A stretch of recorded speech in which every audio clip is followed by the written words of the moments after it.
Hey Hannah, hey almost combined full autos and silver meteor's names there. Hey Hannah, hey full auto alchemist, hey silver meteor, and thanks for the 56-month resub, welcome back, man. Appreciate it.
Okay, so I'm starting stream late as usual, and when I said I was gonna start streaming earlier than usual, earlier today, I'm just gonna go straight into doing Deadass.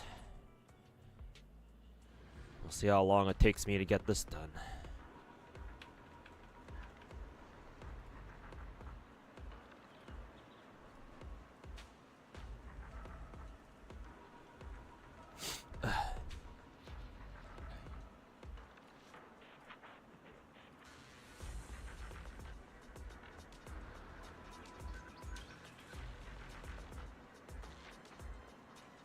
Grab YouTube chat.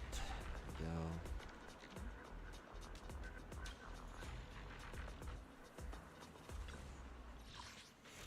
we go. Jane Rerun might be with Vivian. I'll have the leaks been saying we might get Jane with Vivian then. I assume you'll be rolling for both of them at the same time. That's why it's DEFCON 5 for your wallet right now. Okay. Oh, let's see. What's his boss's name again? Unknown Corruption Complex. I'm just gonna call this the Bellabog boss. Bellabog boss has the impair thingy this time. Okay. And we fight Bringer. His shit is right, just a chant interruption thing. And then Pompeii is perfect assist. Okay. Alright, let's start from the left. Weakness, electric ether. Oops, didn't mean to go back out. Bringer is ice. Okay. Probably as usual. And then Pompeii is fire. I think that's normal too. So I think I use Miyabi here. Fire is probably gonna be Evelyn. Probably. Assuming my Evelyn is strong enough, which I hope she is. If not, then I'll think about using somebody else. And then here we'll just use what? Astra Yao and it says electric, so electric. If only we had Silver Ambi with us right now. I mean, that's probably what Deadass this cycle intends for you to use here anyway. Electric ether. I think I'm definitely using Astra Yao here. I'm thinking maybe Astra Chingy and... Or actually, maybe I could use Astra and Pubsec duo. Could do that. So if I use Astra Pupsec there, that means I use Miyabi here. Miyabi and Yanagi, I suppose. I don't know who my third for that team is going to be, because it's either going to be Lucy or someone else? I guess I could use Caesar. Doesn't really matter. Doesn't really matter that Caesar's... doesn't really matter that Bringer's resistant to, what is it? Physical, really.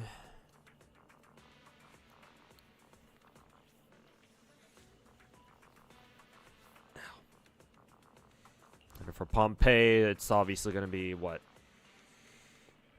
Actually, for Pompeii, I actually have quite a few options. I think could run what Lucy, Bernice, Evelyn, or something like that. But then again, that team, I'd like to have like a four-piece what? Inferno metal set on Evelyn for. Not that you really need it, but.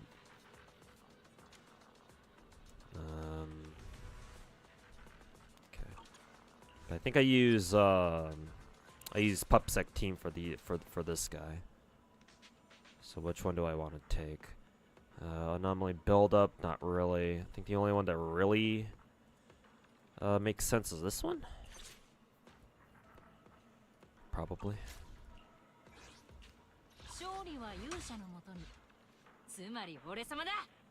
Hey Mikazuki. At least it's morning in East Asia. Yeah, it's like late afternoon / early evening over here because I'm West Coast. Who did I say I was going to use first? Right, Astra and double Pupsec. He's Officer Quay.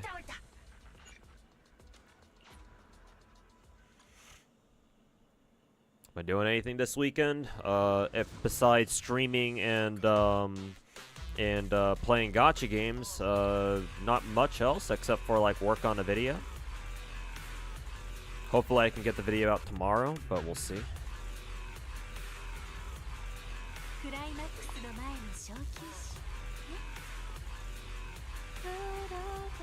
Hello, Vivian Lover 32. First time you're chatting here. I wonder why. I hope you're looking forward to Vivian.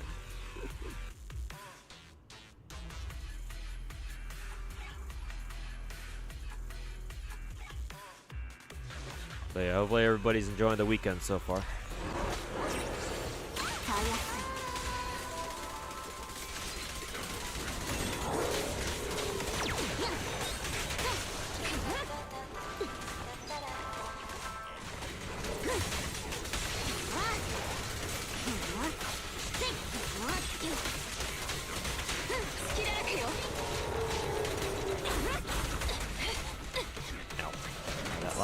Rocket.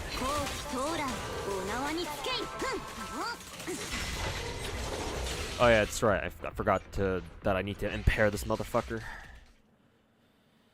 Assuming the impair mechanic works the exact same on this guy as it did before. I'm assuming it works the exact same, but I guess I'll find out.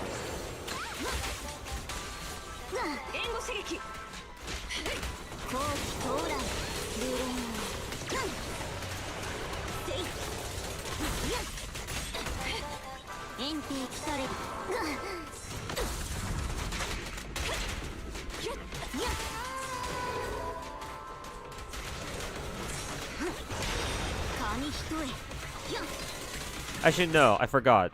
This boss impair works differently because I remember we faced this boss before.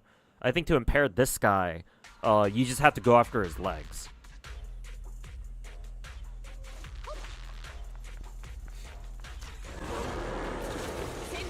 That was a bad start.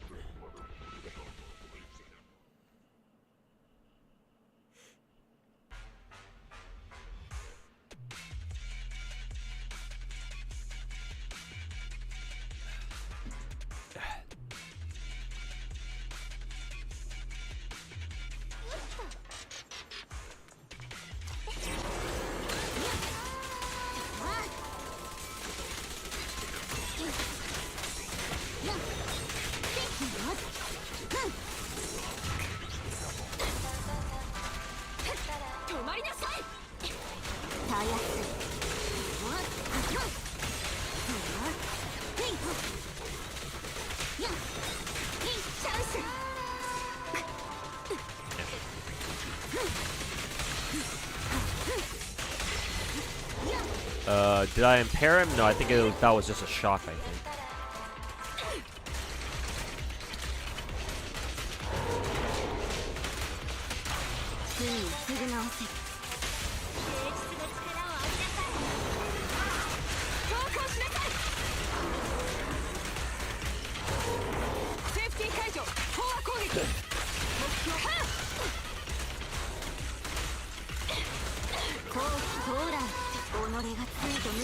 Also, I didn't see if I even impaired the first leg or not. I think there's supposed to be a way for you to be able to tell if you impaired a leg or not. Forgot what that looks like though.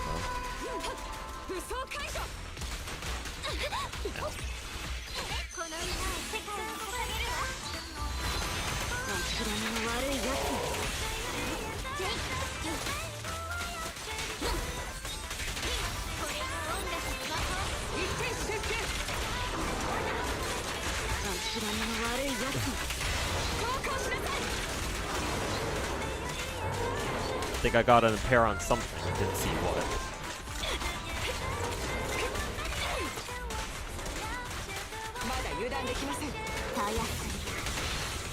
Okay, I think I can see that that leg in front of me was impaired. I'll try going up another.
Oh, thought it'd be harder than that, but I guess not.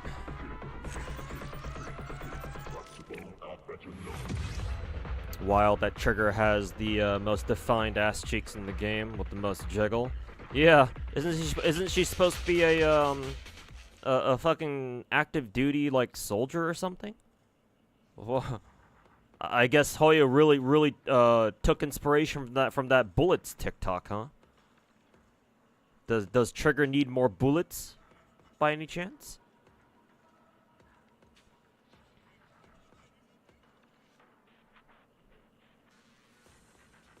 You want to see an ass so big, it's so big and fat that you go full primal when you see it. I don't know if Hoyo has the balls to do that, but hey, maybe if the Chinese players bully them hard enough, they might. I mean, y'all see the Higo Vlad drip marketing on Twitter, and how they were like, oh, based on your guys' feedback, we will be adjusting Hugo Vlad's 3D model. And I was like, huh. Is it because of us, or is it because of your Chinese players?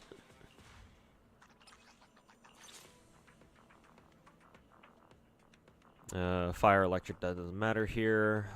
Agents Anom.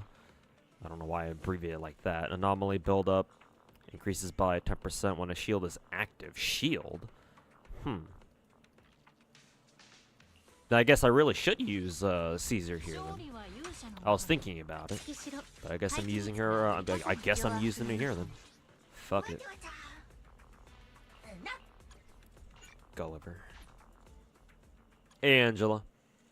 Welcome back as usual. You just think we all have seen her using her booster spell now? I saw I saw one leaked gameplay clip that just popped up on my Twitter timeline as I was scrolling through it, I think earlier this morning. And then, yeah, I think her chain attack or something. Was it a chain? No, I think it was her ult, where she, like, floats up into the air a little bit, and then she's got, like, these fucking purple-ass rocket, or these purple rocket-ass boosters underneath her fucking dress or some shit.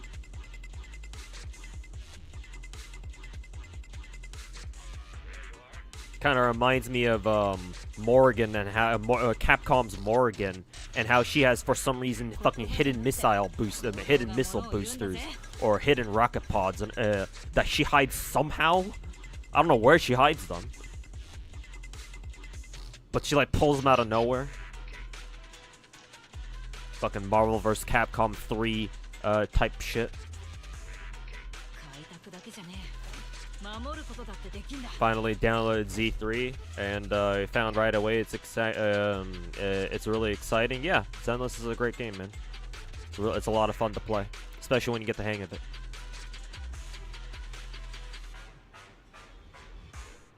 You need to see Hoyo dive into Nikkei territory. I'm not sure if we're ever gonna see that.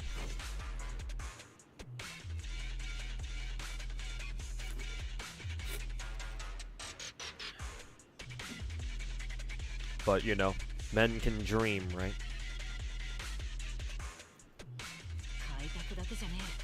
Hey, board player. Didn't get a notification for the stream. Did you not? Discord got to... I saw Discord, my Discord server put out 2 proper pings. It usually puts out 2 pings because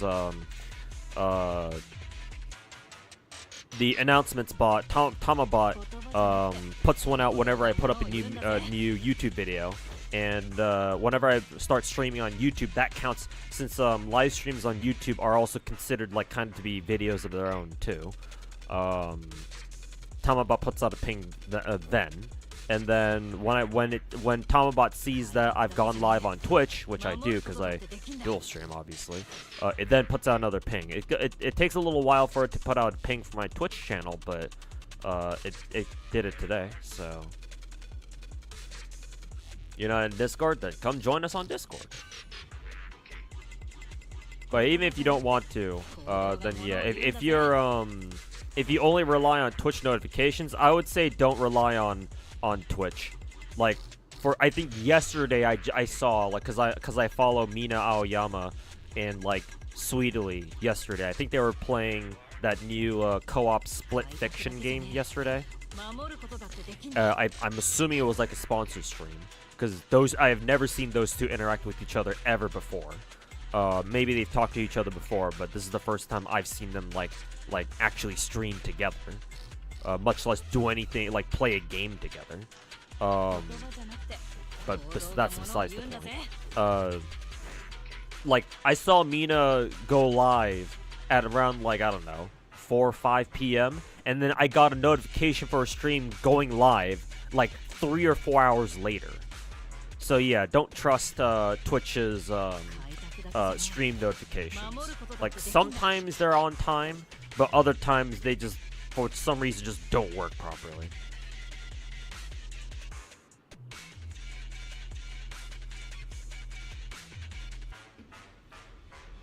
So yeah, hop on into our Discord. Tamabot's usually pretty good about pinging everybody as to when, you know, we got a new stream coming up.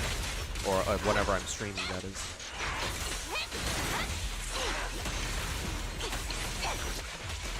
Ow. What was the objective? Oh, right. This is bringer, so yeah. This is just what is it? Interrupting. Is chant bullshit.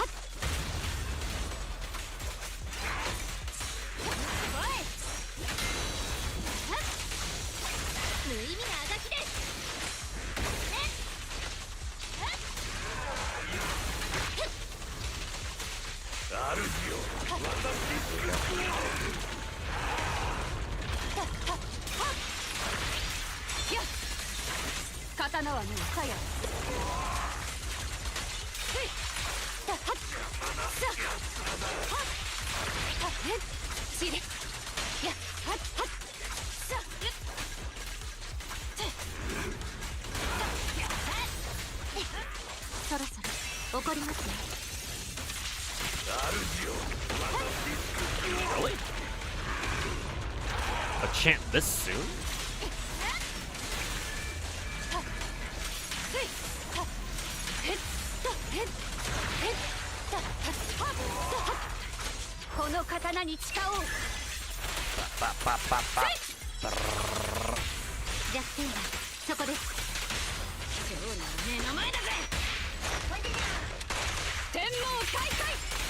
FBI, open up.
Hey guys, welcome back.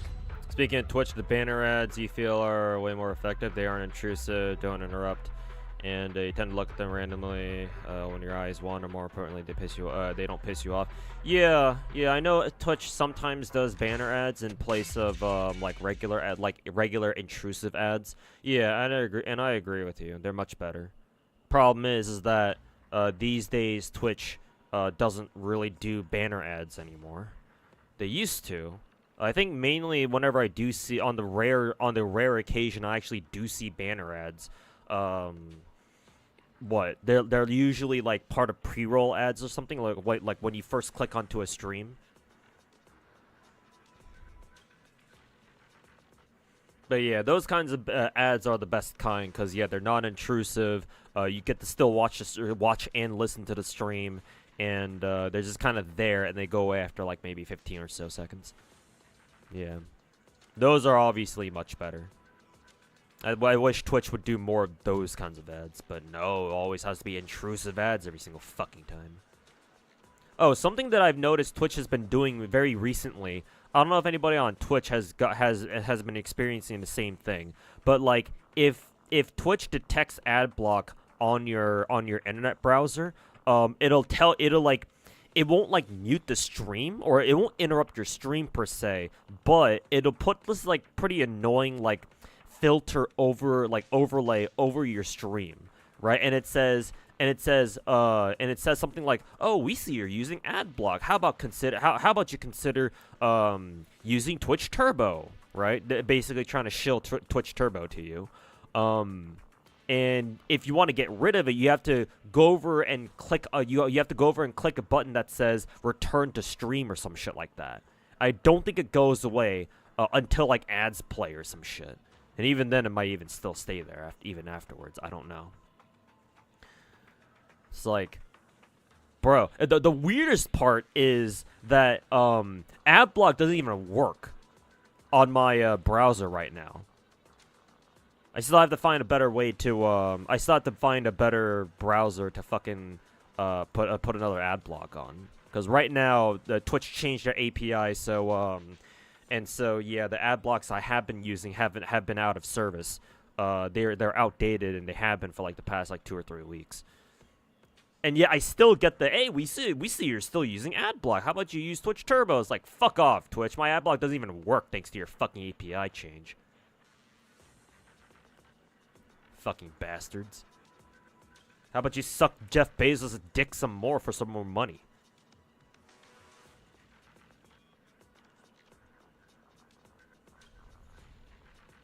Are you Team Hugo or Team Vivian? Well, I prefer my waifus, but I have nothing against husbandos either. Ideally, I want to get both.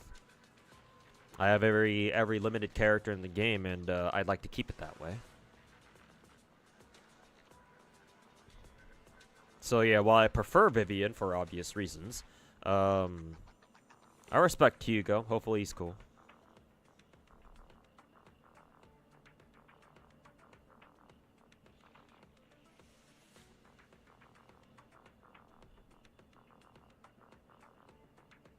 Well, yeah, Finkel. If you have Turbo, then yeah, obviously you're never gonna see that pop up. I mean, I hope you don't. It'll be something if you actually have Twitch Turbo and you still get that fucking overlay. How much is Twitch Turbo these days again? Like fucking 13 or 14 bucks? Holy fuck, man.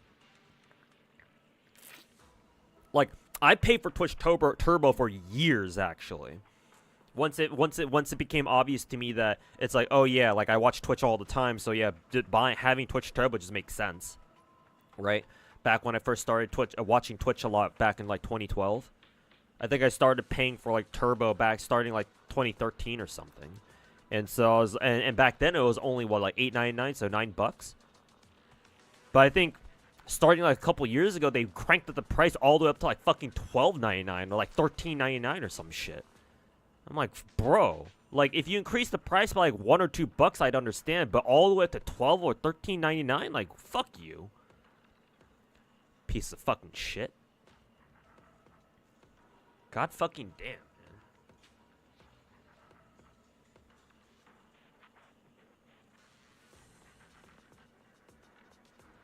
Like I had to like starting 2 years ago when I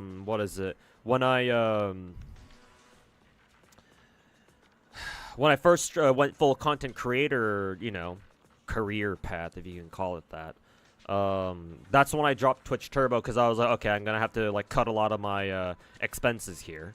But I think I still would have done it anyway as soon as I found out that I'm paying what I'm starting to pay what $12.99 or $13.99 for Twitch Turbo. I was like, fuck this, fuck you, fuck that fucking piece of shit.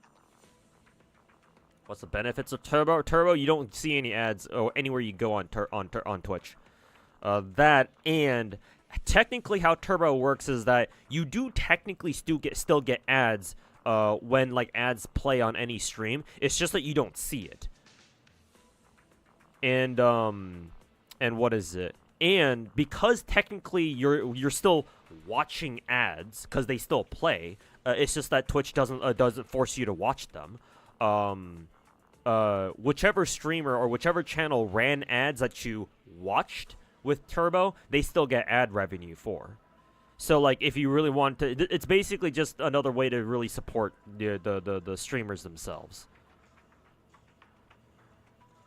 So like you don't have to feel guilty or anything about running ad block and denying streamers of a little bit of extra ad revenue that way. Though I would argue you should not feel guilty about that at all, to be perfectly fucking honest. Is YouTube Premium cheaper? I don't know. I've never bought YouTube Premium. I've never even checked how much it even costs.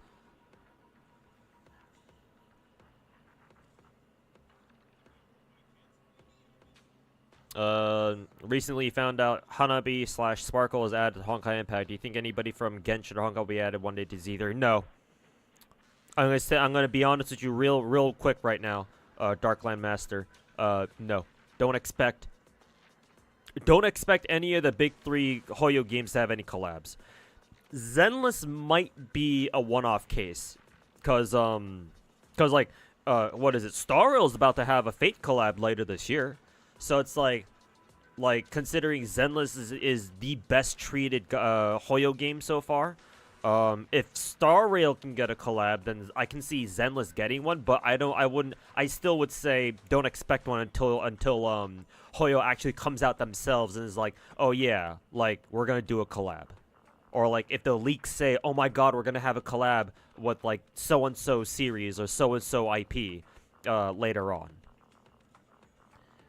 And even then, take the leaks with a bit of a grain of salt. Well, then again, leaks wouldn't talk about a collaboration with like a completely different IP for no reason. Usually people are gonna be like, huh, like really? Or they're gonna be pretty suspicious at that, or they're gonna take it with a grain of salt. So MiHoYo kind of has to like take the first step here and be like, yeah, we're gonna do a collab. Genshin is the one game I can confidently say, like, yeah, that game is never going to have a collab. The only reason why it had that one Horizon Zero Dawn collab is because Sony forced them to put Alloy, I think is their name, into Genshin as part of their PlayStation deal. But outside of her, no, I don't think Genshin's going to have any other collabs anytime soon, if ever. Star Rail has one, though that means that Zenless might have a chance, much more so than Genshin anyway, of having their own collab with like another IP. What that will be, I don't know. When that will be, I don't know either. And no, I don't even think I don't think it's feasible for like I don't think it's realistic to expect even like a Genshin or Star Rail character to make it into like Zenless. Wouldn't really make much sense either. Like, maybe you can find a Star Rail character in Zenless one day just because, you know, oh, time travel shenanigans, but like, how the fuck would you explain a Genshin character being in Zenless? I don't know, man.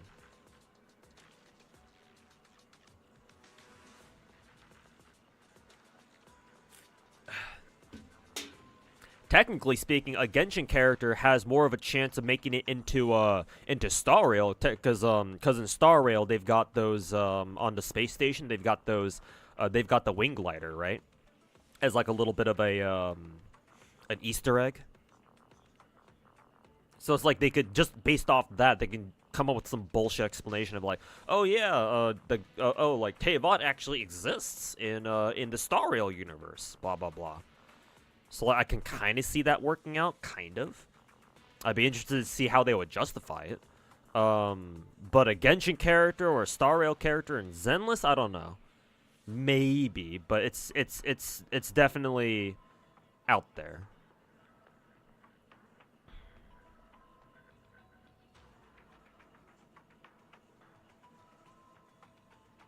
Can you imagine Casterus and ZZZ? I mean, I kind of can. I mean, we have Vivian after all. Or at least we're about to. Imagine Street Fighter and Zenless. I mean, the devs explicitly said that Zenless what is inspired by fighting game mechanics.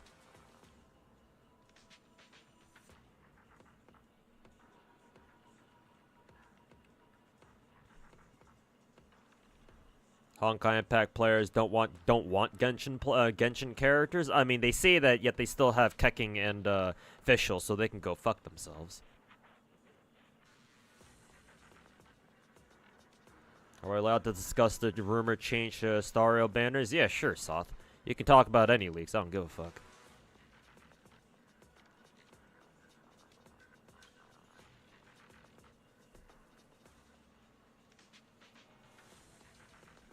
I wonder if there's gonna be their own version of Himeko and Zenless. Could be. Maybe we've just yet to see her.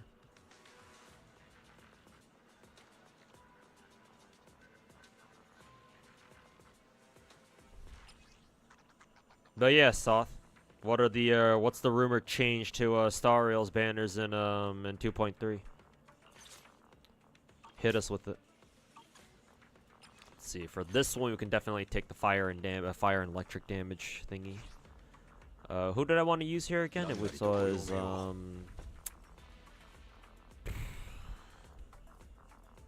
Lucy, Bernice, and then Evelyn, maybe?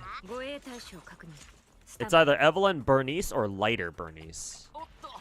Maybe I'll try lighter Evelyn real quick. We can run Rocket Boot because we're running triple pyro. Hi KDMC, welcome back. What was the oh right, it's perfect assist, I think.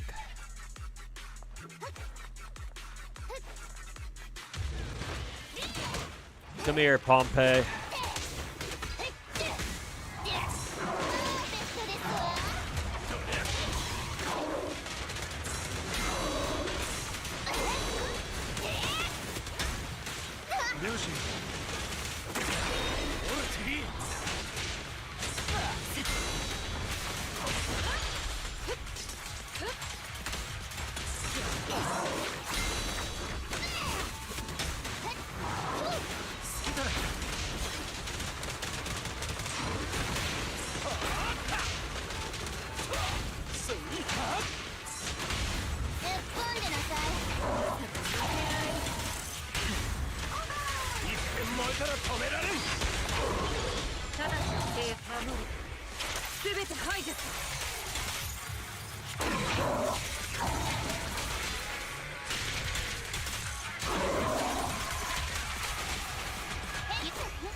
Hey, a smile over our YouTube chat. How's it going?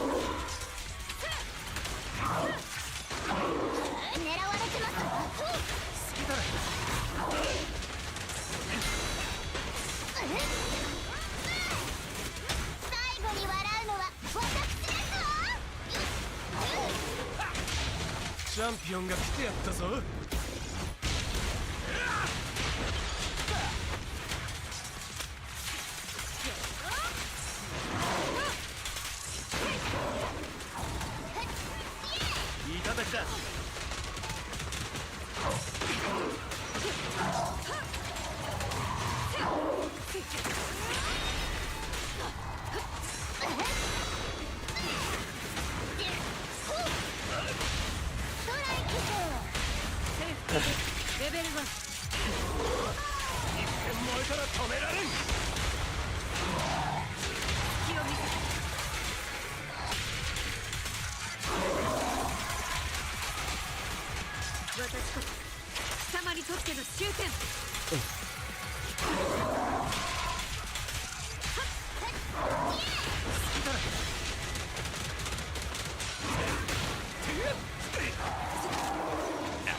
My final score is 17,000, so I do need to perfect assist a little bit more.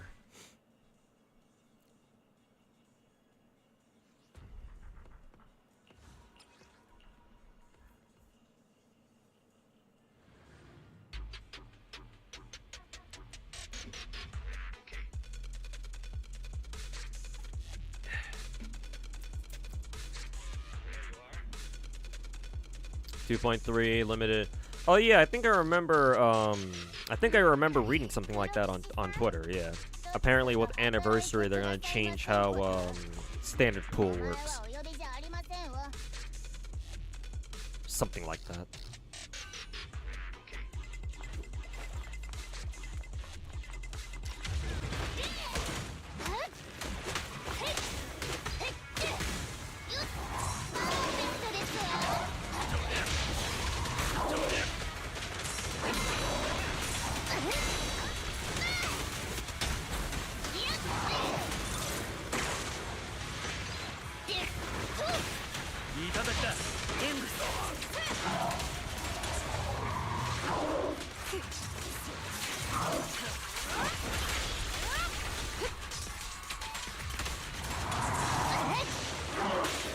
そうにしましょ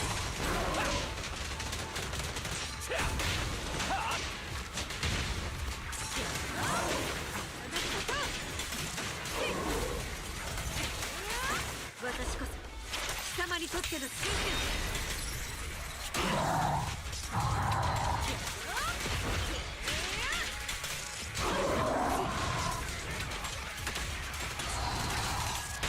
争いはなくならない。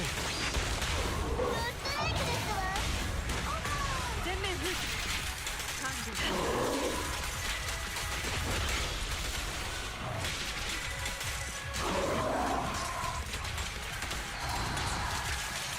やはり一筋縄。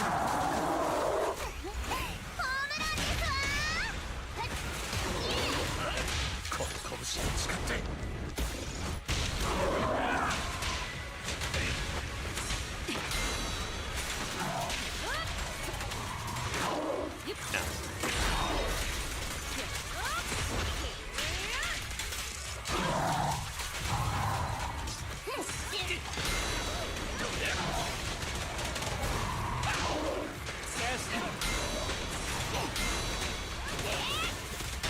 この一線を越えてみる。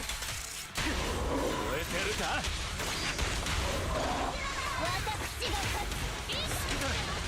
守る。すべて排除する。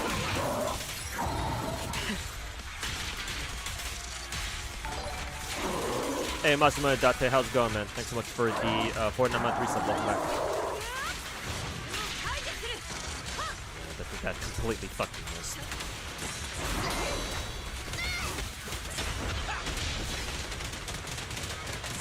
チャンピオンが来てやったぞ。最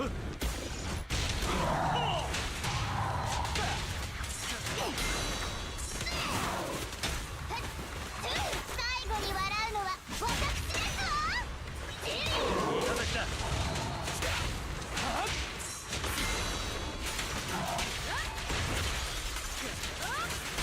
ガヤがいてこそ勝利する。かっ飛ばしですわ。全面封鎖完了。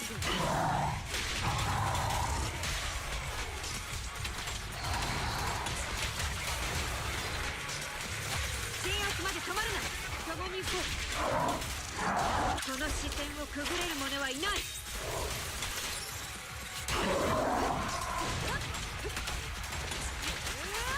最後の選択だ。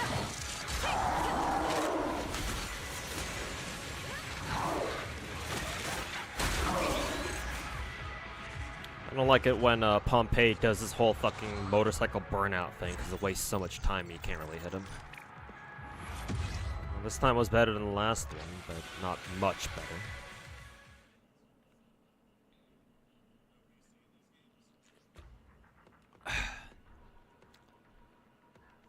Caster's global ability is legit though. Yeah, I'm with Hannah on that one though. If people are looking at that just at Caster's global shit and thinking it's all like broken or something, I don't really think so. Personally, I don't think Caster's whole like account buff is account-wide guts buff or revive thing is that big of a deal. Not for Caster's anyway. We'll see what the other characters' global abilities are, and then I'll judge them accordingly.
はいない。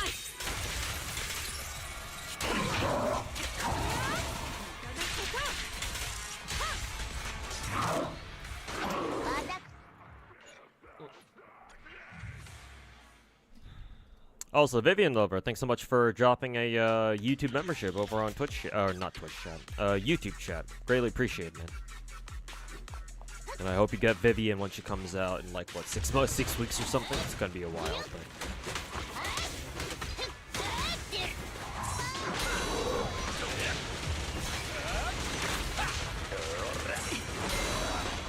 damn, appreciate the YouTube membership.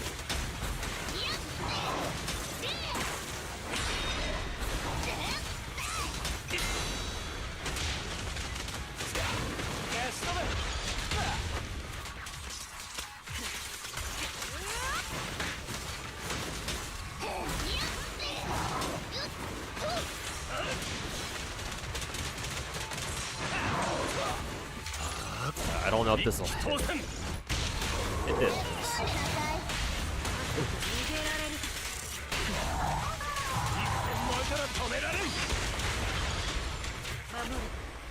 全て排除。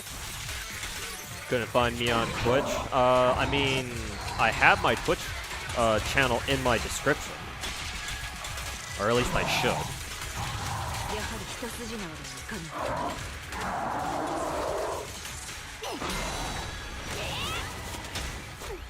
極上の流れ星。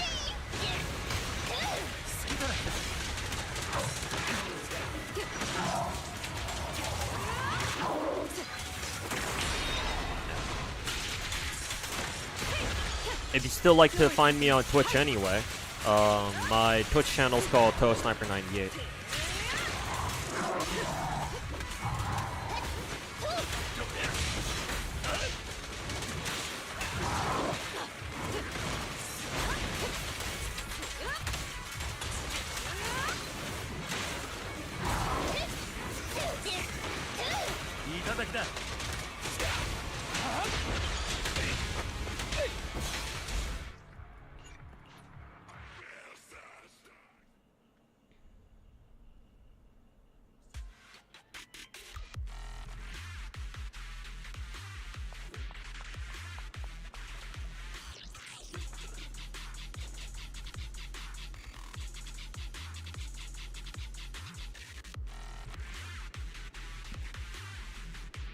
The actual uproar is that it sets a precedent that people are rioting over. The surface level complaint is that Revive is OP, but the actual argument that you see people making it that sets the way for more broken ones. That I understand, but I don't really trust Hoyo players to really know what future vision looks like.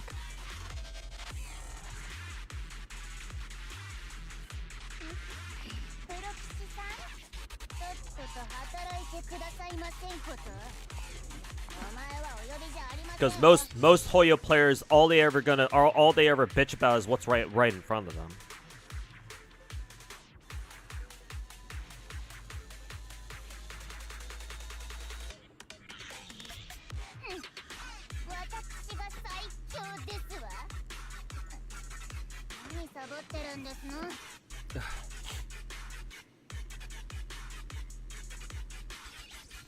At least that's what you see content creators complaining about. I mean, Star Rail content creators bitch about how Aglaya needs her E1, and yet I proved them wrong, so they can go fuck themselves. Star Rail content creators do nothing but bitch and whine, or bitch and whine.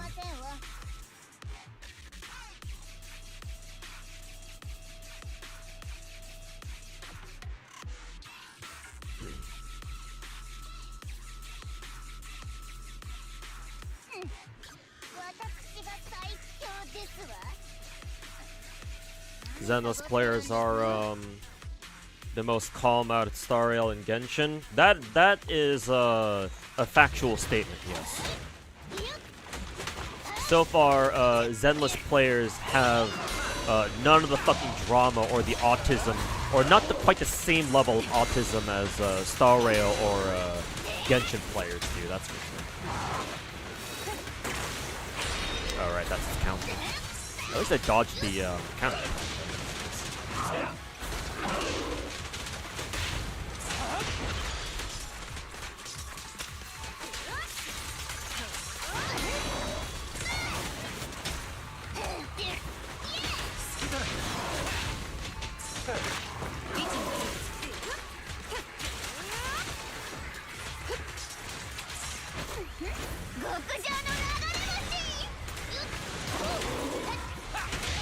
ャンピオンが来てやったぞ。ストライクゾーン。まさか逃げられると燃えたら止められん。守る全て排除する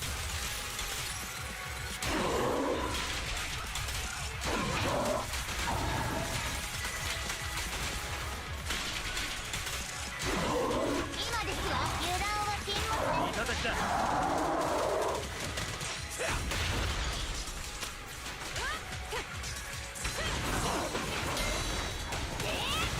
避けなさい。好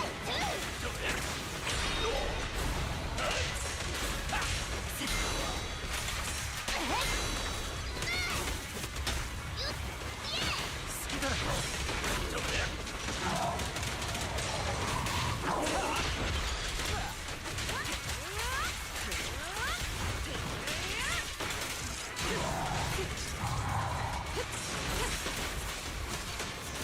最後に笑うのは私ですわ。突っ込んでなさい。セーフティーですレベル1一点燃えたら止められん。私こそ貴様にとっての終点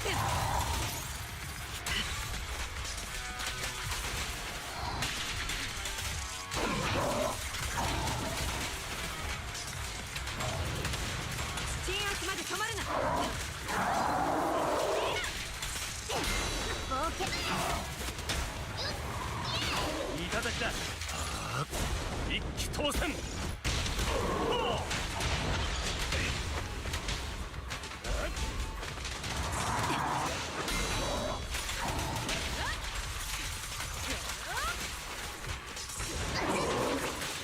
どうしまして。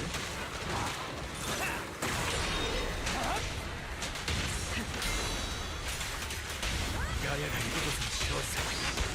飛ばしますわ。全面封鎖管理この視線をくぐれる者はいない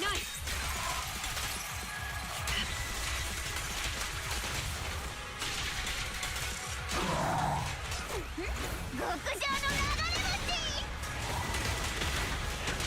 倒れんな。視覚からだ I feel like this team is doable. Because this time I actually got pretty close to 19k. So I definitely played better there. I wonder if with this team I have to hit basically every single perfect assist that I can. It's gonna be hard to do though.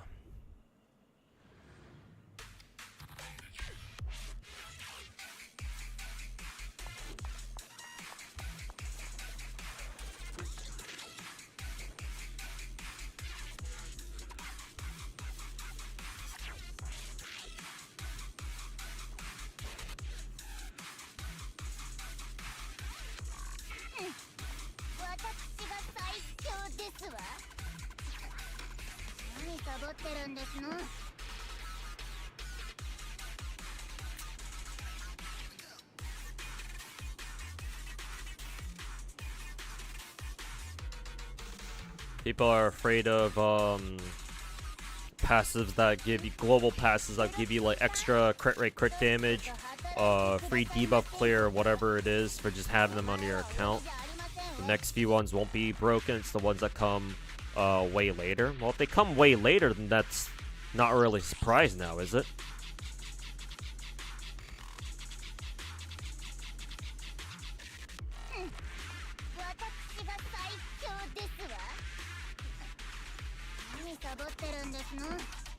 Knowing Star Rail power creep, you won't be surprised at whatever broken pass it will have for a year from now. If like the casters thing does come through. Yeah, I guess we'll see. It's just that ever since I played Aglaya and I beat MOC with her ass at E0 S0, I've been trusting the whole fucking power creep narrative less and less. It's like, yeah, technically Star Rail does have power creep, but it's like,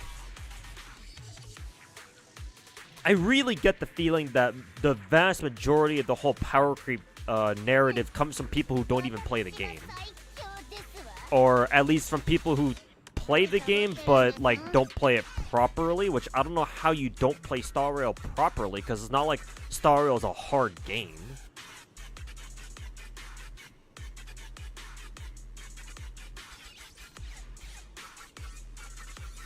プロキシさんとっとと働いてくださいませんことお前はお呼びじゃありませんわ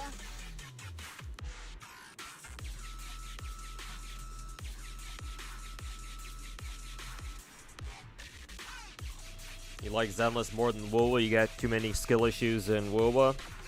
Yeah, I see that. Wuwa, you have to focus on dodging attacks a lot more in that game. You have to respect enemies in Wuwa, whereas in Zenless, there are times when you can just kind of like bully your way through.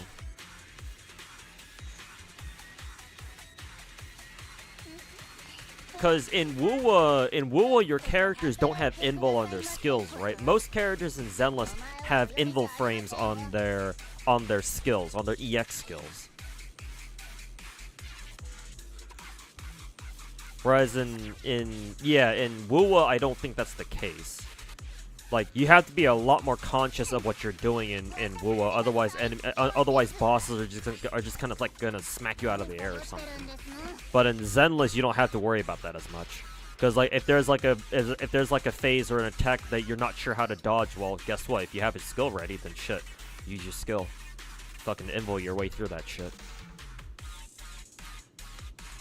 Not to mention, you have perfect assists and other mechanics in this game that allow for much smoother rotations too. Whereas in Wuwa, you have to consciously call in another character if you want to switch your rotations. There's no way for you to like naturally switch into it via a mechanic like perfect assisting or something.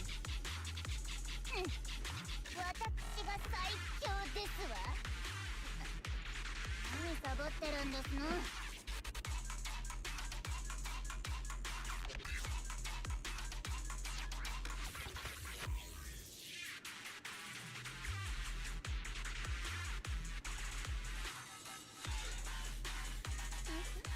プロキシさんとっとと働いてくださいませんことお前はお呼びじゃありませんわ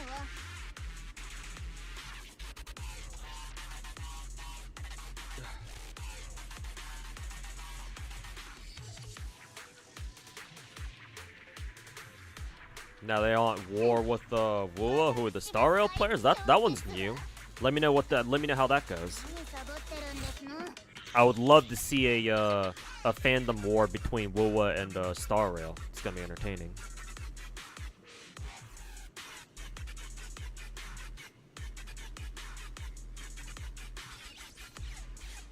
Reading is a high skill nowadays, even in life. The human population is evolving just backwards. We're going back to the era of the Dark Ages, where only 10% of the human population knew how to read and write.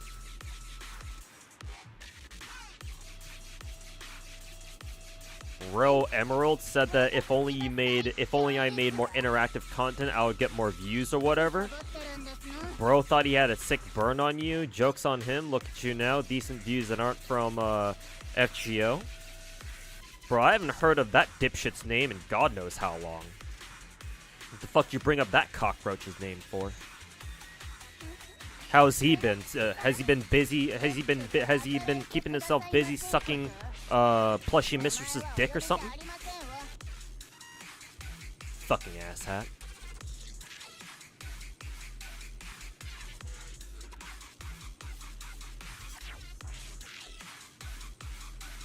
And if by interactive content he means rage bait and clickbait, like all the tweets that he and Ro Emerald, no, I meant he is as in Ro Emerald. He and Plushy Mistress do all day on fucking Twitter, then no thank you. I'm not that big of a fucking asshat yet.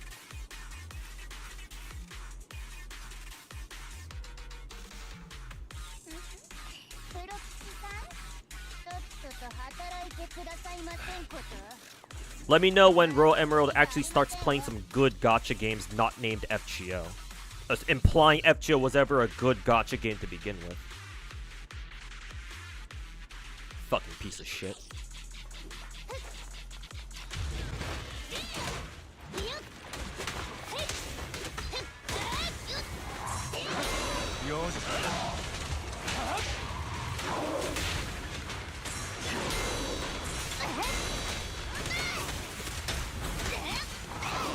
I like the timing of that actually. Ow. I missed that one.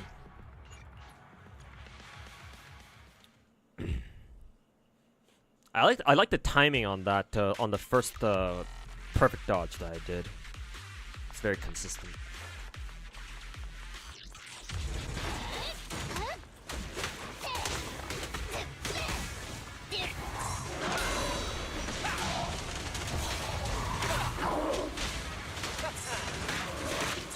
Thought I hit that first one, guess not.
Why is Pompey just kind of standing here, not really doing anything?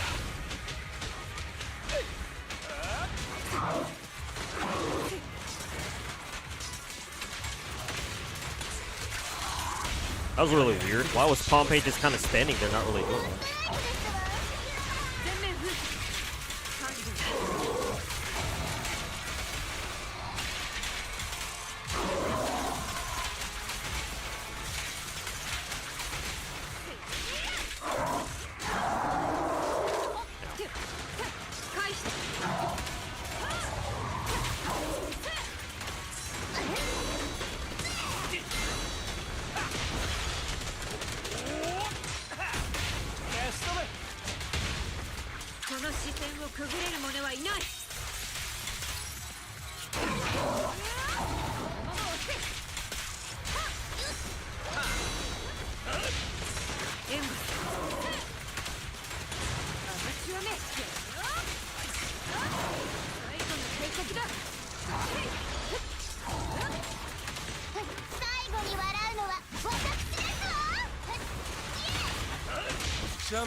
I got an even worse score there because Pompey was just standing around for God knows how long, just not really doing anything.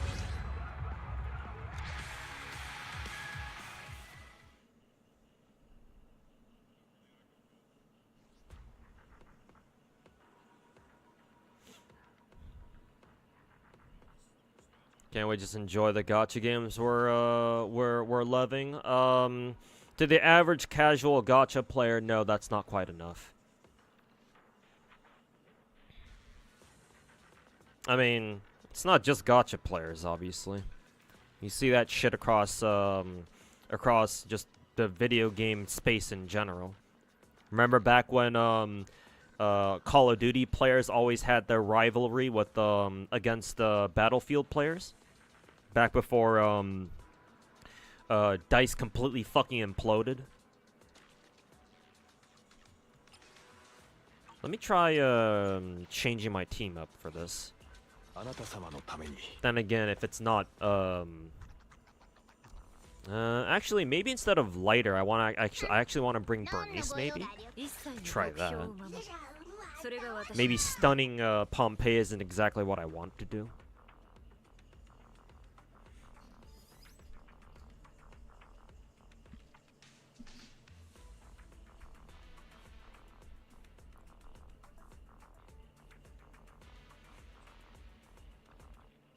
Then are they really casual? Yes, because if you're a casual player, that's kind of what you do. Well, actually, no. No, maybe not.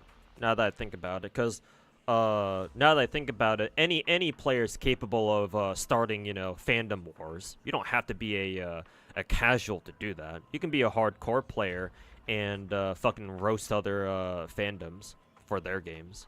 So yeah, no, maybe you don't have to be a perhaps you don't need to be a casual player just to, like, roast other people. That being said, I would say that it's far more likely for a casual player to go out of their way to go start some shit with other fandoms.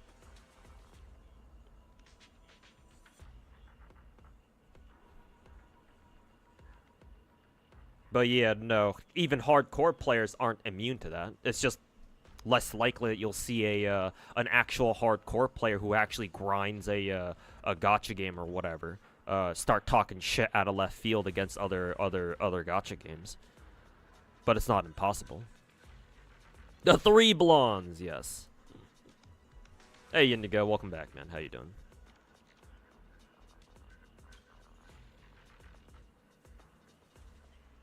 You're a casual player. You won't. Yeah, you're not gonna start shit. Yeah, maybe not.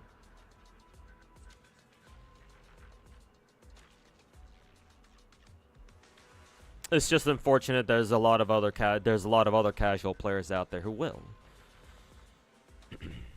Thankfully, though, Zenless seems pretty the Zenless peeps, the Zenless people seem pretty chill, so I don't think we have to worry about Zenless, the Zenless community going out of the way to, like, start some fires or anything. It's the it's a Star Rail, you know, dipshits and the Genshin heads who we gotta watch out for. Keep those assholes on a leash.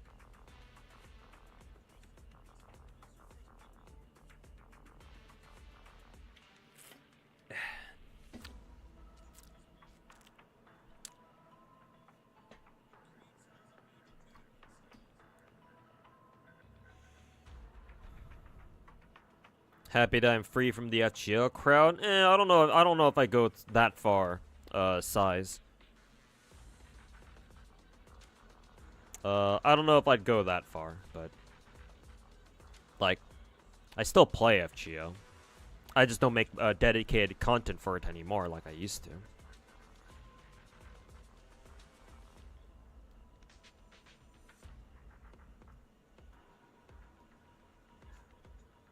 Hey Ronaldo, thoughts on Cap Cup? Blaz was a beast, but you were rooting for Kakere from the start. Hey, that's cool. I was rooting for Blaz personally, but yeah, it was still a really good Cap Cup, regardless.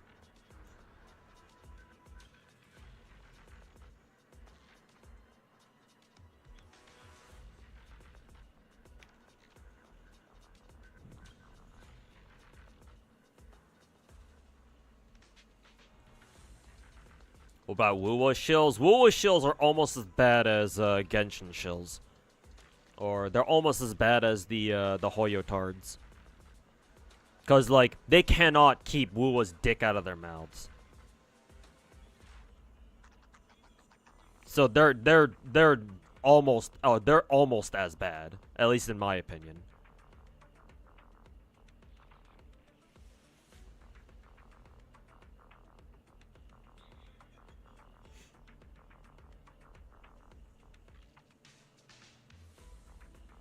Glazing too much? Yeah, exactly. It's like Wuwa.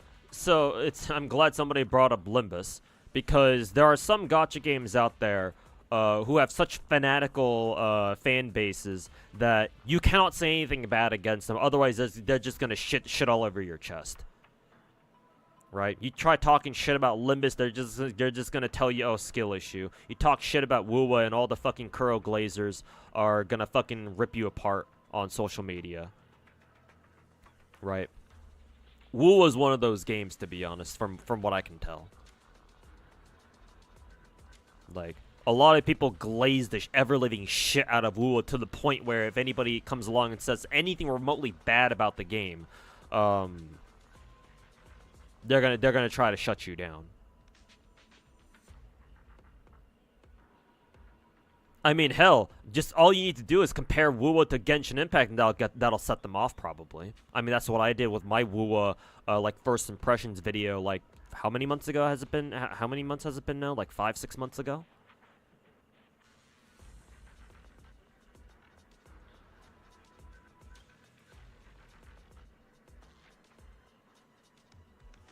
They pray for Zenless's downfall. Zenless? It's Genshin they should be praying, whose downfall they should be praying for. Zenless ain't done shit.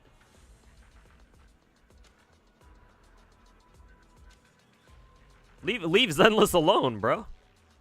What have the Zenless bros done? All they do is fucking keep to their corner of the internet, just fucking, you know, gooning their heads off, or gooning their dicks or their pussies off. That's all they're doing. They ain't causing trouble. At least not as far as I can tell. I'm sure people glaze Zenless too, but not to the extent that people glaze fucking Wuwa. You use Astra for his team? Oh, I didn't. I already used Astra for first team, so I don't have her available. Will you try? I mean, anyways, back to Limbus. Will you try Limbus in the future? I will, but only when I can make content creation my full-time job. Right now, I've got a little bit too much on my plate mentally to really think about trying other gacha games, other than the ones that I've already said that I want to try out. Limbus Company and Reverse 1999 are two gacha games that I promise I'll main. I'll start accounts for and main if I can make a living off of content creation, but not a day sooner. So, hey, it's up to you in order to help me reach that point, but, you know, I'm just saying. So if you want to watch me play Limbus Company, then sure, I will. Just help me get there. It's on you, bro. It's on you, guys. Missed my FGO videos. They made you laugh and showed you amazing art from the community. Yeah. I know people, there are people out there who enjoy my FGO videos. I always have people come in occasionally and ask me, hey, when are you going to do your next, like, how to use every servant in the game, like, for this year? And I always tell them, nah, bro, they just take way too much out of me. I don't have time for that anymore. Not to mention, I stopped rolling for characters starting 2 years ago, or a year and a half ago, technically. So, yeah, I can't even make those videos anyway.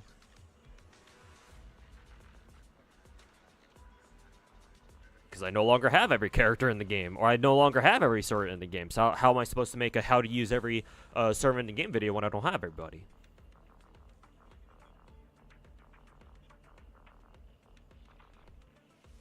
How dare you criticize my favorite gacha game and multi-billion-dollar company? Yeah, bro, it's glazing companies, glazing games and companies is like, I understand why people do it, because, you know, good old-fashioned tribalism. But, yeah, bro, I don't subscribe to that whole, like, fucking tribalism shit. Fucking virgin-ass behavior, if you ask me, and that's saying something coming from somebody who plays 12 different gachas.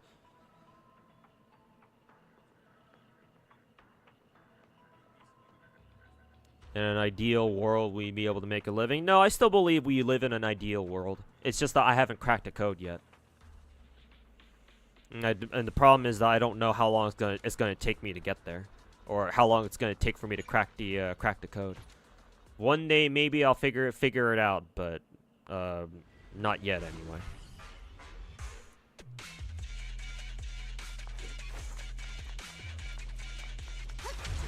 Yeah, let's try this with the Bernice this time. See if it goes any better.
So I have to reach 20k points before he does that whole spin to win shit.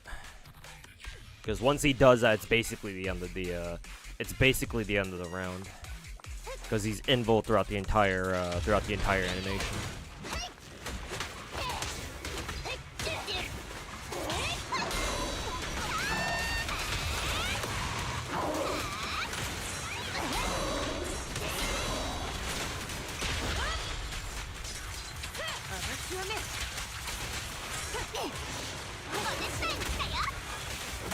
Why does that attack get delayed so much?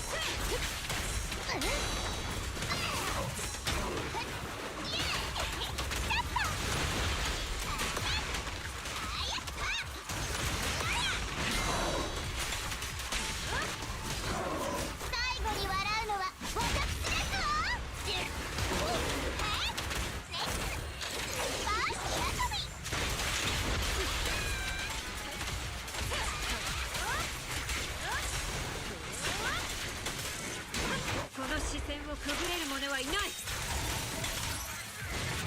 精密攻撃執行。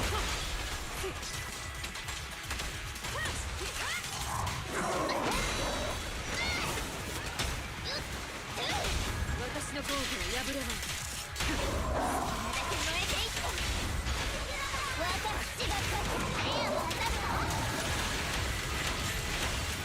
隙を見て。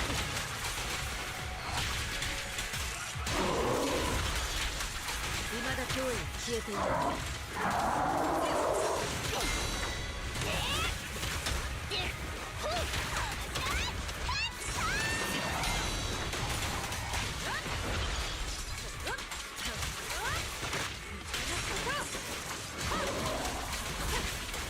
私こそ貴様にとっての終点。共に行こう。狙わない極上の流れ星。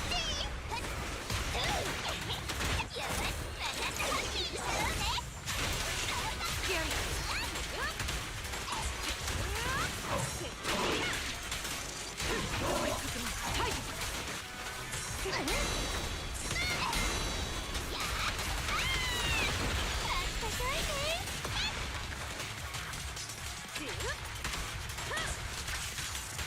I think I bugged him out again here.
Okay, I think it's possible. I just need to play like damn near perfect.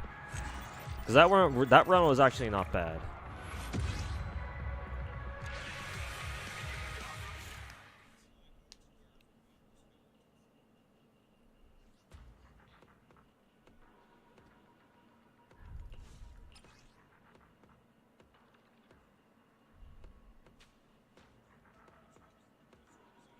Really, you don't? That surprise about not rolling for FGO?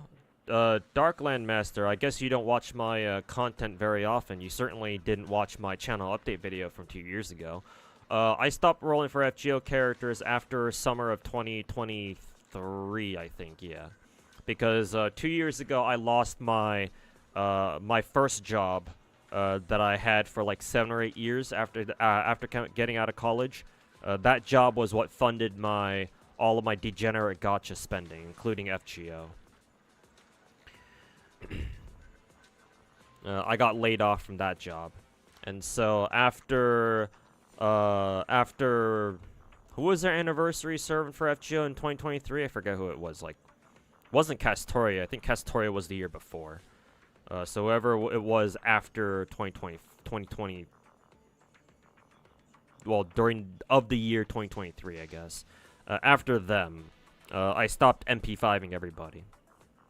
Or I just stopped rolling for people just wholesale, because it's impossible as a free-to-play to be able to roll for everyone who comes out in FGO. In FGO, you have to pick and choose who you want. Was the Coin Sky? Maybe it was, actually. Yeah, actually, I think you're right. Maybe it was KOL. That sounds about right, anyway. But yeah. After KOL, I stopped rolling for people. I stopped rolling on FGO. Because yeah, obviously I can't support that kind of whaling anymore now, can I?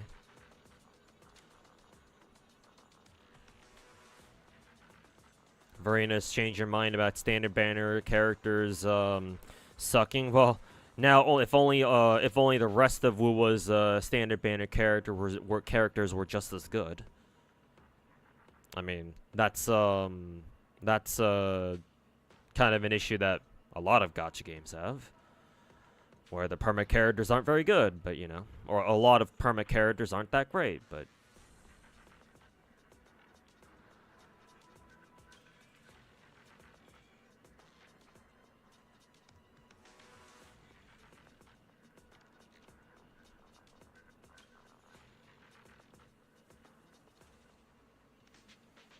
You hate them all? I don't hate Genshin. I think Genshin might have some potential. I mean, for sure you gotta use her as like a hybrid support. Or maybe a quick swap support, maybe. If quick swapping even exists as a concept in Wuwa.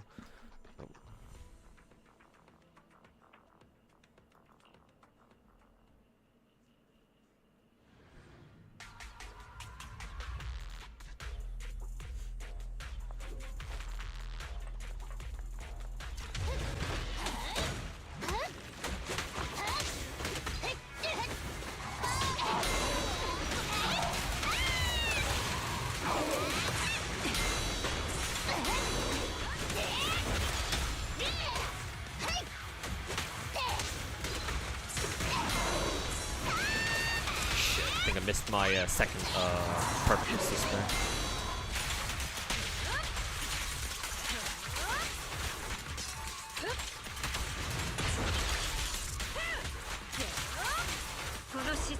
This is a rather quick ult. I don't think I've ever gotten Evelyn's ult that fast.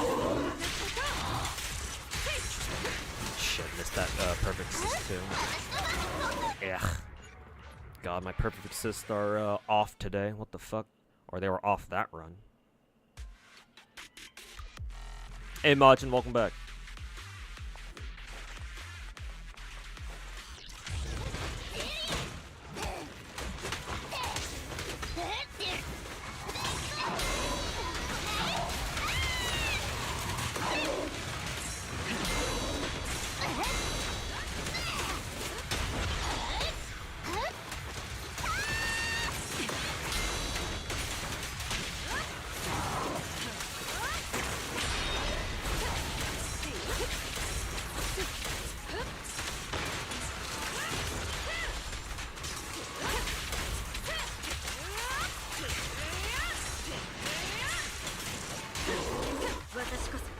I think I missed the quick assist there, but that's fine.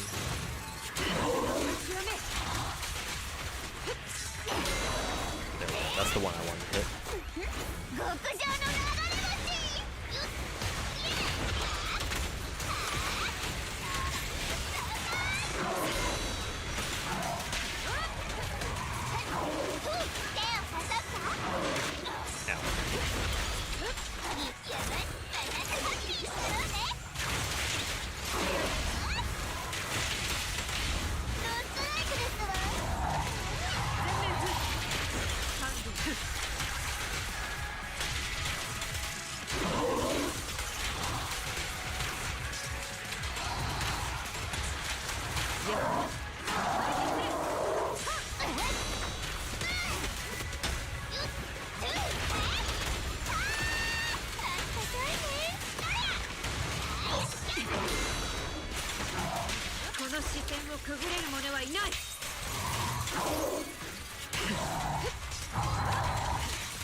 No, I think Pompeii's bugged out again.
Huh, what's that screenshot?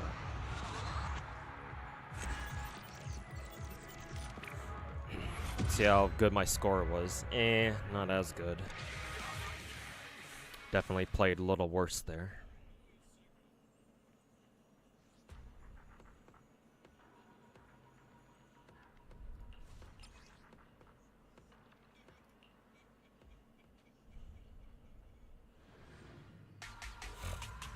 If you don't have Silver Soldier Ambi, I think you're screwed. I don't think so. Remember, you don't have to 9-star Deadass. 9-star is just for the flex. You only need to score a 6-star, and that's all that matters. Because 6 out of 9 stars, nice, is all you need to get all the polychromes. Like malding for 9 stars and Deadass is completely optional. Like just remember that. Just stopping by to see what's going on. Yeah, we're playing some Zenless, and I plan to play a little Wuwa later as well, so.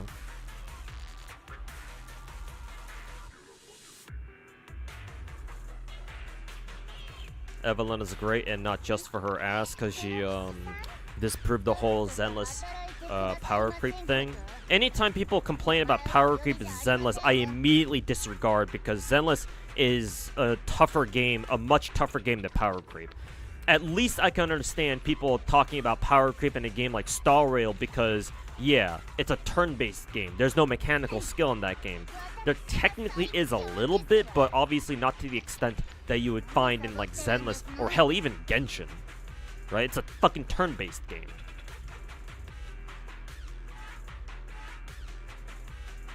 So yeah, obviously a game like that, a turn-based game, with no inherent mechanical skill involved, is going to be dictated a lot more heavily by the sheer strength of your characters.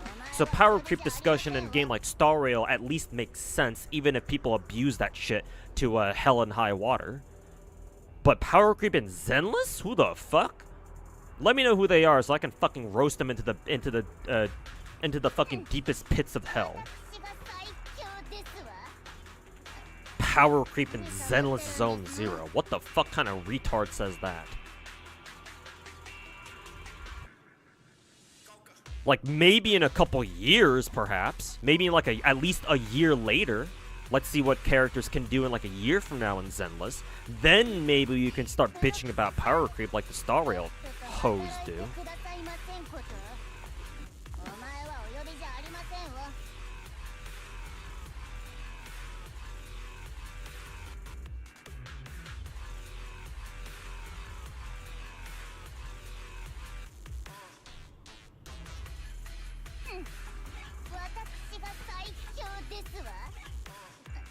Just me, or do deadass bosses seem kind of buggy? So far, Pompey's the only boss that feels a little bit odd.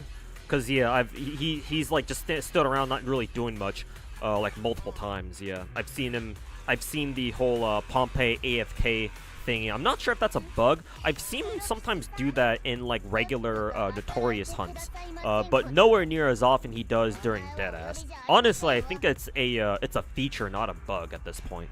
Because last time Pompey was here, he did the exact same thing, I think. So it's kind of odd, yeah.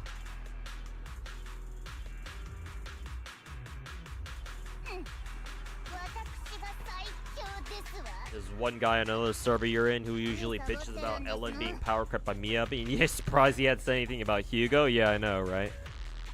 Maybe it's because Miyabi already power creeps Ellen so hard that he doesn't need to say anything about Hugo, but nah. Doubt that. People like that always look for more excuses to just constantly bitch about how their favorite character is getting power crept. Or hell, it doesn't even have to be about the favorite character, just power creep in general.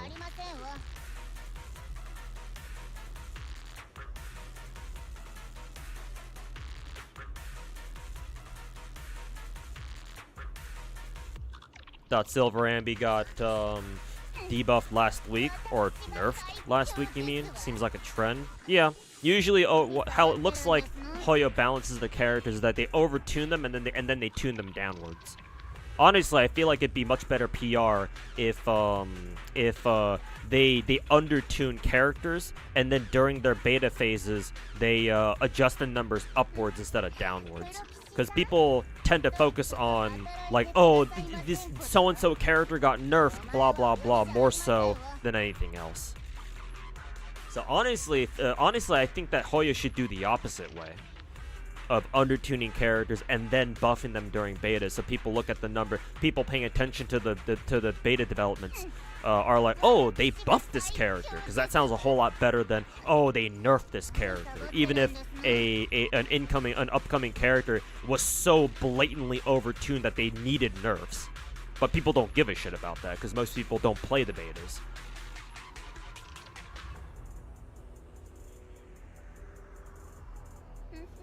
Io needs to do leg day like holy shit is Splash Art. Yeah, but you know, the Chinese players love their fucking twinks, so.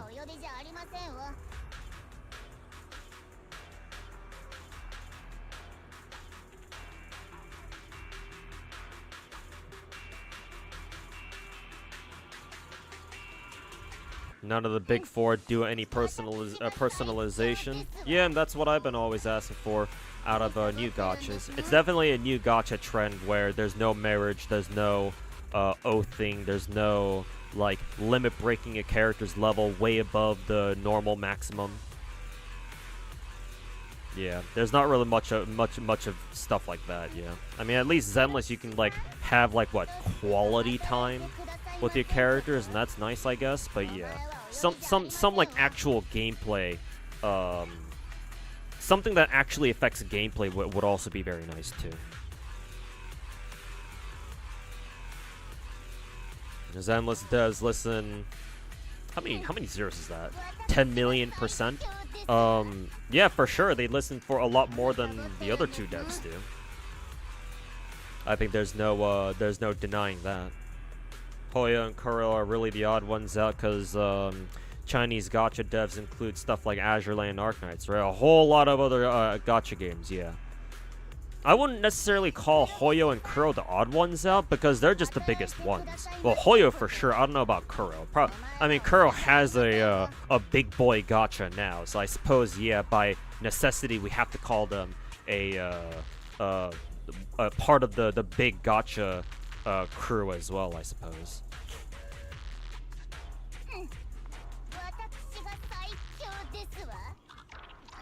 But even still, I hesitate to call them like the odd ones out because it feels like I'm like singling them out for not doing something when they're not the only ones who like don't do like their personalization shit. It just so happens that we have other gacha games out there that allow you to fucking marry your characters or do other uber parasocial shit that we really enjoy as, you know, degenerate gacha players. And yeah, it'd be nice to see that in Hoyo's games and Kuro's games. Because yeah, they're the biggest they're the ones who have the biggest gacha games out there right now.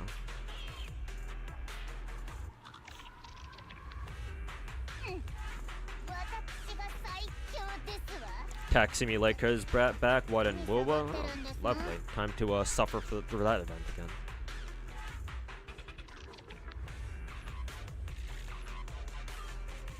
Nano machine, son.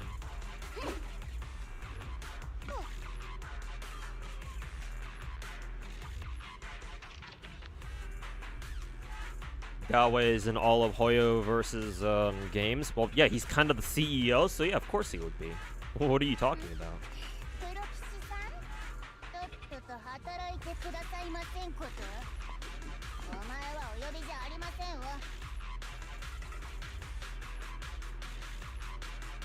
You're just gonna say the big four are all open world games? Not technically.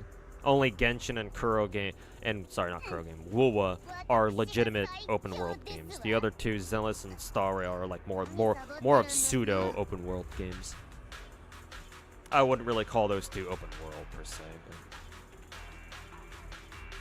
But... pulling for Brent? Yes, I would like to. Right now I'm kind of broke on Astrite though. I literally only have like 2.5 multis, maybe 3. I don't know.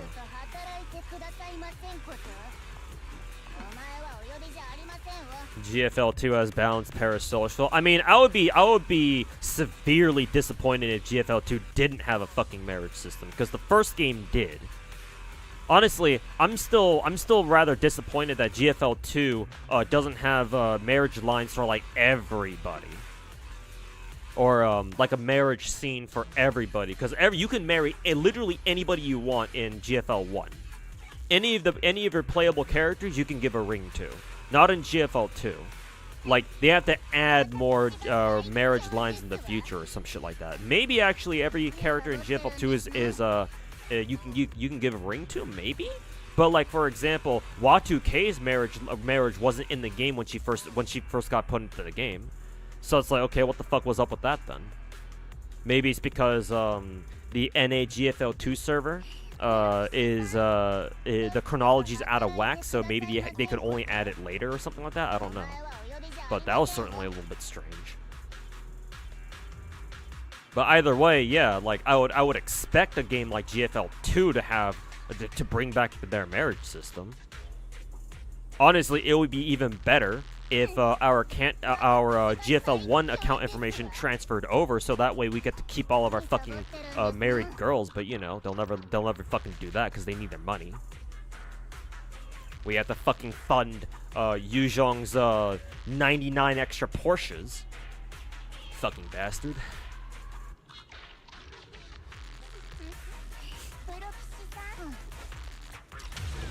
That would just seem sad all the time. I mean, you're in charge of a company like Hoyo with the kind of Chinese fans you have. Yeah, I'd be fucking depressed all the time too, to be honest. Not gonna lie.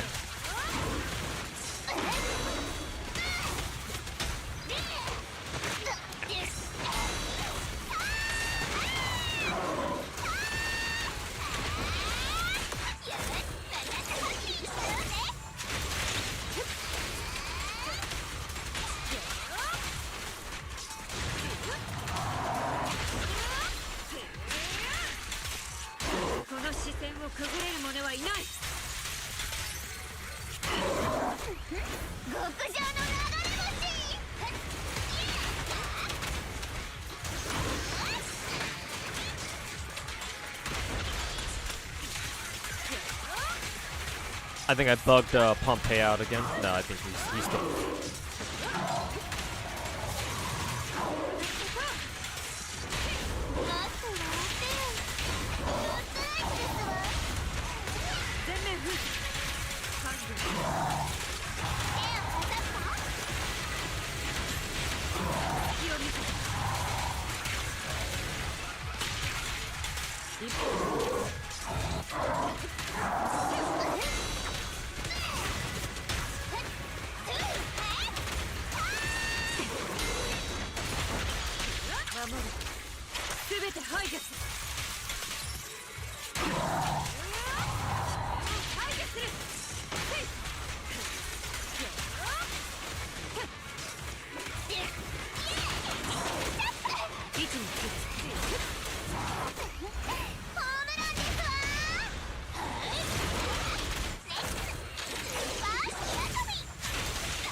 Is he doing his whole spend to win thing?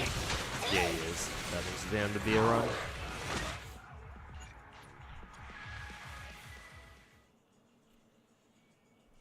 What if we made a gacha game too? Oh yeah, just give me $100 million and 4 or 5 years, and let me see what I can come up with. I don't want to say that I know how to make a gacha game. However, if you're not familiar with me as a content creator, Black Swan, or sorry, Vivian, because I think that's what you were. That's what your name was over on YouTube chat. I can call you either one, whichever you prefer, either Black Swan or Vivian. Since I think you mentioned when you stopped by my YouTube chat earlier, and you said it was your first time here, or first time talking here, allow me to properly introduce myself. I've been playing Vivian. Okay, gotcha. I'll call you Vivian from now on. So yeah, anyways, allow me to properly introduce myself. I've been playing gacha games for 7.5 years. I main 12 different gacha games. Zenless Zone Zero is only one of them. So, out of all the content creators you will see in the space, at least out here in the West, so on like YouTube, Twitch. I mean, if you want to include Kick, then I guess sure, why not? Just the West, as far as Western gacha content creators go, I have by far the most experience playing gachas and knowing how they work. I mean, I take that a step further, and I call myself, I dare to call myself the god of gacha, because nobody comes close. No, at least not to me. So I think I know how to make a gacha game, but I'm obviously I don't have any actual developer experience. However, I want to say that I have a much better idea of what a gacha needs to be successful, or what a gacha needs to most likely be successful. More so than anybody else out there as far as players go. Obviously, again, I have zero development experience, so I can't speak from a development perspective. But from a player perspective, just playing a gacha and knowing what it needs in order to attract players, to keep people playing, what players like, blah blah blah, all that sort of shit. I think I know a little bit more than most others. So when you ask me, how about I make a gacha game, or like, have you ever thought of making a gacha game of your own? I guess I could. The problem is I have no connections, no capital, and certainly no fucking money, because I'm broke, personally. So, I don't know. Also, even if I did have the chance to like develop my own gacha game, I wouldn't want to start on a gacha game right away. Instead, I feel like I would work on like a quote-unquote normal game first, just to get the hang of like gacha, like just game development in general, not just for gacha games, but game deving in general. So that when I do start working on a gacha game, I've got the experience, right? Or at least I have a little bit more experience knowing how to game dev. As opposed to if I were just go in there with zero experience at all. Like, kind of pull a Project Moon where they put out, 2 games before they started working on a gacha. Something like that. But I just put out 1 game first and then go straight into making a gacha. Something like that. You heard a leak? Yeah, Bubba, I think Soth earlier in stream was talking about something like that.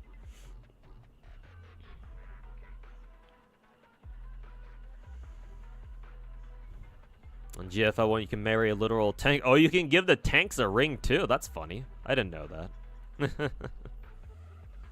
Maybe you can get... I think you're actually giving a ring to, like, the tank crew, maybe? I don't know if the tanks in GFL1 had, like, their own crew or something like that. Because, like, the HOA... Or the HOA... Homeowners Association? Jesus. The HOC crews have...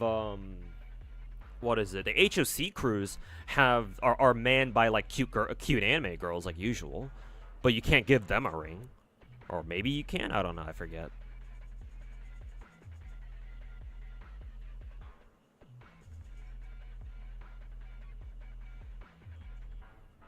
Will you ever give Tribe 9 a try? First of all, I don't know if that was that pressing a question where you have to ask it twice in a row. Once is enough, I think. 2, no, I don't plan on playing Tribe 9. It doesn't really interest me. like looking at its gameplay, it's basically a dumbed down version of Zenless Zone Zero, from what I can tell. Maybe it's not quite accurate, but hey, those are my impressions just looking at it. And so because of that, I'm just kind of not interested. I already play Zenless.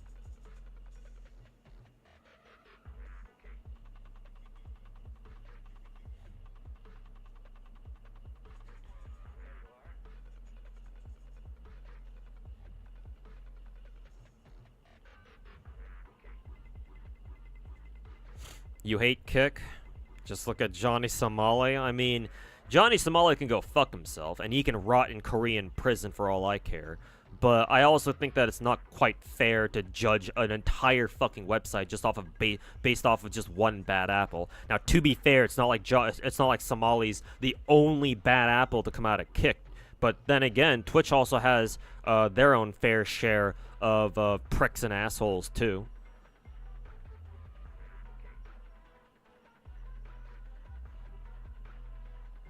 Like, I think that if you want to hate a website, you should hate their policies and shit like that, and like, you know, how they conduct their website, other than just, you know, oh, blame it on just one guy. But yeah, Johnny, at the same time, true, Johnny Somali can go fuck himself.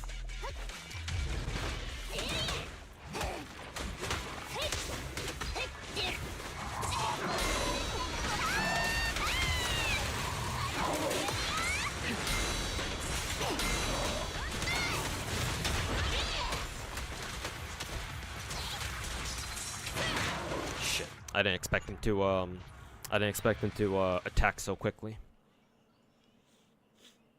Limbus Company, I can't be good at Tuhu. Are you saying that you're not good at Limbus Company? I mean, I hear that game is all that game is basically win rate simulator.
I think we bugged him out again.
Alright, I think I will, what I'm gonna do is I'm gonna try switching the team. Maybe I'll throw in, Astra Yao here. Maybe I'll try this team with, Astra Lighter and, Evelyn, perhaps.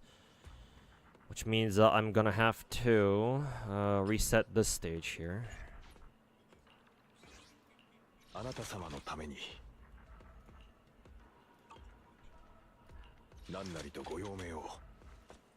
Let's try using Nicole. Also, what is my Nicole doing not being on her skin? I hate how you can't change skins inside of a game mode. Hopefully they change that one day.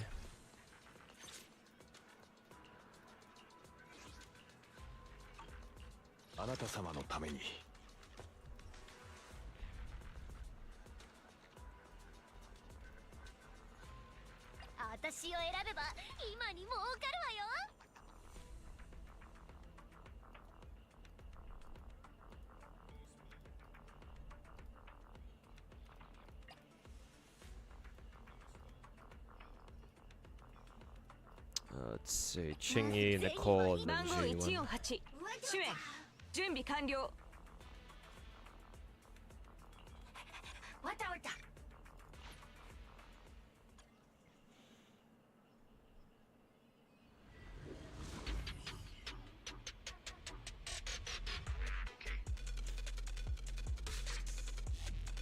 The fact that you just heard Tribe 9 is a dumbed down version of Zenless without playing beforehand is crazy. Hey, guess what? Most players get their first impressions from a game just by looking at what the game is like. Like, sorry, but that's how it goes a lot of the time. Like, especially for a guy like me who already plays 12 different gacha games, I have to be kind of selective about which gacha games I want to play. And if a game doesn't, like, grasp me or interest me right away, then most likely it's not going to. There are exceptions, of course, but what I saw from Tribe 9, what I saw from other people playing Tribe 9, I wasn't personally very interested by.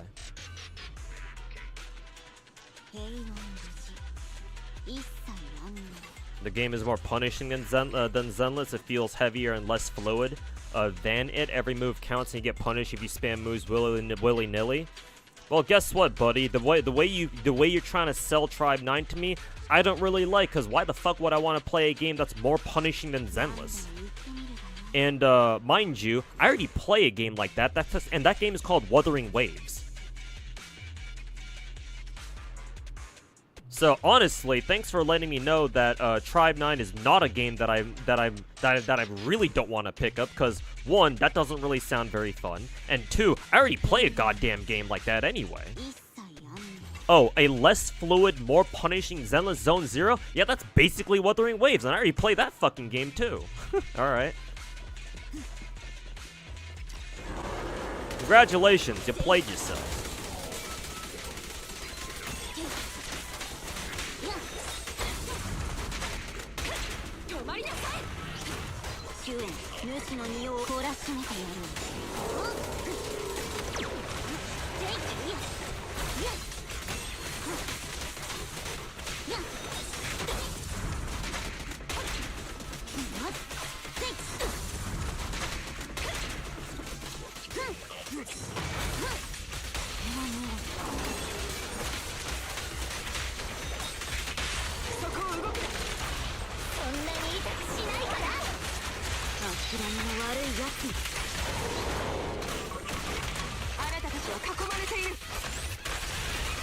Hope Global Movement happens this year. Yeah, hopefully so. When Psy Games gets their fucking head out of their asses, maybe.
今すぐ強気がいるようだ。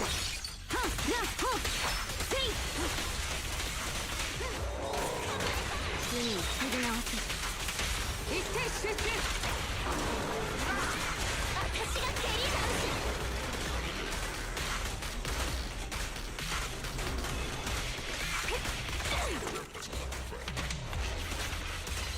まだ油断できません。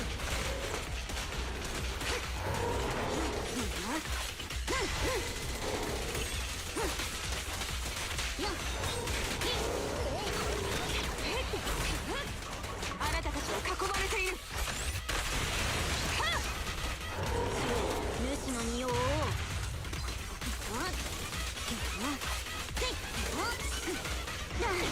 追加バイバイ。またナイスでね。好きだらけよ。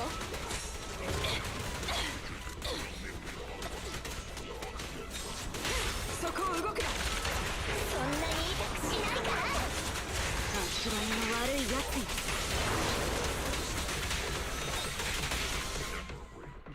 17.6k. Astro Royale makes such a fucking huge difference, man.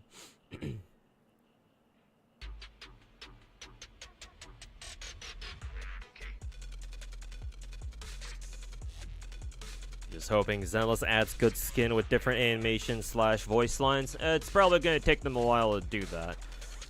They got a better chance of doing that than, say, like either Star Rail or Genshin, but yeah, don't expect that to happen in Zenless anytime soon, is what I'd say.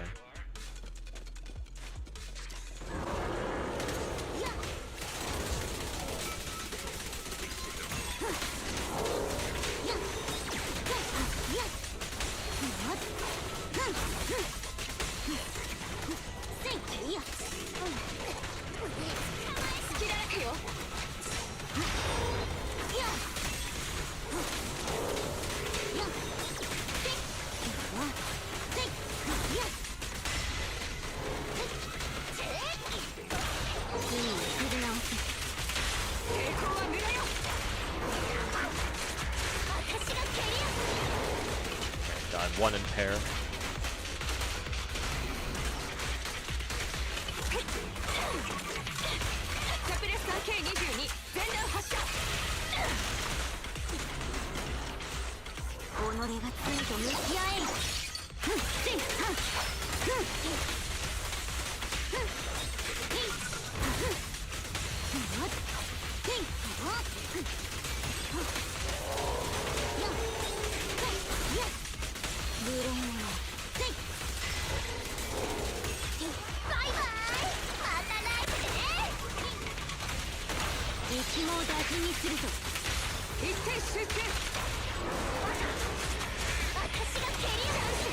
Two in pair, I think I saw.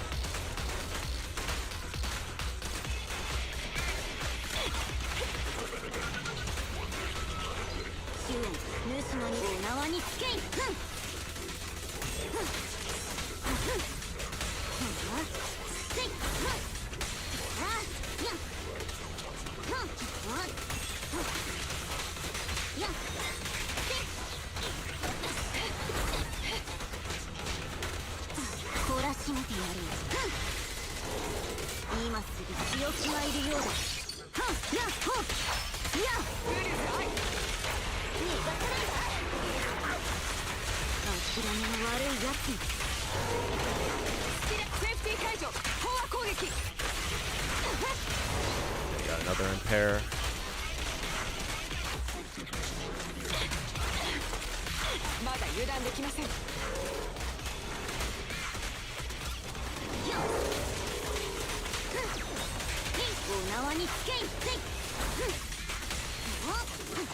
しょうがないわ。ほーらスマイルスマイル。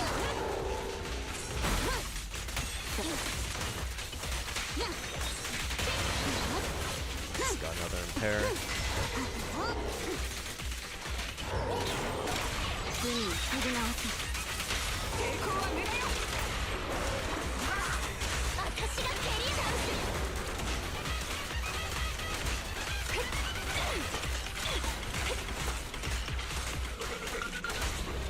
この場で正すやろう。せいなはせいブレーン倍返しよ。あなたたちを囲まれている。 Hopefully this will get me 500 points. There we go. いい出陣。 Alright, that's good to hear. That's good to see. Nicole was good enough.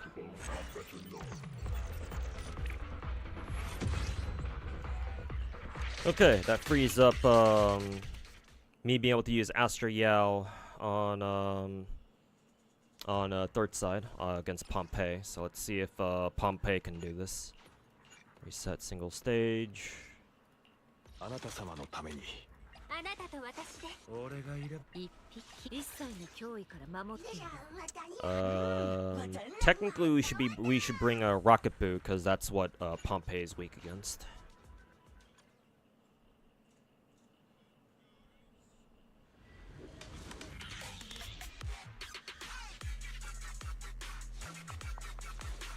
TOF relaunch looks like it's working right now. Didn't TOF... Oh yeah, that's right. I think you mentioned that TOF technically it didn't EOS. They just got like a new publisher or something. I mean, TOF's relaunch is going to be known as NTE, so... But hey, I mean, if they can keep it going, I guess that's good.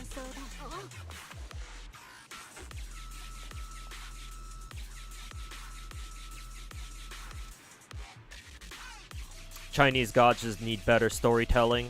JP devs need better everything that isn't story. If you can combine those two, then yeah, you basically get like the ultimate gacha game.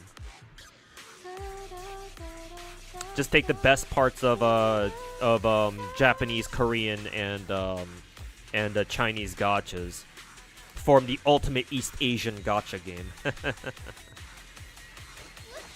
All right, let's see if this is gonna. Let's see if these guys can do it against Pompeii.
Yeah, doing much better with Astra Yao here.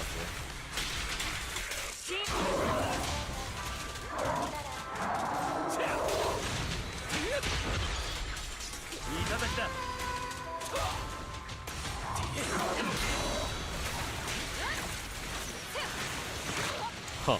We already sent Pompey into a second phase.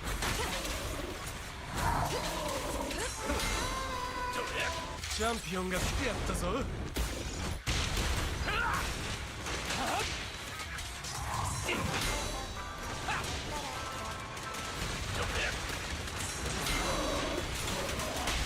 ヤがいてこその勝利さ。芸術の力をあげなさい。全面封鎖完了。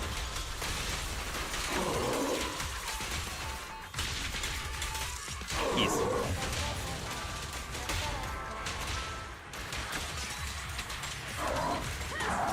この視線をくぐれる者はいない。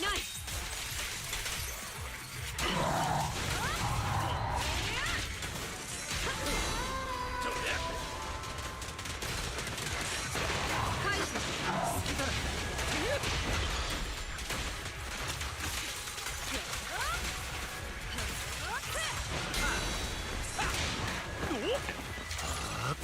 一気当選。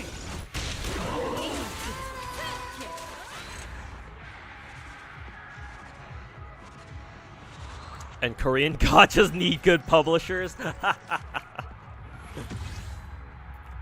Technically, doesn't Limbus Company publish their own games? I think they do, right? Or did they publish under a different name?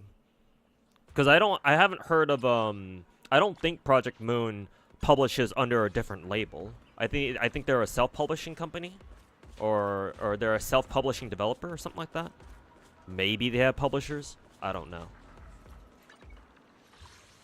Let's see. I would like to get started on this fishing event because I haven't done it at all. Oh god. But I also want to play some Wuwa. I think I'll play a little bit. I'll see how much of how fast I can get through the fishing event. Maybe it'll take some time. I don't know. I'll try it out for now and see how long it's gonna fucking take me.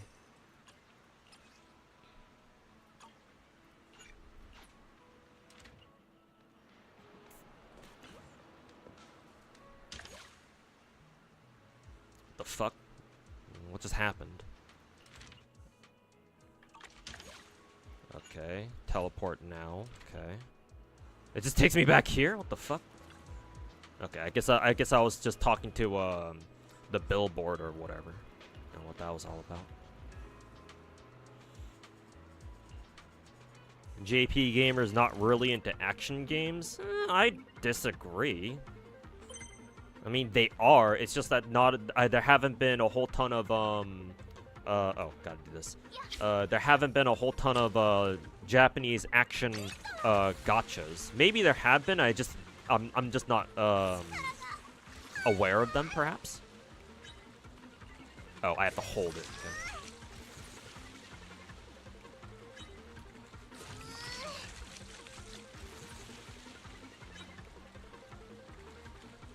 Hello?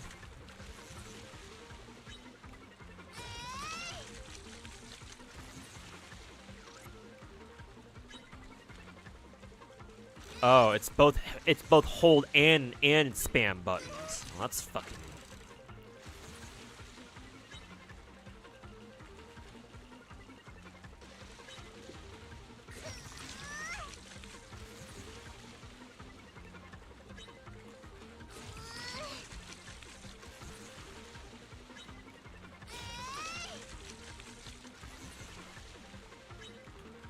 repeatedly press.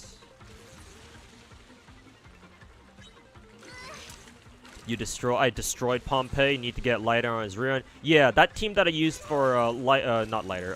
Evelyn is, I believe, her best in slot team.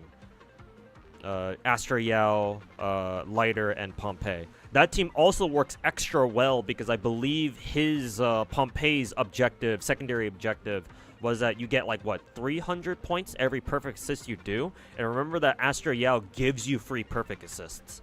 I think they count. I would be surprised if they didn't. Even if they, because that's how I would expect that they count. Because otherwise, how the fuck did I get 25k points on Pompey that easily? Even if they don't count for Pompey's secondary objective, that should show you just how strong lighter support is for Evelyn. Yeah, lighter's pyro and cryo resist shred is fucking serious, man. And he's just a really fun stunner to play too. I really like his playstyle. I mean, it's just fun watching him just beat the shit out of people. So the fact he's also a really good stunner, well, I mean, stunners are all pretty good for the most part, just because stunning enemies is really important in this game. But yeah, the fact that he also just has a random fucking 30%, how much is it again? Like 30%? 30%, 20 or 30% or so, free fucking cryo and pyro resist shred is like, wow, okay. I don't know if he really needed this, but sure. Ain't complaining. But yeah, definitely recommend lighter. He's quite nice. That's for sure. Hey Naruto, welcome back. Zenla's fishing minigame. I'm actually not that big of a fan of fishing games as most people seem to be. Like, especially if they take a long fucking time. Like this event probably will.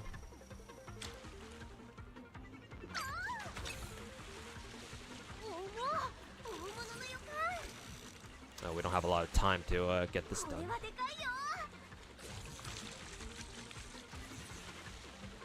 Will I even have enough time to pull this one out?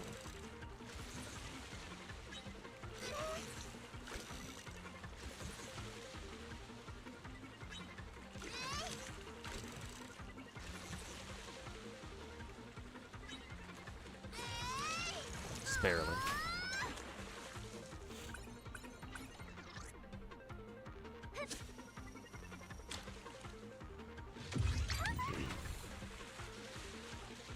Oh, the minute and a half was just the total amount of time that I had. Okay, I was wondering why the hell do I not have a lot of time for the second fish? Took you 9 hours to just one fish to 100% the event. Hopefully, I don't have to 100% the event. Because yeah, I don't know if I'll have the time to 100% everything for this event. Maybe you have to in order to get everything, like all the Denny's and shit. Ugh. If that's the case, maybe I'll have to grind this event off stream a little bit too. Not looking forward to that, but whatever. P-Moon is a indie dev. I mean, you can be an indie dev but still have a publisher. But I guess, yeah, that should be enough to tell me what I wanted to know. So yeah, P-Moon is their own publisher basically. Is it just you? Only problem when you have a Z3, they give away too little Denny's. No, it's not just you, Jaeger. It's very hard. You run out of Denny's a lot in Zenless. It's not just you. You have to consciously go out of your way to make sure to farm Denny's so that you're always stocked up on it. Yeah, characters are extremely expensive to level up in this game. Because remember, in Zenless, in this game, all characters have like a shit ton of things that you have to level up, right? You got their you gotta level up their character level. You have to level up what else? Yeah, their character level, which comes with their own ascension materials, right? That costs, well, the ascension materials or every ascension costs Denny's. The actual leveling up process doesn't, which is different from technically different from Genshin and Star Rail, but still the actual ascensions themselves can be kind of pricey. You got their W engines, which again, just enhancing their levels itself doesn't cost Denny's, but their ascension upgrades do, just like character ascensions. What else? Leveling up their disk drives costs Denny's, unlike you know, character levels or weapon levels, because disk drives don't have ascension levels. So just leveling them up itself, just leveling them up costs Denny's, and they cost quite a bit. They add up real fucking quick. What? Leveling up plus 12ing a S rank disk drive costs what, 72k Denny's per, so times that by 6 and that costs you like 420k, I think, if I'm doing my math right. So 420k Denny's minimum just to give a character a full set of of disc drives, S-rank disc drives, possible, most likely even more, because you're gonna keep if you're investing into a character that you want to like fine tune their disc drives for, then it's gonna cost you a lot more than that, obviously. So baseline minimum 420k. You got all the characters in the game also have core skills, a lot of which actually are very important. Like, say, you know, Caesar's core skill or Evelyn's core skill, especially if somebody has a core skill that increases like a particular stat that they really need, like a crit stat, or like in Rena's case, it gives her free extra pen ratio that she really likes or that she really wants. What else? And the cherry on top, every single character in the game has 5 different fucking skills to level up. I mean, technically, it's a little bit better than Star Rail, because I think Star Rail you have, what, like, also 5 or 6? I forget exactly how many. Because in Star Rail, every character has a basic skill, ultimate talent. I think just 4, actually. Maybe it's just 4. Unless there's a 5th thing that I'm forgetting. But technically, I guess the 5th thing would be, like, all their other shit on their trace tree. So what? All their extra trace stats, and then the 3 bonus abilities, I suppose. So those add up, I suppose. Yeah, you can kind of consider them, the rest of the of Star Rail's characters' trace trees to be like a 5th like level up slot technically. So I guess if we're comparing Zenless to Star Rail, they're kind of similar, because characters in Zenless all have 5 different skills they have to level up. I mean, you don't have to, just level up their important ones, but still, if you want to level up all of them, then yeah, it gets really pricey really quick. So yeah, like, yeah, that shouldn't be a surprise, Jaeger. So it's very expensive leveling up characters in Zenless. Though, to be fair, these days in Star Rail, credits are very easy to come by. That's probably because I've leveled up most characters in the game. While here in Zenless, I'm nowhere near that point. So I guess we'll see another half a year from now how I'm feeling about like Zenless's progression.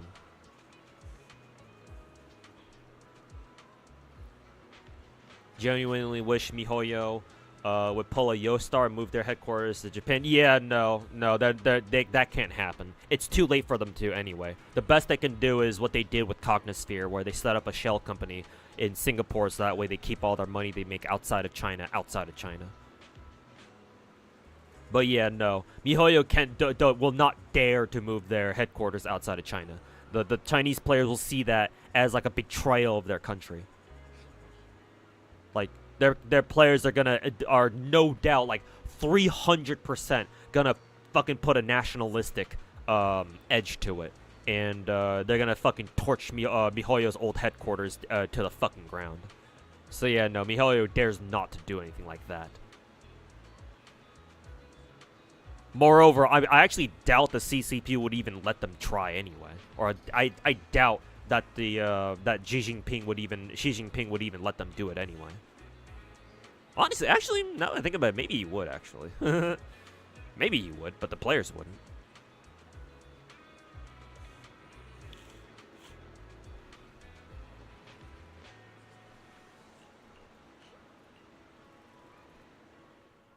Belle, please stop making noises like that. What are you trying to say? What are you trying to say, Bubba?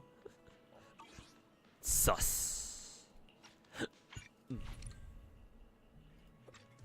あなたと私で響く触りたいダメあなた様のために What you trying to say?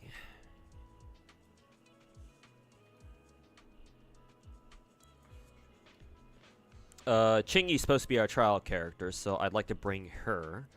Along. 一匹まずは水なり飲ませてくれぬかメイド長で何やら有事であるな Since I actually have Rena built now, I guess I can bring these three. And then bring Plug Boo, because they're all from different factions.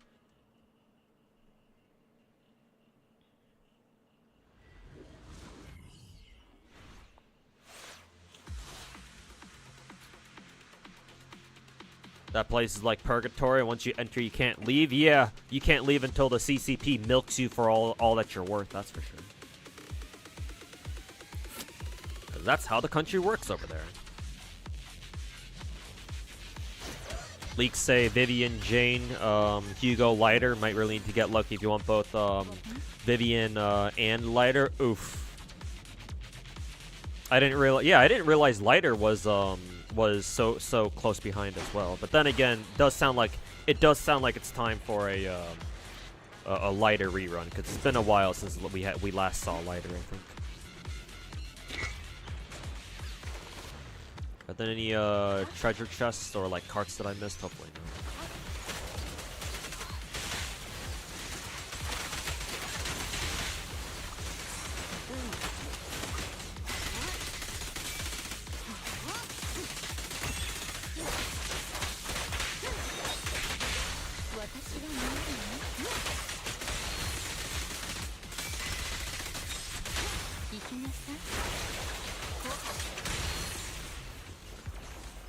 Oh, the S is on the character's 5 star. Yeah, Naruto.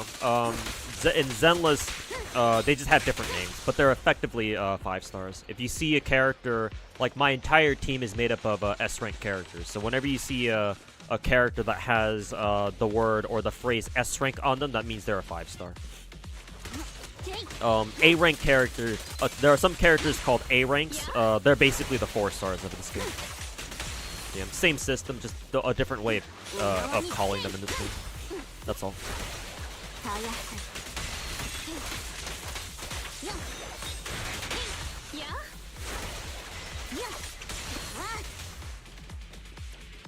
Oh, he's not dead yet.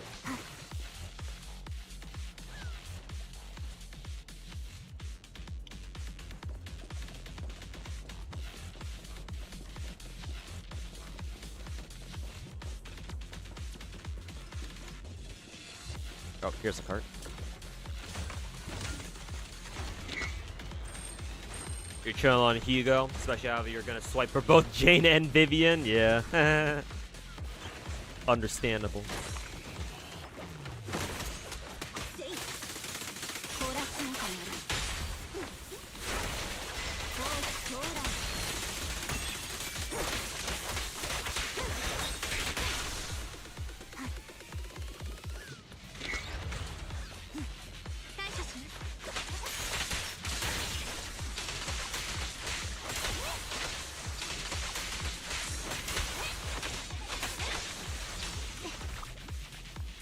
I'm not missing any carts back here.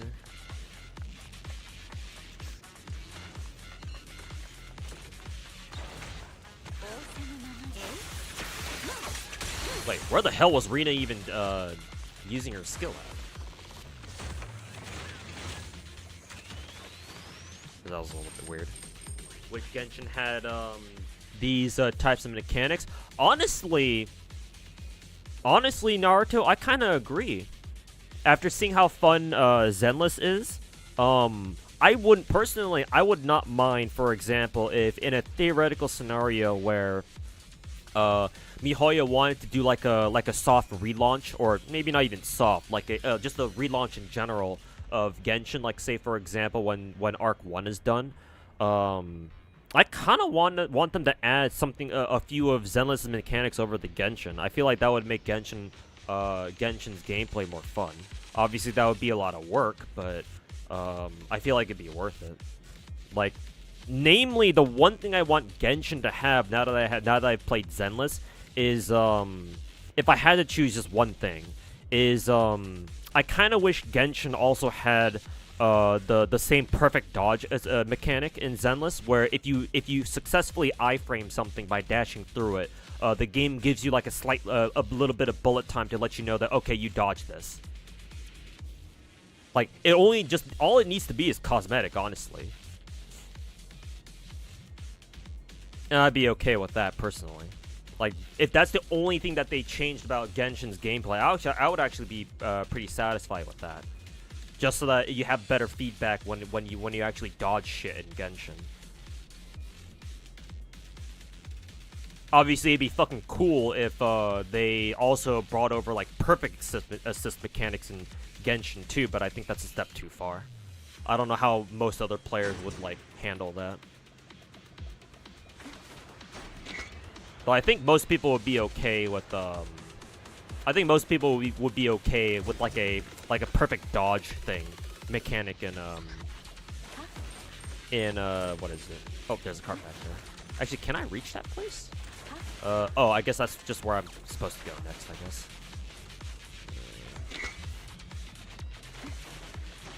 Inner console. Actually, no, maybe this is where I need to go next, but I can move the thingy over, maybe. Oh, yeah, yeah.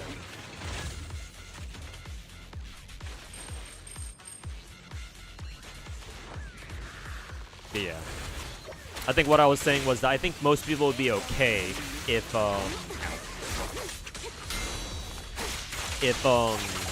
Genshin got like a perfect dodge thingy, but not a perfect assist.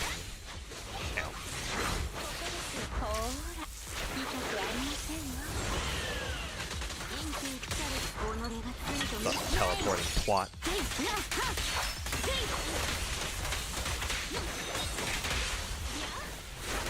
Teleport out of this bitch.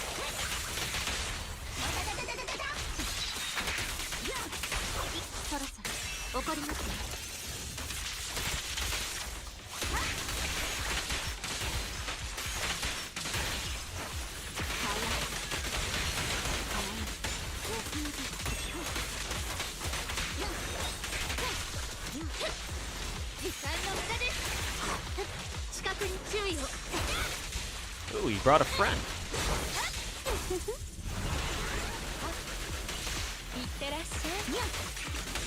Now you both get to die together.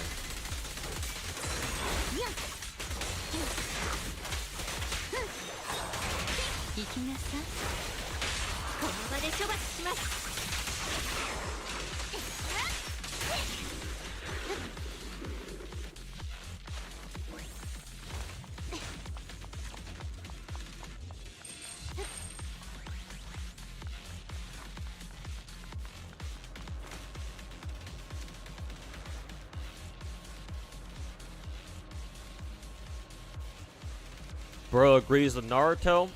He says dumb shit a lot, but he also doesn't. But not all the time.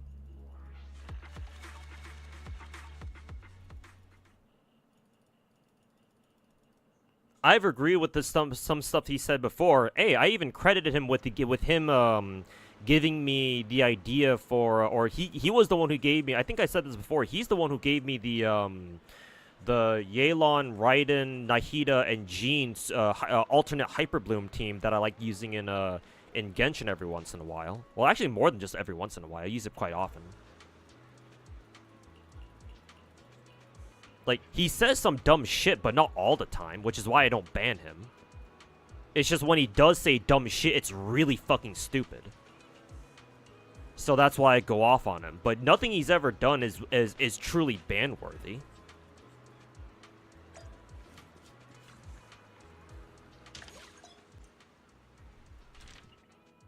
Going to bed. Alright, Jay Snow. Take care, man. We'll catch you next time.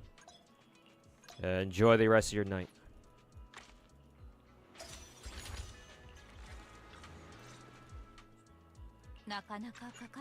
Oh, Rena's here. Who thought way too much about Zelda when they made Genshin? I mean, can you blame them?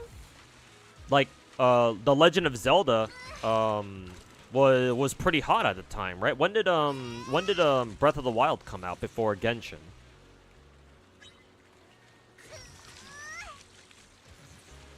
Like, Chinese devs love their references and their inspirations, man. I mean, I'm tempted to say, I'm tempted to use the whole, stereotype of, oh, the Chinese just copy everything, but clearly that wasn't the case with Genshin. They didn't just copy everything. But I guess you could argue that they did copy, like, Breath of the Wild's aesthetic, but I mean, hey, if that's the only thing they copied, that's fine.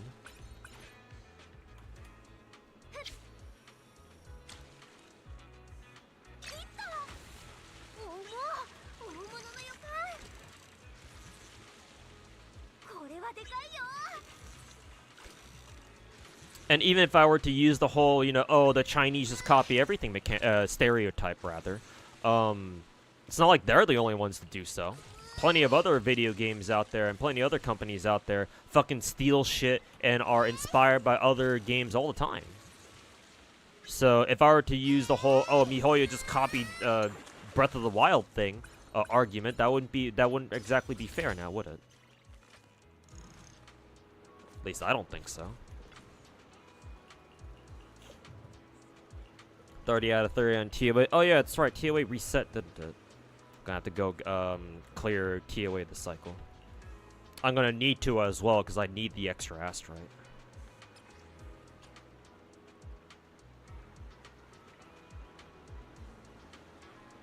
Can you imagine if Genshin had Elden Ring mechanics where enemies don't get stunned as soon as you hit them? I mean, I don't have to imagine Naruto. Genshin is already kind of like that, especially on floor 12. Also, I don't know why you felt the need to fucking spam your comment twice in a row. I just roasted somebody on my YouTube chat for like basically asking me the same exact thing twice in a row. So why are you doing it?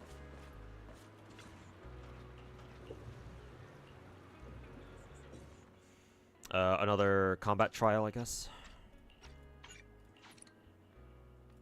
Let's see. They want me to use or trial. What is it? Trial Lycaon is on, so I might as well use him. Who's my third again? Oh right, let's see. Lycaon. Lycaon.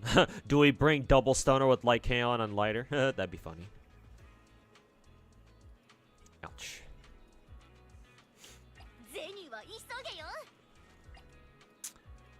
You know what? I think I'll run, let's see. Rina, Lycaon, and then Ellen.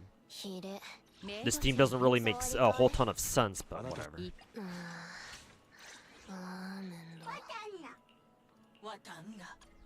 Because, like, who exactly is Rina supporting here? But whatever. Don't really care. Breath of the Wild was like 2017, 2018. And yeah, that makes perfect sense because that's around the time that Genshin started development. Or it would have been, even if they had started it before, it would have been very early on in Genshin's development. So yeah, that makes perfect sense.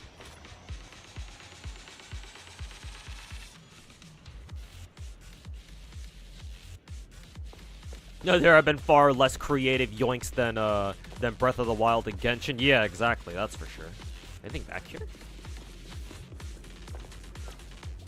Why is there a space that you can go all the way here for? Maybe we have to go, maybe we have to like double back there at one point. I don't know. Lore team here. Yeah, it's cute. It's fun running lore teams. Certainly can't do it a lot in like other endgame modes. That's for sure. At least not as easily.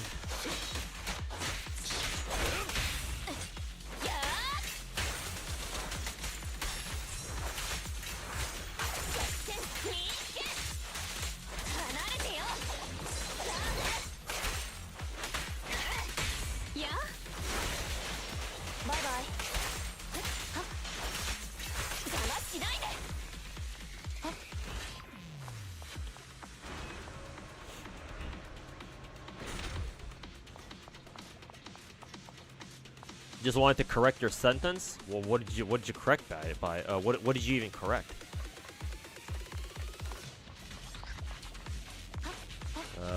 Can't go this way, I guess. At least not yet.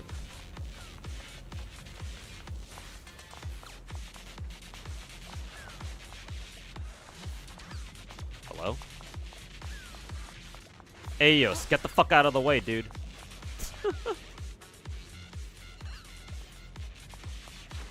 Annoying little shit.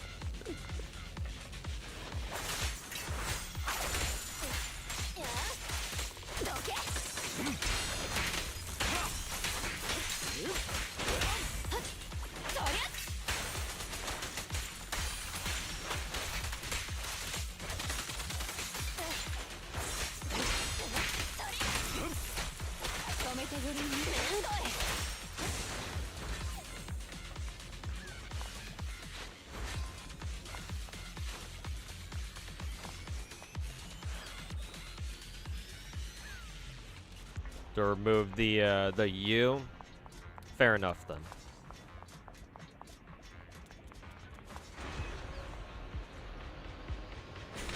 Starting to think it's easier to find gacha without some sort of fishing segment? Yeah, probably. Fishing games are popular for a reason. Most people like them.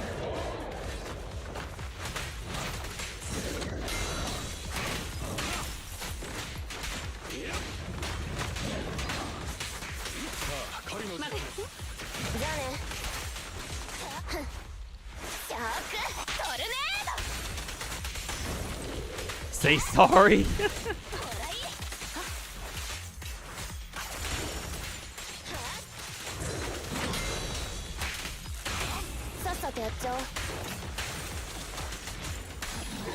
Rip MC slash Bangboo. He fucking hates him. Oh no.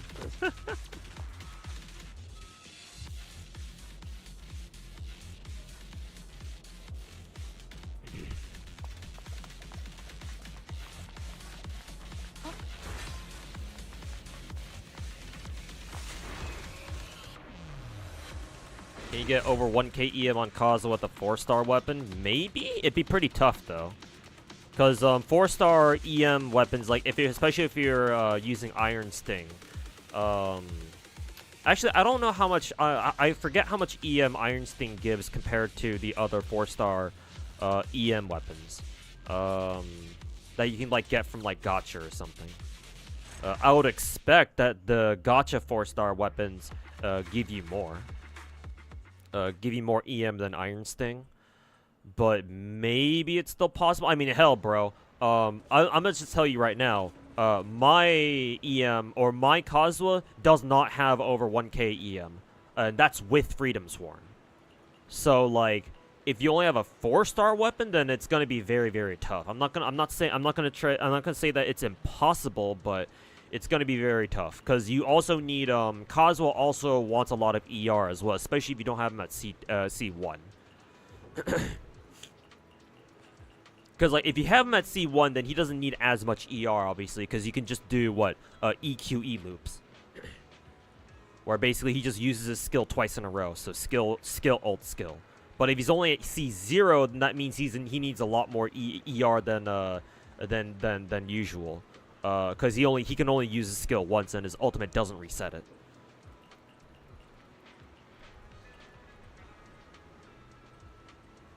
Like, you're looking at, like, rolling, like, what, at least three EM rolls every single artifact or something like that, just to be able to have a chance at hitting 1,000 EM on Kazuha, perhaps? Because I'm pretty sure my Kazuha has around, like, 950. And admittedly, my Kazuha's artifacts don't have like the absolutely top tier EM rolls. Technically, if I really wanted to, I could try getting him even better ER rolls. But then again, I like where he's at right now with his attack percent substats and ER substats. So it's not like I'm gonna change them anytime soon. So for you to try to hit 1k EM on Kazuha with just 4-star weapons, I don't know, man. That's gonna take you a very long time, if not just outright impossible. Like, it's such high effort that, like, I think as long as your Kazuha can hit like 900 EM, that's good enough. And then your resources and your time is better off spent investing into something else.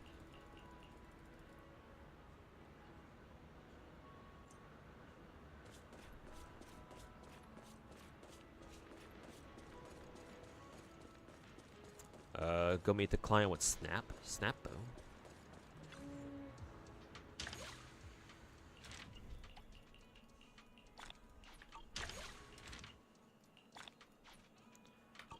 Oh, excuse me. Is there like no shop here? Or maybe I just unlock it later or something? Maybe the event doesn't actually have a shop or something like that. Just talk to this mysterious guy first. Maybe he'll give me a commission or something. Oh, just a coin. Nice. Just toss it over to Mr. Sage guy.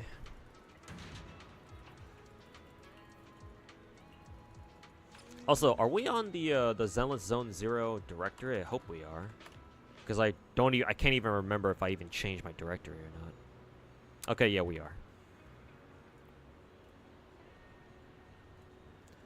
Good, good, good.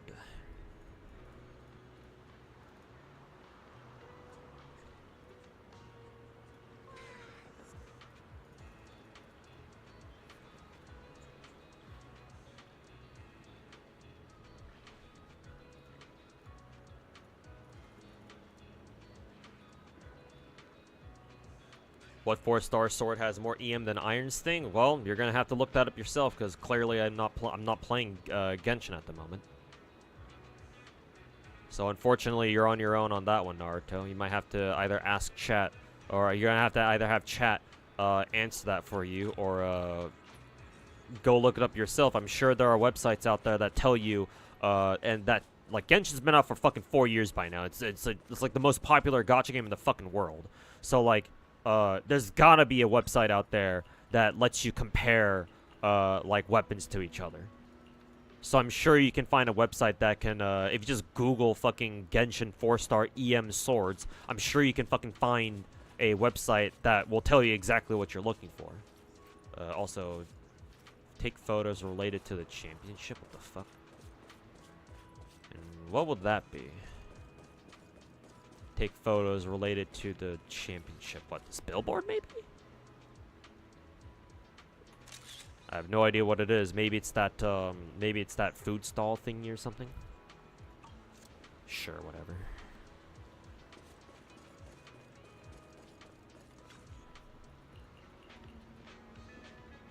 On a scale of 0 to 10, how much potential does Enfield have, in my opinion? From the little bit I've seen, and just to be completely transparent with you, I have not played any of Enfield's betas, either the pre-alpha test last year or their most recent closed beta test a month or two ago. Just from what I've seen, I think Enfield has about like a gut feeling, maybe like an 8 to 8.5 potential. Maybe 9 if I'm feeling really optimistic.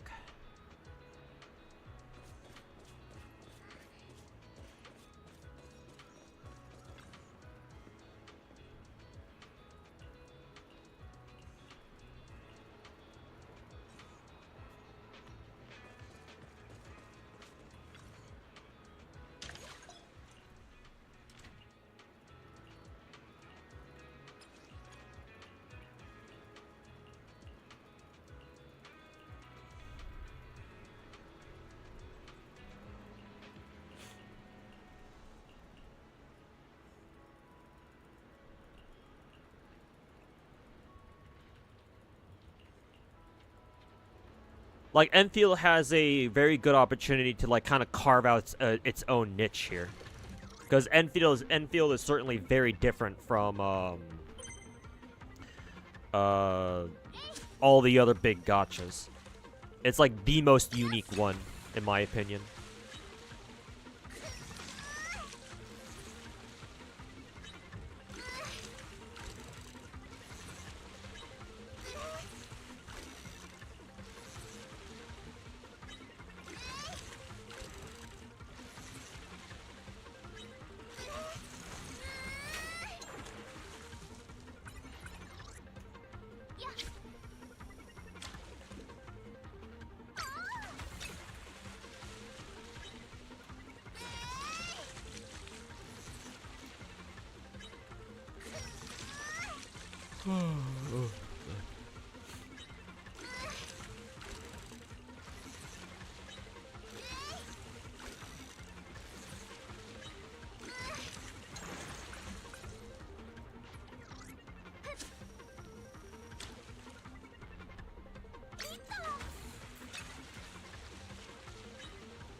For a second, when Bell said Mita, I thought I was playing me-side for a second.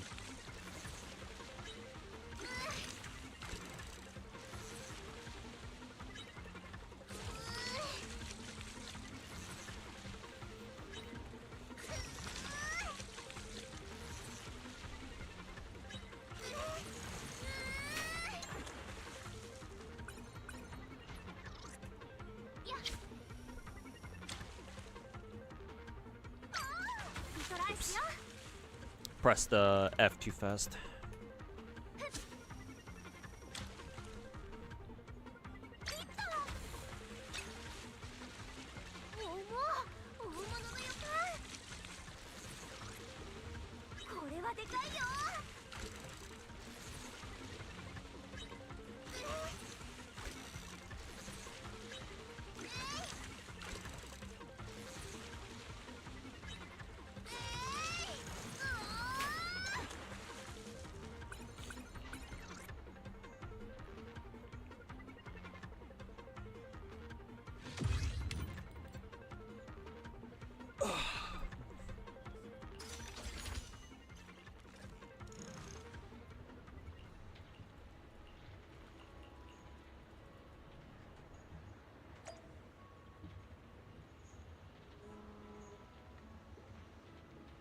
'Do you think Enfield's competing more with Star Rail and turn-based games more than action-oriented ones?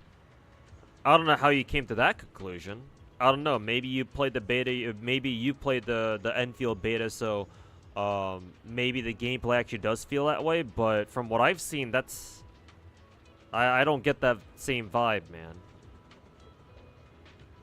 Like, what exactly makes you say that Enfield is trying to compete with turn-based games more so than action, like action RPGs?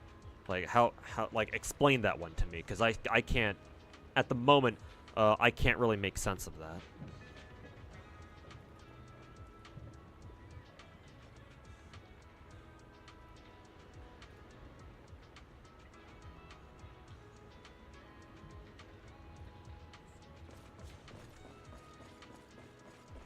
Okay, 10 more minutes of this event, and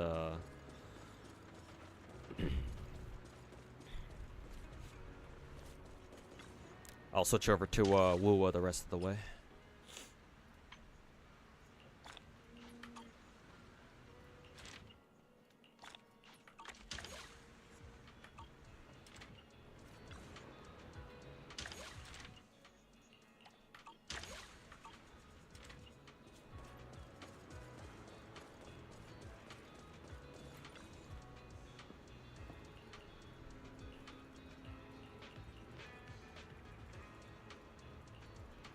Me-Side collab hinted.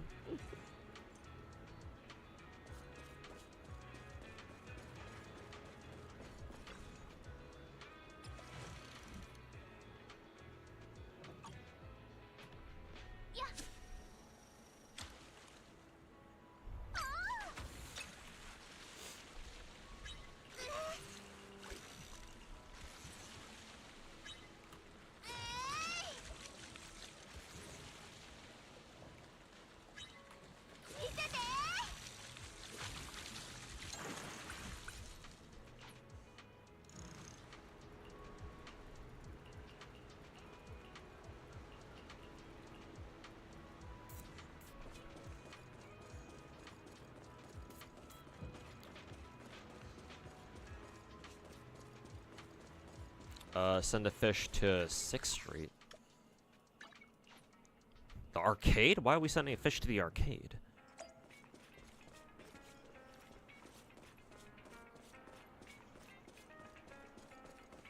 Oh, they're just meeting behind the, behind here. Okay, I see. They just want to feed the fish, or they just want to feed the cats.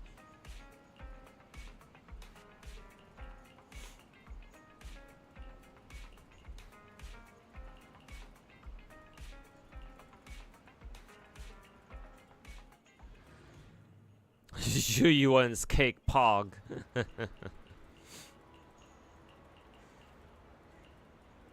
Her cake brings all the boys to the yard. Well, her milkshakes too, for that matter.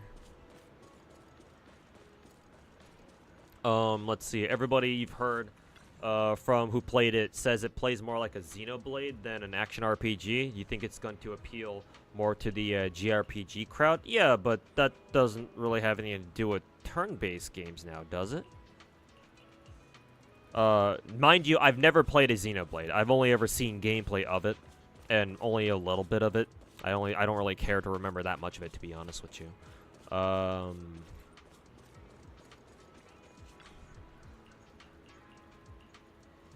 so I don't know how Xenoblade plays. However, just from seeing Enfield's gameplay, it's like, yeah, I guess there is sort of like a turn-based element-ish to the gameplay, but even still, it's still action RPG.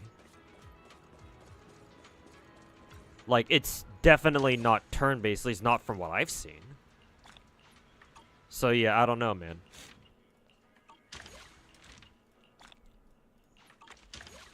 Let's see, god damn, I'm still far from getting any of this shit done.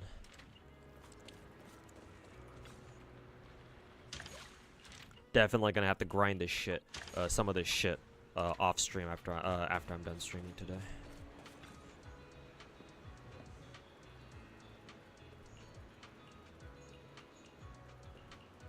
You also forgot about Juyuan's Ryo with Trigger. Well, Mr. Finkel, guess what? Your wallet ain't seen ain't seen the time of day anytime soon.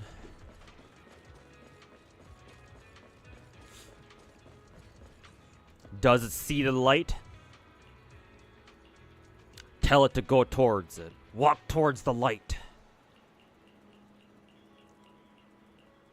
No!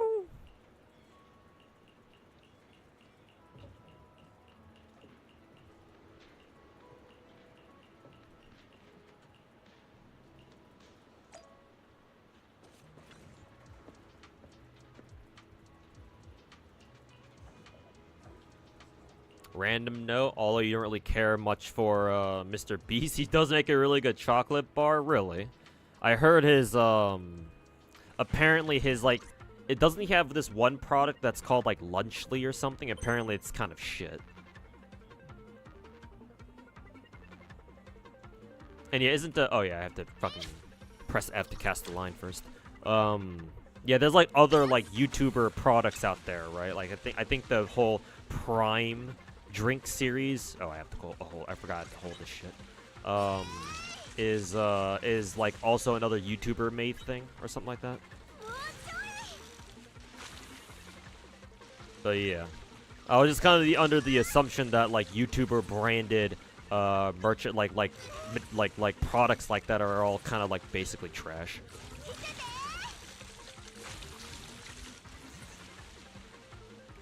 But hey, if his chocolate bar is actually pretty good, then hey, credit where credit is due. I certainly like a good chocolate bar every once in a while. Shit, I forgot that you can't press F immediately.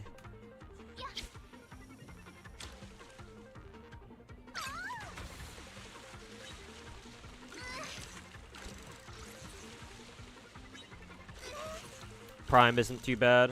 Who even made Prime to begin with? Like which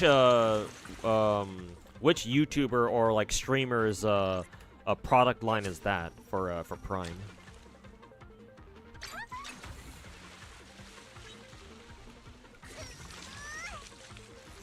Lunchly is awful. Yeah, I heard about the whole moldy cheese incident.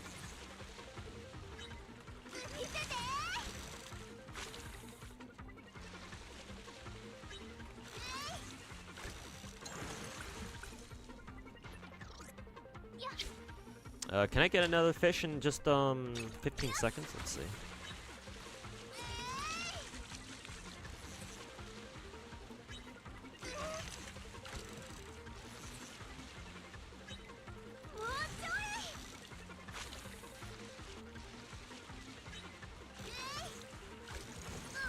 Barely.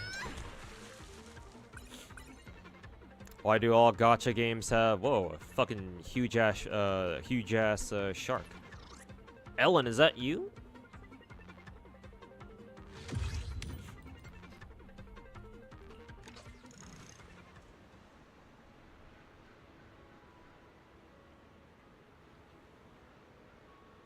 You heard from a few people that both Prime and Feastables taste like ass. Yeah, I don't really trust YouTubers or like streamers or content creators to like really know what they're doing when it comes to like marketing like edible products such as that, to be honest.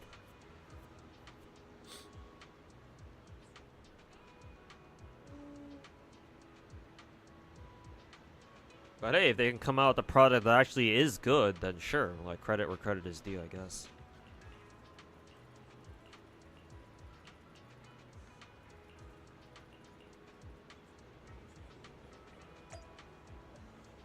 Not gonna lie, you're very surprised of the rise and success of original IP gachas, considering for a while, they were all IP based here in NA. Well, I mean, that's what you get with Chinese gachas. Because remember, Chinese gacha games are all things considered, they're actually still quite recent. Well, some of them are definitely older. Like if you're talking about Girls Frontline 1, then yeah, they're certainly, you know, much older. But yeah, like it's you see Japanese gachas, a lot of them, if not most of them, end up just being IP rips. Right? They're not original gachas. Rather, they're just, you know, IP. They just, you know, ride off the IP of whatever, you know, manga or anime that came before them already. Whereas in China doesn't have a lot of like legacy like IPs. I mean, they have some, but like whenever you think of like anime and stuff like that, mostly you're gonna think of what comes out of Japan, not China. So Chinese gachas have to come up with their own original gachas. They don't have you know, years, decades even worth of like anime production, stuff like that, right? I mean, to this day, when it comes to anime, just pure anime, Japan still reigns supreme. Like, you still don't really see a lot of like anime come out of like China. I don't think, at least not that I'm aware of. I know China's produced some, but like, are any of them on the same, like in terms of popularity anyway, on the same level as say our like, you know, cult classic or our trendy animes that come out of Japan? Not really. I don't think so. So yeah, the Chinese have no choice but to make original IP gachas. And luckily for them, it seems like they've really cracked the code on that, because Japan's really dropped the ball on you know, they've really dropped the ball on producing their own gachas. So, personally, I'm not surprised. You don't have to depend on an already existing IP to carry your ass. Like, Genshin is a perfect example of that, to be honest. I mean, it's quite literally the best example of that, actually. Why do all gacha games have fishing events now? What do you mean, why? They're casual, they're popular, everybody loves fishing. So why not? Big ass shark.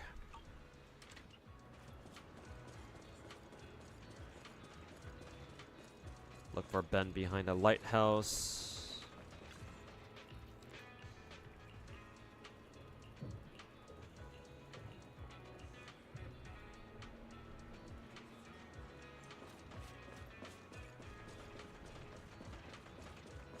Oh, excuse me. That's good, actually. Limitations breed creativity. I mean, you can certainly look at it that way, sure. I still think you can be very creative with an already existing IP, but yeah, obviously, you need to be a lot more creative and come up with something yourself when it comes to, like, original IPs, obviously.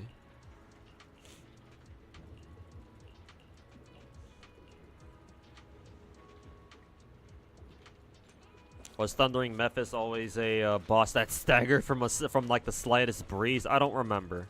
It's been a while since I last fought that boss in Wuwa.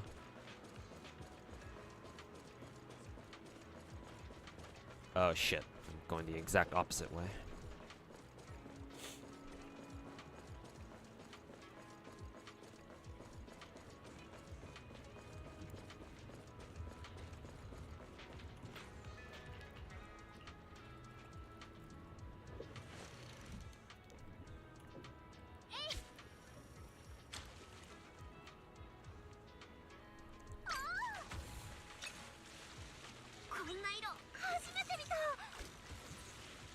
bright ass gold looking fish. The hell is that?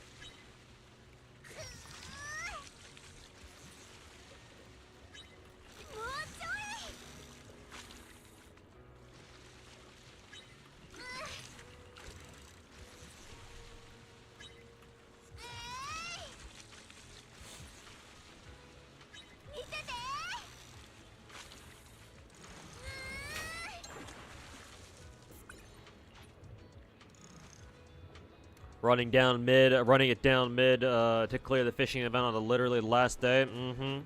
I've been meaning to stream this earlier, but like starting last week, but I just didn't stream for very long last weekend. So I have no choice but to try getting started on this event. And yeah, get started on this event now. Clear a little bit of it after I'm done streaming today, and then finish it. Finish the rest of it tomorrow for tomorrow's stream.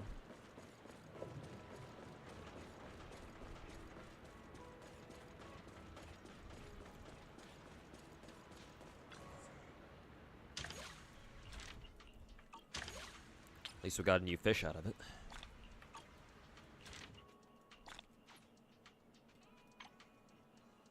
Bonus discoveries, oh god. No wonder they had you, this event was going on for like a fucking full-ass month. Oh, not here. Gotta go around.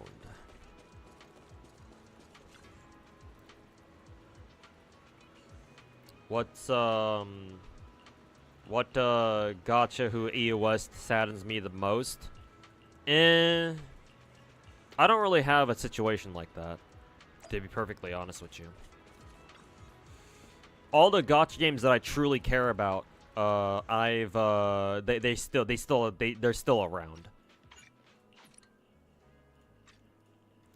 Chingy again, huh? We can run Chingy. Actually, we can run Pupsec team, I think. Who are our Pupsec girls again? These three? Yeah. But yeah, I don't really have a gacha game that EOS that makes me feel that way. The closest, I guess, would be Magia Record, because I actually did play that game in an EOS like a year or two later. Something like that. So maybe that. But I don't really feel sad about it, because I didn't play it for long enough to really develop any feelings for it.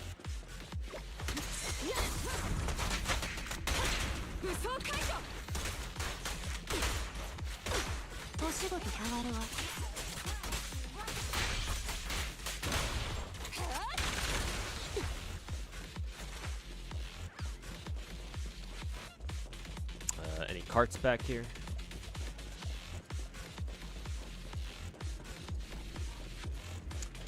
Damn, look at that fat ass thug shaker.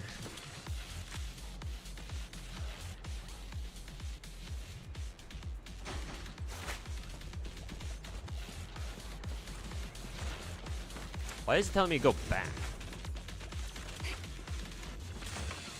Oh, because I have to. I guess we just called that one in to gain access to that mini cart then.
上昇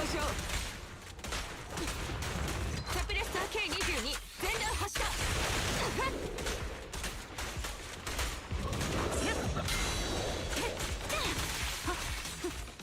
さあフィナーレよ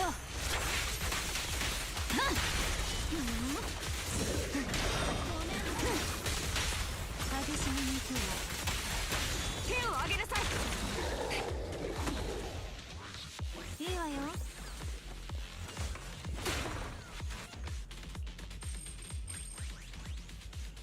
If all my gacha accounts are deleted and I can only restart one gacha from the beginning, which one would I pick? Probably just one, huh?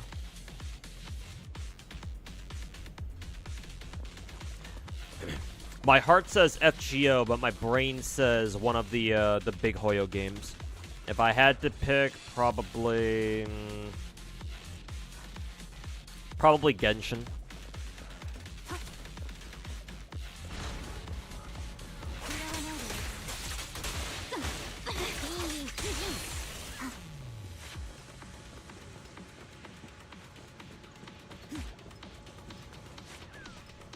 Were there any mini carts back here? I don't think so. We're good.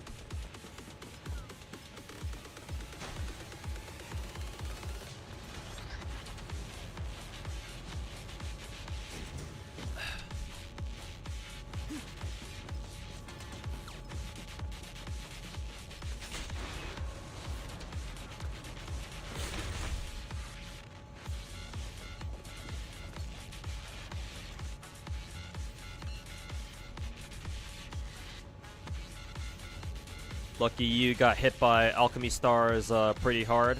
I think a lot of people got devastated by... Was it alchemy stars? No, artery gear. I think that was the one. That was also another gacha that got EOS'd. That EOS'd. That people really liked, I think.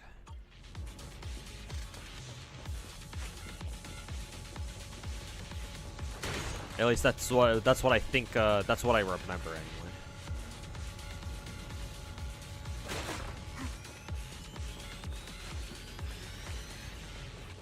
Actually, can we go? Are we supposed to go down here?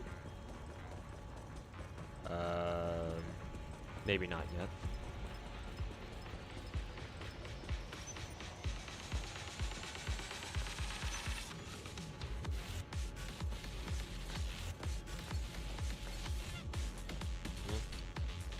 Colors of the signal lights are as follows: green, blue, blue. Okay. Oh, that thing right there.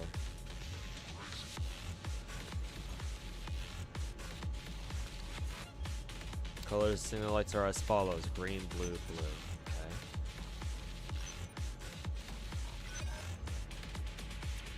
The fuck am I supposed to do again?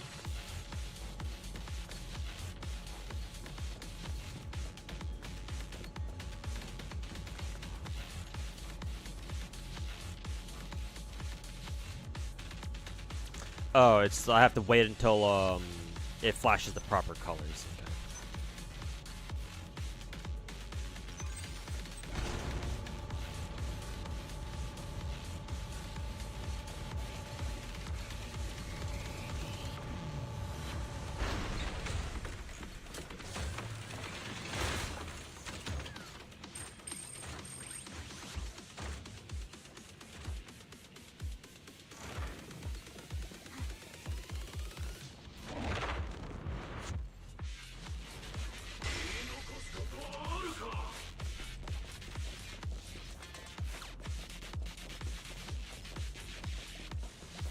Any mini carts back here?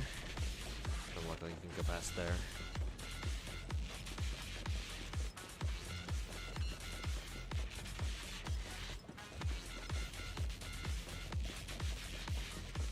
What about over here? Got any mini carts for me?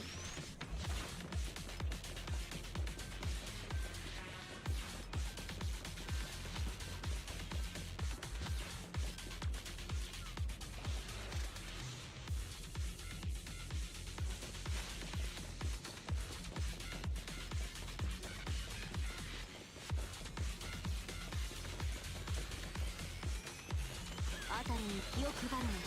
今すぐ強気がいるようだ。はっやっほっせい。 Also, Dragalia lost. Yeah, that one too.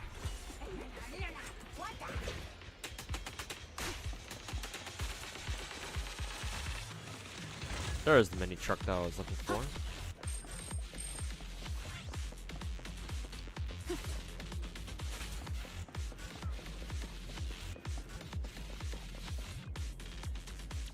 Question: is Evelyn at support or DPS? DPS. She's a she's a main DPS through and through. I don't know if anything she has can be considered support. Maybe there's something that she can do that could be considered support, but even if she does have one, no, she's meant to be a DPS first and foremost.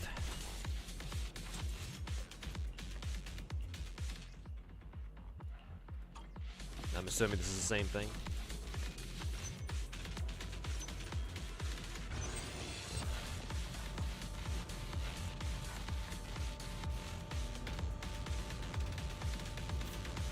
Oh, also, I think seeing your comment, Kramaki, I think you mentioned earlier. I remember you had an earlier comment regarding Enfield, the Enfield discussion. I could be wrong. Just with the base build and the other systems, Enfield is going to require more thought and patience than current open world gachas. Yeah, that's probably going to be the case too, for sure. I mean, just the fact that what is it? Just the fact that you have your entire team out at once in a game like Enfield, as opposed to all the other open world games where you only have to worry about one character at a time. That's already going to require and demand a lot more brain power and like tactical thinking, assuming that gacha players even have that, than like all the other games we've seen so far. Because like now you have to worry about all four. You have to babysit all four of your characters and make sure that they're all doing what you want them to, as opposed to only having to worry about one character at a time because you only have one character out on the field at any given time. However, that being said, I still don't know how that really constitutes a turn-based game. Honestly, if I were to tell you if I were to compare it to any other genre, I'd compare it to more like a real-time strategy thing more than turn-based. I don't even want to call it a MOBA, because in a MOBA you only control one character. Unless like there are like playable characters in MOBAs out there that you can control multiple characters at the same time. Like maybe a character in a MOBA can like spawn summons. Or like puppets or something, you can control the puppets at the same time, maybe. But besides those kinds of characters, I'm under the impression that most MOBAs only let you control one entity at a time, right? So it's not even a MOBA. Enfield might be scraping like real-time strategy, RTS territory, with how you can potentially control 4 characters at once.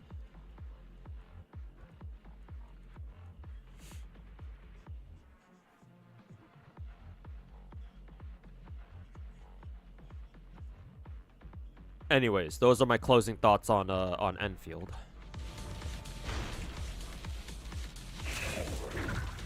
That's this motherfucker again.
Compared to RTS is fair. Hopefully Enfield lets us assign skill priority to AI controlled units. I play another gacha game called Ether Gazer. Ether Gazer is basically the same concept, where in Ether Gazer you actually have your entire team out at the same time attacking enemies. So like, think of if you ever played Punishing Gray Raven, or if you're familiar with that game. Think of PGR, except instead of one character like you would normally deal with it in like most of our open world gacha games right now. Ether Gazer is more like Enfield, where you have all of your entire team out at the same time. And in that game, yeah, the devs allow you to like control, like sort of control. The game gives you control over like what kind of behavior you want your AI teammates to have. So for example, all characters actually have different AI chips where you could tell them to like, oh, I want my teammates to attack whatever enemy that I'm currently attacking, like the character that you're controlling directly, or they're your team leader in Ether Gazer. You want your team to just attack the enemy that you're attacking. Okay, they'll do that.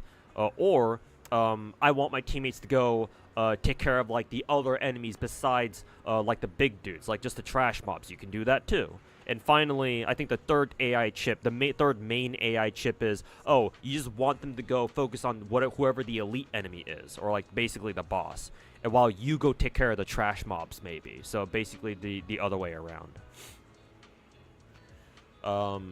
Given that Ether Gazer does that, I'm assuming Enfield will have that too, because I think it's kind of important for a gacha game, for gacha games like that, or just games in general like that, for you to be able to exercise that amount of control over your characters. Otherwise, yeah, it's gonna feel very, very random. Their gameplay is gonna feel very, very random. That's for fucking sure. Okay, time to switch over to Wuwa. Because I don't have a lot more time left to stream tonight.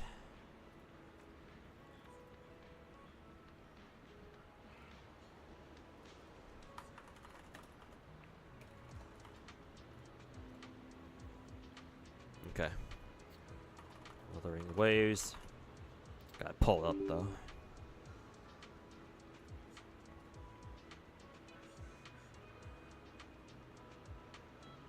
Stuff like focused on debuffs and who to debuff. For that, I would for like, oh, like who you want to debuff. I don't think that should be like an AI chip per se. I think you have to switch over to your character in order to precisely have them debuff or use skills on particular enemies that you want them to.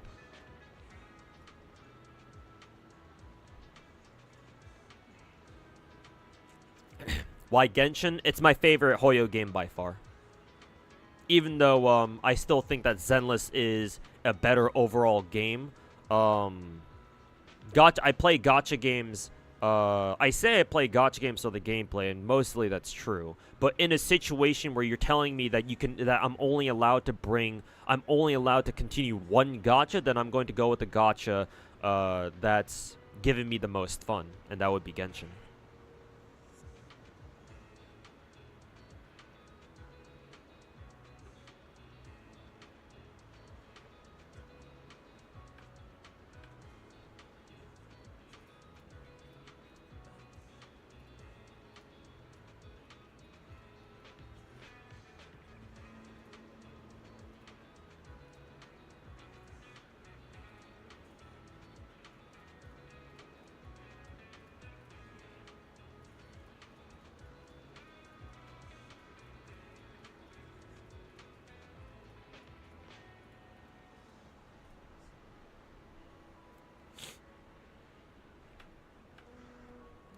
Okay, let me see you here. Allow me to... Let's crank up Wuwa's volume. Like set to like 90 or something. And then Zenless, we'll mute that. Oh, I forgot to fucking clear my goddamn stamina here. I guess I should go do that real quick. What was I farming again? Oh yeah, right. Tac chips. Or skill chips, I should say.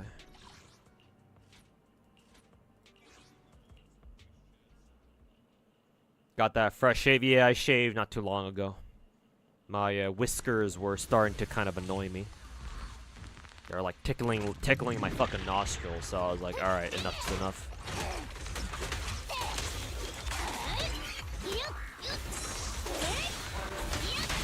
徒労ですよね。お見送りします。交渉。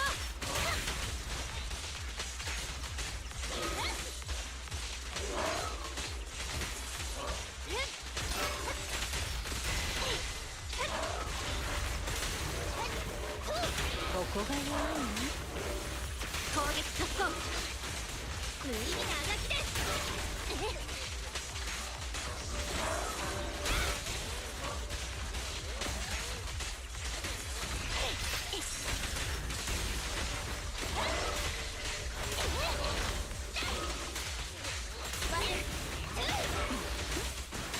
止めてごらんね。交渉。Am I going for any of the 1.6 Endless units? Yeah, of course. I have every character in the game. And so I would like to keep that up.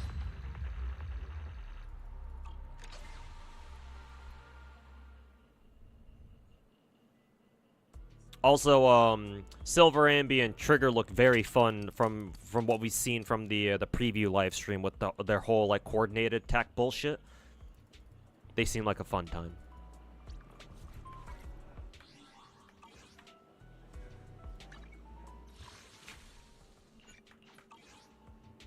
Okay. Cleared my stamina a little bit. Good thing I caught that before I completely fucking forgot about it. Okay. And then I go over to Streamlabs. Crank up Wuwa. Log out of, not Genshin. Zenless here.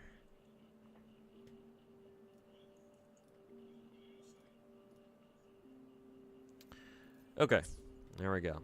Let me roll for a Brent real quick, but as you can see here, I don't have a lot of currency. Oh, that's right. My webcam is kind of blocking the way.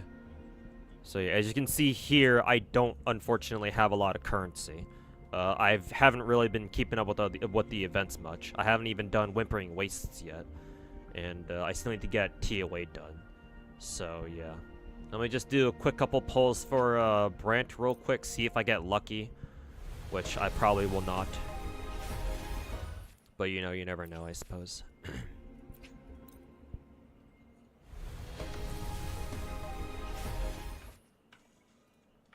Hey, another Yoo-Hoo constellation, or copy rather. Okay, no early 5-star luck there, unfortunately, but just kind of to be expected.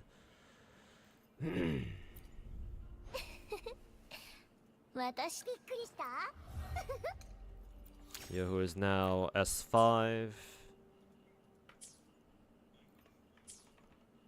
I don't think I have enough to buy out anything from the shop, I don't think. Yeah, I already bought out the free pulls from Oscillated Coral shop. It's not like I have enough to buy out these things either.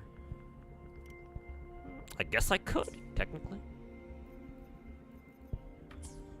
How many pulls do I have? That should be enough, actually. I could buy out these 8, actually. Actually, no, I can only buy 5. Okay, never mind. Fuck. Okay, well, time to go do TOA to grind out all the fucking asteroid over there, then, I guess.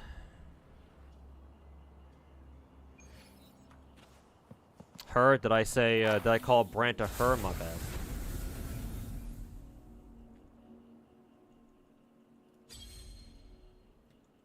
You're gonna play Enfield when it comes out, yes. Let's see. Havoc res, perfect. Glacio res, that's probably okay.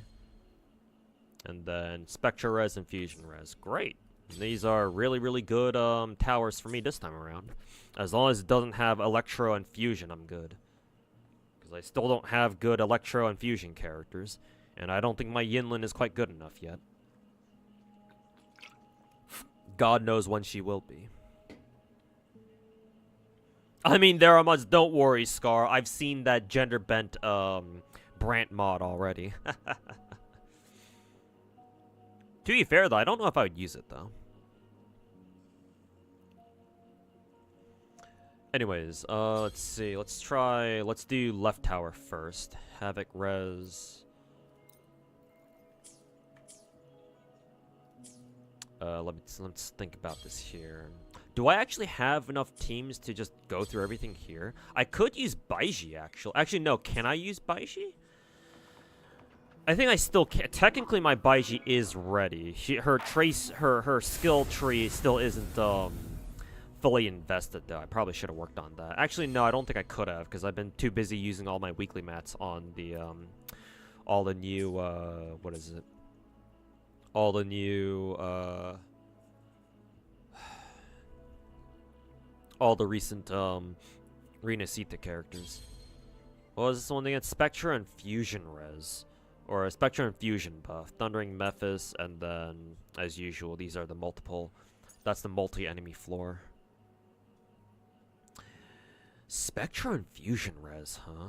Let me see if I can, let me try doing this with a single team. Maybe I can pull it off, but I guess we'll have to see. I guess I'll go with these three for now.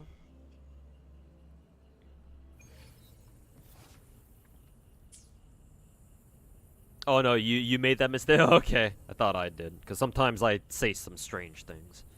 Some. Gender bent Brant, where? Oh, there's a mod for it out there. If you look hard enough, you'll find it.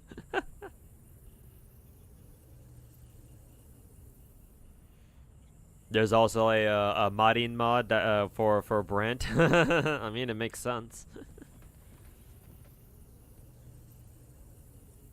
Is V1 Centaurosi, is V1 G36 worth it? I believe if what I've heard from my chat is correct, V1 G36 gets a lot better offensive buffs, but which is nice, but it's not like mandatory for her or anything. Like, it's definitely nice to have, but like it's not going to make or break G36, I don't think. I think she still functions just fine as a support fire character. However, if you really like G36 and you run fire teams a lot, then yeah, sure. V1 G36 isn't bad. Okay. Let's give this a shot then.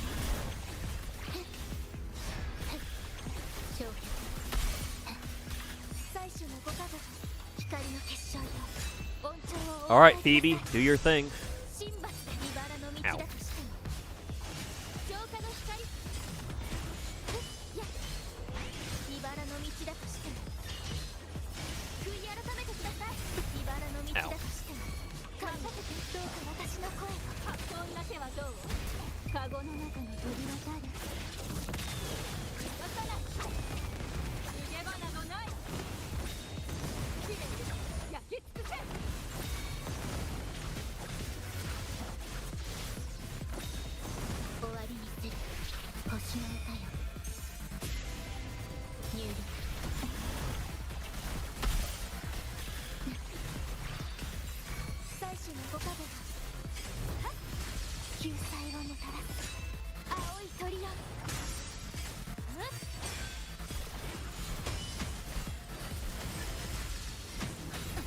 My damage output is not quite good enough. Huh? I figured Phoebe would be strong enough for this, but maybe she needs even more crit damage, perhaps? I don't know. Also, Arma, hey, how's it going, man? I don't think I've heard from you in a while, or I don't think I've seen you show up in chat in a while, I don't think. Maybe you have been here, I just haven't paid attention or something like that, I don't know. But, yeah. Thanks for the 59-month resub. Welcome back. Hopefully you've been doing well.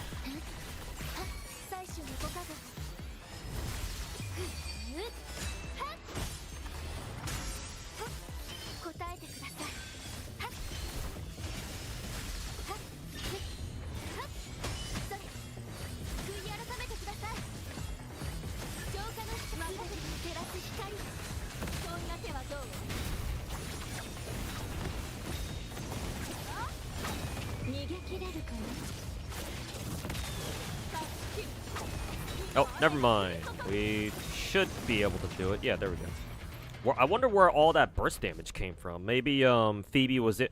Well, no, my Phoebe has like. What does my Phoebe stat? What were my Phoebe stats like again? Like, I know my Phoebe has pretty good stats. They're not the best per se, but they should be pretty decent. because she has the new Eternal Radiance, so that should give her a free 20% crit rate. うまくいきます。 Yeah, like my Phoebe should have like damn near perfect crit rate, like 98% basically with 250 CD. That should be enough. So it's not like she was like missing crits or anything, or at least I don't think she should have been.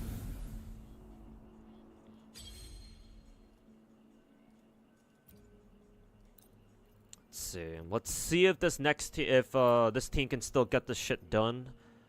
For some reason, something's telling me that it's not going to, but we'll give it a shot anyway. More of a lurker. Okay, gotcha, RMRF. But yeah, appreciate it anyway. Cheers. Almost 5 years. It's gonna be a 5-year resub for some of my OG subs from back in the day. 最初のご加護。神罰で。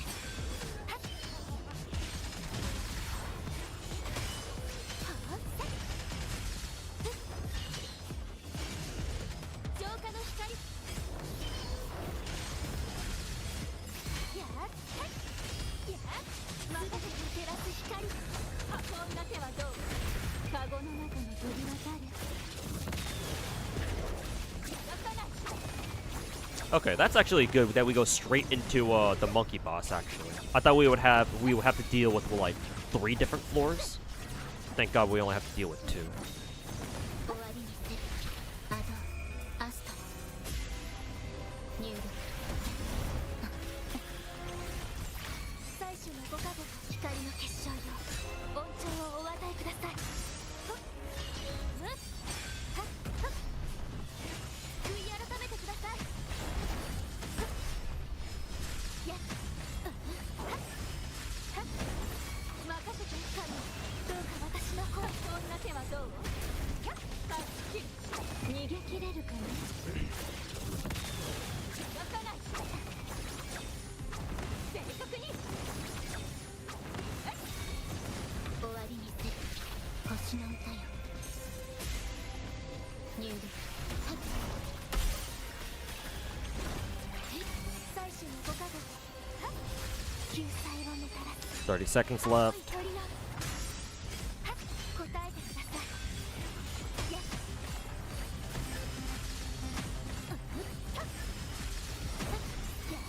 浄化の光。インペラティブの波を。そんな手はどう？逃げ場などない。カゴの中の鳥は誰？動かない。 Easy. Feels good, actually being able to clear middle tower with a single team. Usually I have to run 2 teams before this, but now I don't have to do that anymore. I wonder if it's because we just have more characters that are just stronger in general, or if they actually made Hazard Tower a little bit easier these days. Because I remember in previous cycles having to mauled in Hazard Tower until I finally got it down. But the last 2 cycles, ever since they added Whimpering Waves or Whimpering Wastes or whatever the game mode was, or ever since they changed Hazard Tower to monthly resets instead of bi-weekly resets, Hazard Tower has stopped being so tough. Like I can get these done like probably most likely within just a single attempt. Now, it used to not be like that for like the first, like, I don't know, 5, 6, 7 months or so. So I guess that's nice. Havoc res. This means that I can probably run solo teams for all three towers actually at this point. So for example, since this is Glacio res, I can just say fuck it and just run Baiji, Zeji, and Carlotta. Let's see how that goes. I actually don't know how to play Baiji, so I guess I'm about to find out.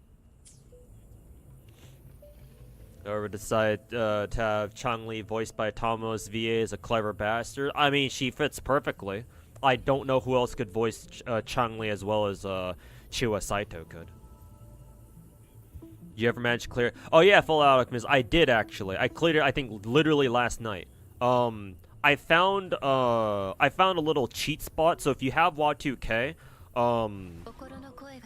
Maybe I could actually pull up GFL2 for you real quick, so just to show you what I did. GFL2 loads up very, very fast, so it's not even going to take me that long to just pull up GFL2 real quick. But as it's loading, let me explain to you what I did. I ran basically my strongest characters, and not even like a proper ice team. I just ran all my strongest characters. So what I did was I had Watu-K go to a specific spot on the map where she wouldn't get hit by the behemoth boss. For some reason, the behemoth boss like doesn't counterattack whenever Watu-K hits her, which is kind of weird because normally it should. And as for the rest of the team, I just had them like camp out on like one particular on one side of the map and just stay there the entire fight. And they either cleared out either the tentacles that spawned like near them, and I just did not give a shit about any of them that spawned like super far away, like outside of their range. And otherwise, I just kept hitting the boss itself, and I got it done. I did lose one of my characters, but you can lose a character and you'll still be fine. You can still get full 4 stars. So let me show you real quick of what I did here.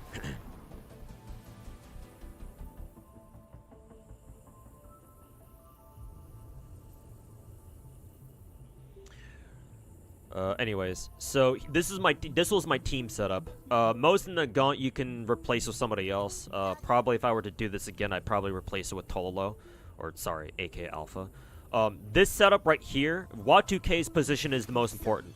Because she spawns here, what you can do is you can have Watu-K come over to this tile right here. So combat start, just use your best characters, best team, or whatever you got. However, my key strategy was take Watu-K, put her right here. For whatever reason, Behemoth cannot counterattack her. Because normally, when you fight Behemoth on this map, or just I guess in general, whoever attacks her will get counterattacked, right? But this tile right here, Watu-K can hit her, but Behemoth cannot hit her back. That is so important. Because that means that you do not have to worry about Watu-K getting hit at all. That and none of the tentacles really spawned like in her general area either. They don't really like spawning here for whatever reason. They like spawn here. They spawn here. They spawn inside the central quadrant. Obviously, they sometimes spawn here, but they never spawn on like the outer ring of the map. So Watu-K, if you put Watu-K here, she's perfectly fine. The only thing she has to worry about is Behemoth has this big like tentacle attack that hits everybody on the map. That's really annoying. It's a bullshit attack, to be honest with you. But Watu-K can survive it easily. Between Suomi's shield and her own shield that she gets when she ults. Sabrina's probably very important here, just because she gives everyone shelter with her ultimate. So I would highly recommend Sabrina, Spaz 12. In my opinion, the 3 critical characters to have is Watu-K, Suomi, and Spaz. Those 3 are, in my opinion, critical, with Suomi and Watu-K being the most critical. These 2 characters, in my opinion, are probably the 2 best characters you can bring here. I mean, as if they weren't already, but they're especially good on this map. So if you have Watu-K full, I would suggest you run her if she's built. That is, I mean, she should be built. She's one of the best characters in the game. And of course, if you have Suomi, she should also be built. Run these 2 for sure, and then just bring your 3 best characters after that. Or if you prefer, if you want to run a proper team, then yeah, go do that. Turn start, put Watu-K here, use her ult obviously. Put her here, that means that Watu-K can peek out of the corner and shoot Behemoth, but Behemoth cannot attack you.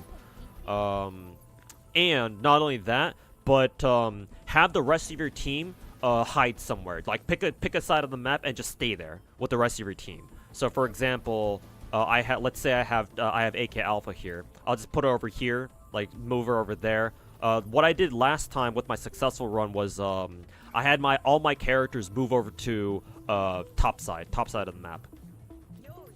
If I were to put it if I were to adjust the map like this per se. So yeah, just move everybody up to the top. So I have Chongjo move here, pop her ultimate. Spaz 12 has some pretty good, has decent mobility. Changzhou has the least mobility because she's the AR, so I move her first. And then I just have Sabrina take cover for here for now, because obviously she can't reach the outer wall here. Who is it? Suomi's an SMG, so she has the best mobility. Just drop her ultimate like wherever, like right here. As such. And then for AK Alpha, remember if you use AK Alpha, she has her double turn. You actually, when you attack with her, you actually don't want to use her extra turn because she loses Suomi's shield a turn faster, and that's not good. Cause she'll get hit by Behemoth's like big ass like global tentacle attack or whatever bullshit that is. So let's say I move her over here. I'll just use her third skill right here. I would say if you run AK Alpha, don't use her water attacks against the Behemoth boss. Because that might ruin, I don't know how the elements work in this game, but that might ruin the cryo, the ice weakness that you put on Behemoth thanks to Suomi. Because you really want Behemoth to have the ice weakness all the time because Y2K is going to be your biggest source of damage. And so because AK Alpha gets another turn, I would say don't attack her again, just end your action right away. So that way she can keep Suomi's shield for a little bit longer. Properly, I should say. Assuming that's how it works. I think that's how it works. So yeah, turn 2. Keep moving everybody over to one side and one side only. Clear out any of the tentacles that are near you. So for example, this tentacle you don't have to shoot, I don't think, because I don't think this tentacle can actually hit anybody. So let's see. I don't think Changzhou hit anybody with her ultimate. So let's see. Let's move Suomi back up here. Oh, up here.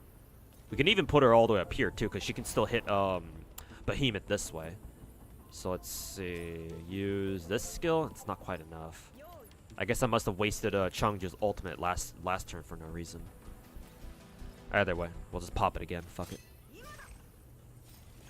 Pop it again. Should kill. Might have to kill. We might have to use Suomi's skill here. Then it should kill. There we go.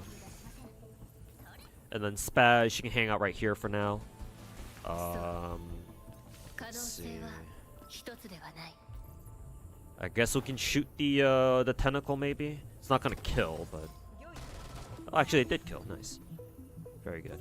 This is what I'm talking about right here. Y2K can hit Behemoth, but it can't attack back. Because normally, right, Behemoth, when I had AK Alpha attack Behemoth last turn, it counterattacked, right? That's why it has that's why AK Alpha has her frigid debuff.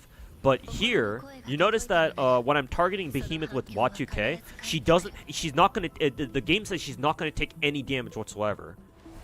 Like, Behemoth just cannot counterattack. I would assume it's because Y2K has full cover.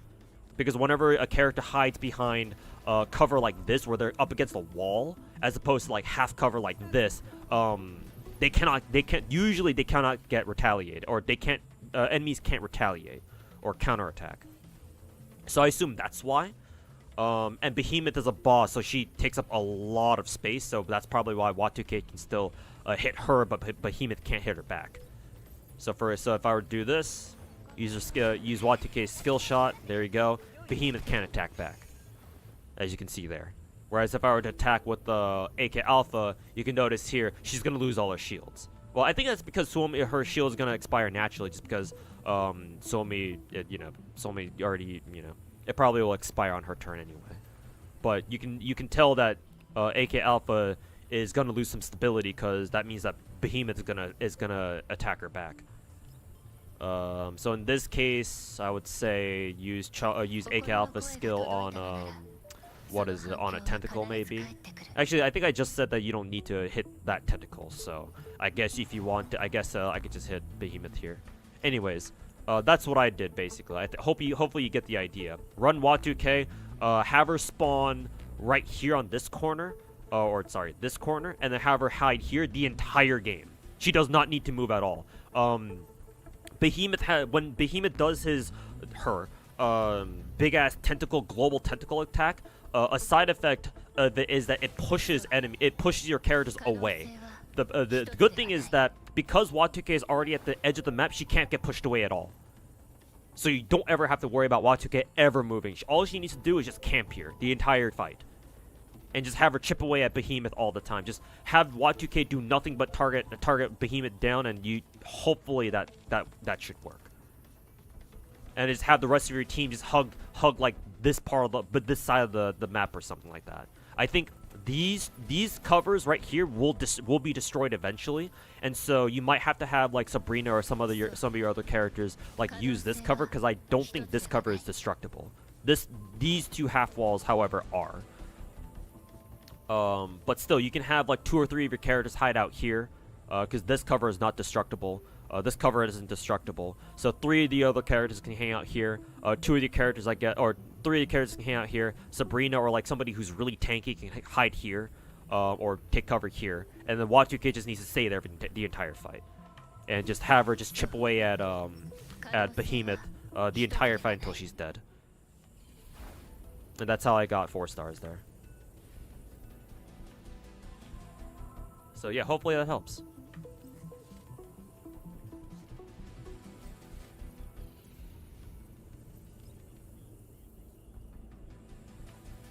Okay, back to Wuwa. Drill 10, yep. Yeah, I had a lot of trouble with Drill 10 too, but I played it quite a bit. I didn't even have to look up a video for it, actually, surprisingly. That was my original plan if I still couldn't figure out how to do it. But yeah, luckily I realized that Watuke had that spot there that she could just camp the entire fight. I was like, huh, this is interesting. So yeah, that spot really helped out. Give it a shot. Yeah, good luck with that drill. Yeah, that Behemoth boss is a fucking bitch. Personally, I think it's a fucking cheap ass boss, but yeah.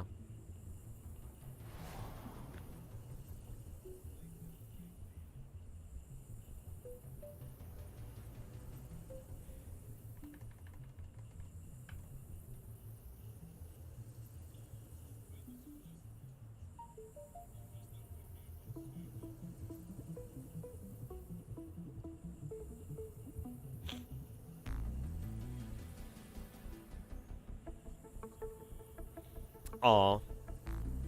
I guess banning users on a YouTube chat doesn't get rid of their message and my chat replay on my stream. Eh. Oh well. Shame.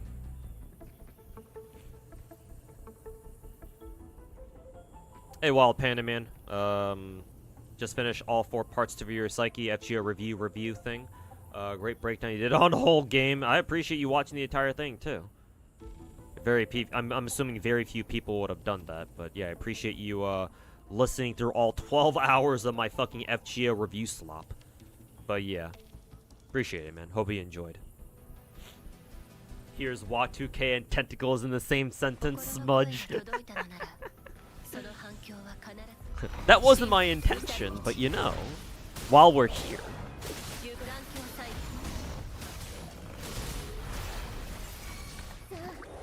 Ooh, Baishi really gets her outro skill really fast. That's nice.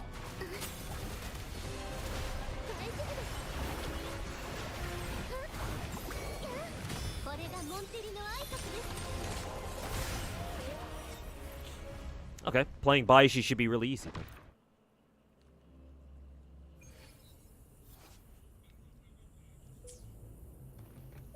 Hey, Mega Sneed, welcome to the stream, man. Hopefully you're doing well.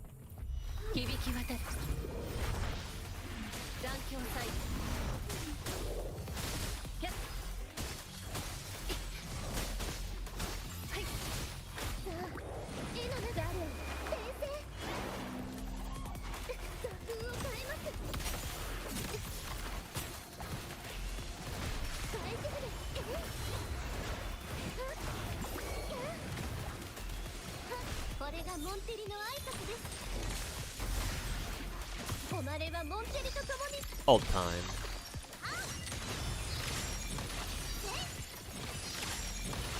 There we go. Looks like my YouTube chat is getting is getting invaded. Not sure what's up with YouTube chat today. Then again, bot raids were gonna happen eventually.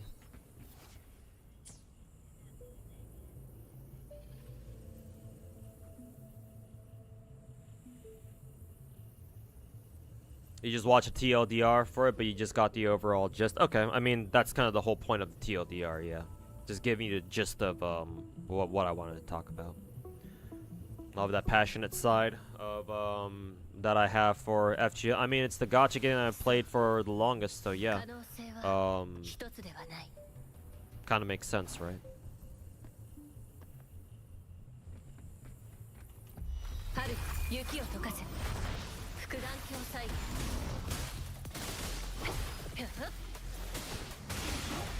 ow, ow, ow. Ow, ow, ow.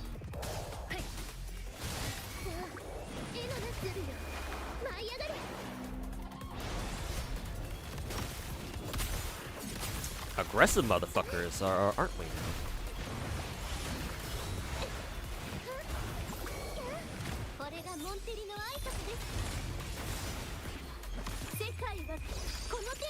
Been a long time since you played Wuwa. Ever since Best Girl Chun-Li came out. Then hopefully it'll please you to know that Chun-Li actually has another raid-up going on right now. And not only that, as icing on the cake, who is it? We have a new character out that came out like a couple days ago.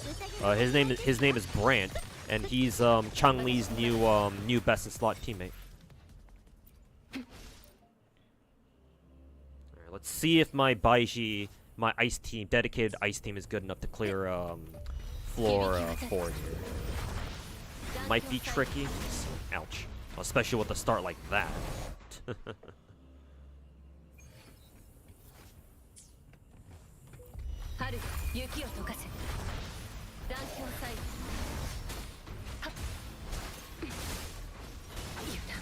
Really? I didn't dodge the first one?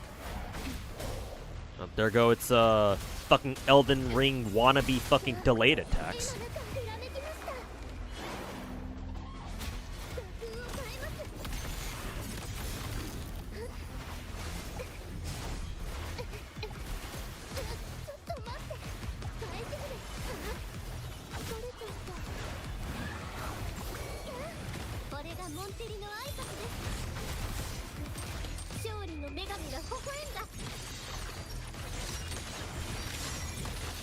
You gonna keep up with 4 different gachas? Yeah, I get you. Don't worry about it.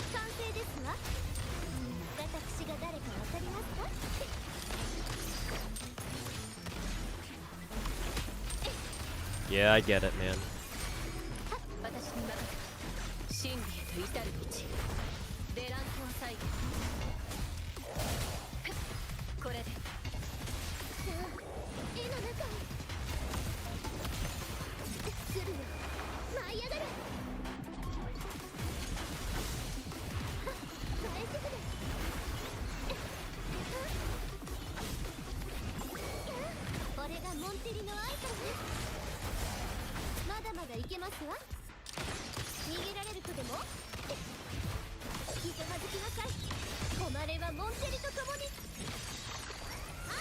That's good damage right there, and we managed to stun him.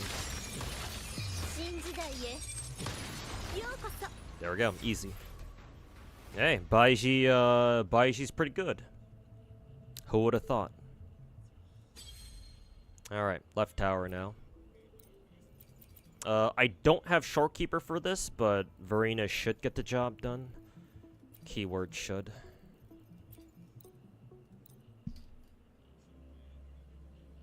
Kind of forgot that the Mechanical Abomination boss even existed. Yeah, it's been a while since we've last seen him. Huh?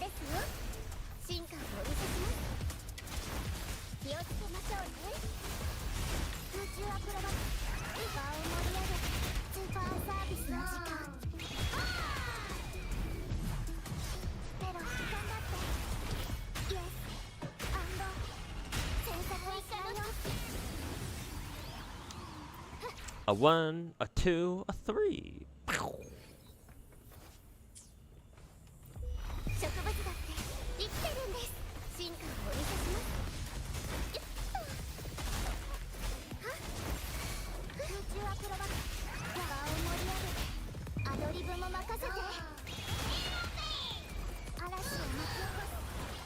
1, 2, just 2 this time.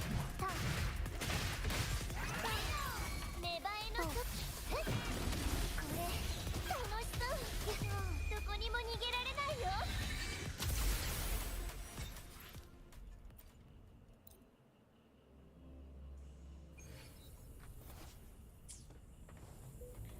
痛いの飛んでけ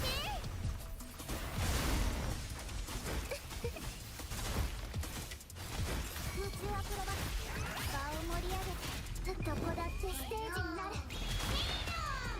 オペラの嵐 1, 2, and a 3.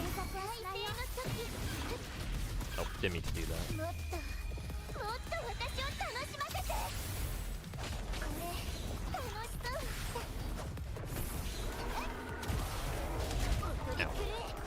Probably should switch to skill mode because we have 2 targets here. Ow. 楽し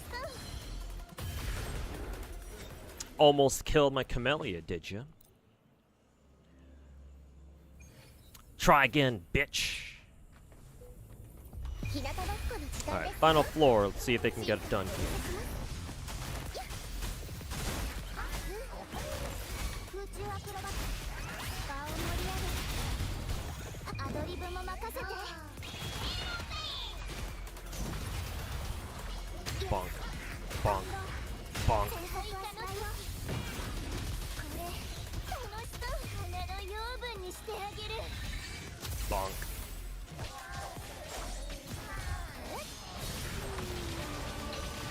Drago time. いい感じ Ow. Oh, looks like Verena saved her ass there.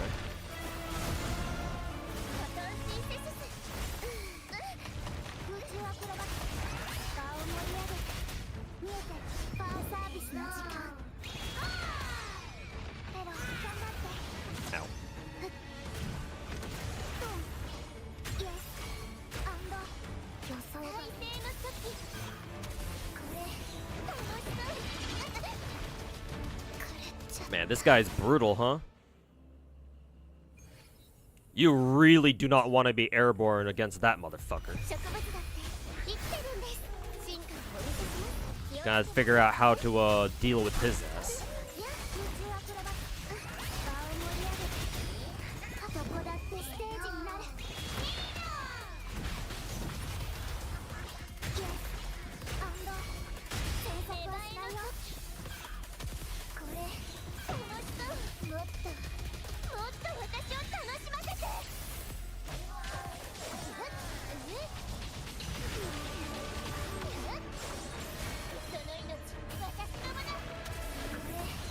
た忘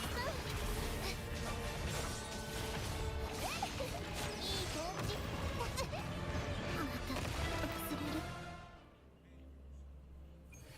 Okay, so he has really aggressive attacks in the beginning. I mean, when does he not? 進化を追い進め空中アクロバット場を盛り上げて What on earth was that? Fuck just happened there? イエスアンド戦争はしないよこれ楽しそうどこにも逃げられないよ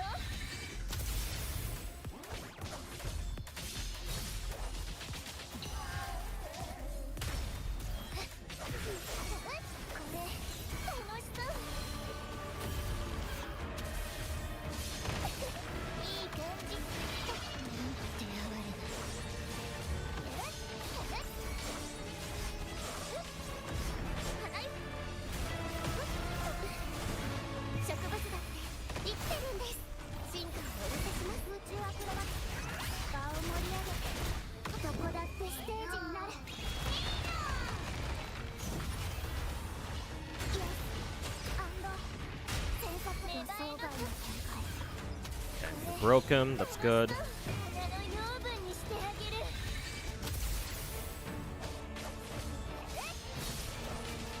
Okay,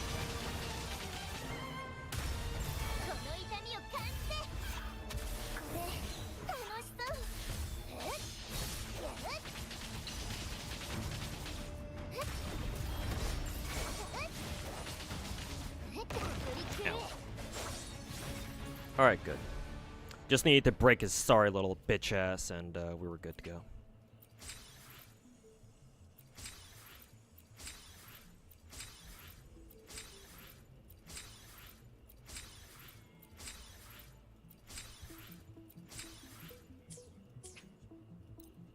Okay. Job done.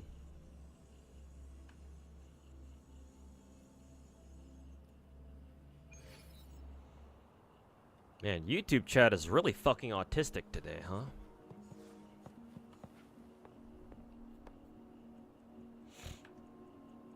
Where are all these fucking retards coming from?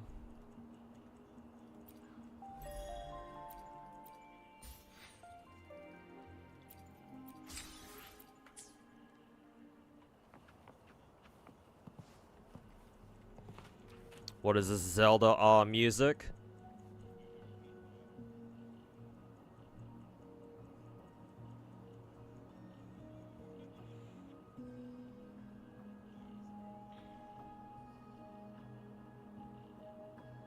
It was an ad you had on the Street Fighter League. Oh yeah, that's right. They're doing Street Fighter League right now, aren't they? Who's winning? Actually, I can just check real quick right now. Because I think they started, what, like 2-3 hours ago?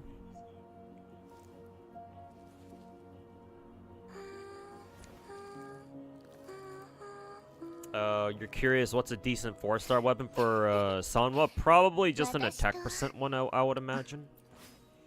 I mean, mine has Emerald of Genesis for some reason. Actually, allow me to look that up for you. Thought I was coming from Wuwa. If you're talking about that like epic orchestral music that was playing, then it was actually coming from Wuwa, because it's the dragons it's the Renacita dragons theme, I would imagine. Wuthering Waves, Sanhua, Build, Pridwin.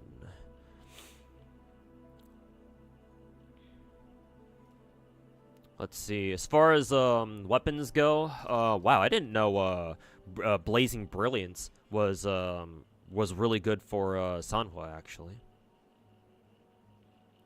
I guess if you want to run Sanhua DPS, then I guess that's why. So Chun-Li's signature is really good on her. Even Camellia's signature is really good on her too.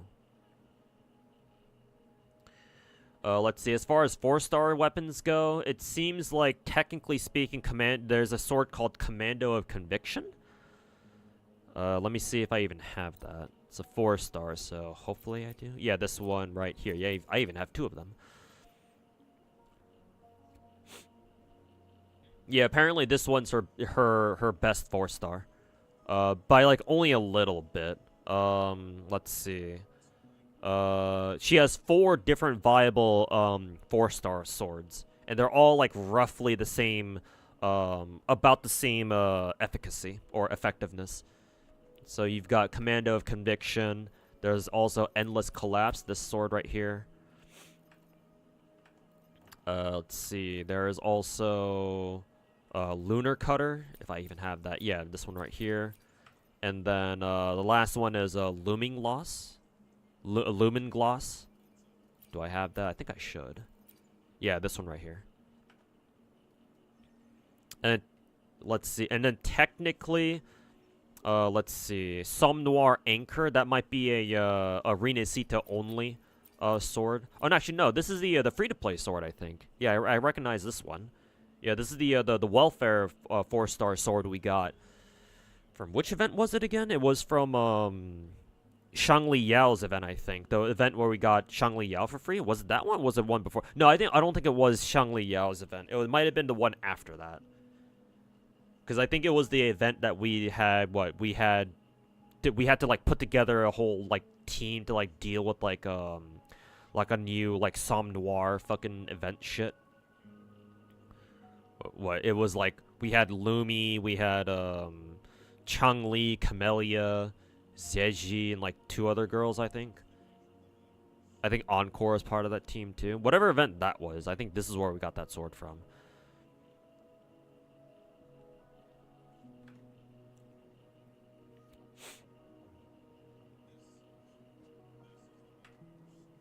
But technically this one's good too. But you have to play on-field DPS with Sanwa if you want to use his sword, apparently, because of the way its passive works. The longer you're on the field, the longer you're on field, the better.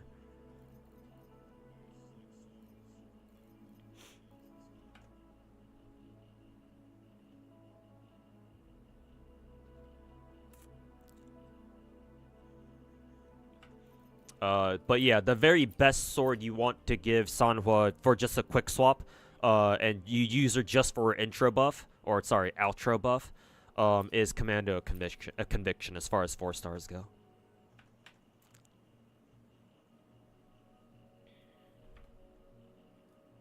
So yeah, hopefully that helps.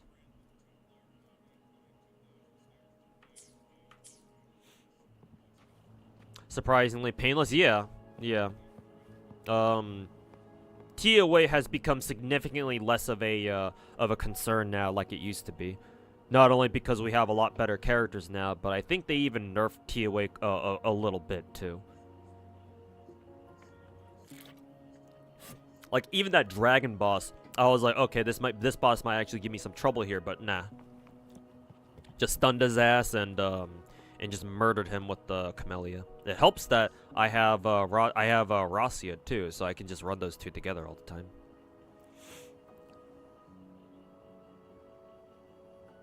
Bro is tweaking. I'm assuming that there must have been like some sort of other like YouTube event going on. That's why they were spamming. Kind of reminds me of back when we had that whole like PewDiePie versus T-Series thing.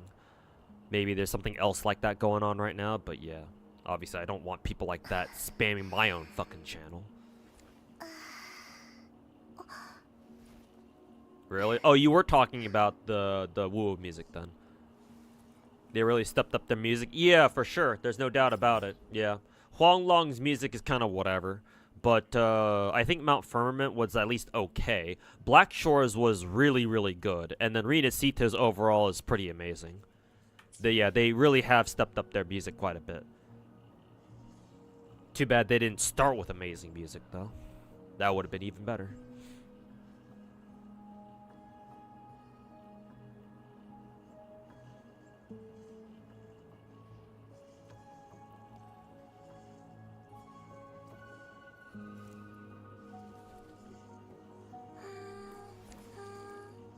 Hassan was back. I see what kind of man you are. You use Endless Collapse. I run Sanhua as mainly just a quick swap buffer. Quick swap outro buffer. I mean, I would use her for Camellia, but I have Rasia now, so I don't really need to use Sanhua anymore. But she's there anytime we get another basic attack buffer. Or whenever we get another DPS that relies on mainly basic attacks.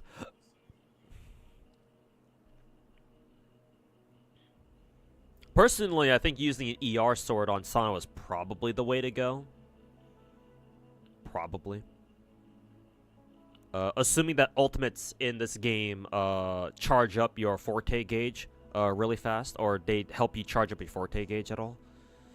Assuming that's the case, then yeah. I would argue ER swords are probably better, because it's not like you're using Sanhua for her damage or anything. Can't wait for Tuesday for the 1.6 patch. Yeah, man. Silver Ambi and Trigger in 3 weeks. Okay, let's see. Can I scrounge up enough to get another multi in? God, it sucks being poor. Oh, did I do a single roll on accident? Oops. That's not what I meant to do. Actually, let me check my history real quick. I don't think you guys can see my history yet. No, it pulls it up in a different in a different window. Let's see, see how far I am from pity. I started at basically bottom, so I'm most likely not too far away. Let's see. Oh, just 1. Okay. Well, shit. Lunites. Actually, I probably do have a couple of Lunites now that I think about it. I'll probably use them just in case if I absolutely need to. Whatever, we'll just exchange all that shit. Fuck it. Nope. No early Brant. Well, at least I got S6 Yohu though. If that's worth anything. またびっくりした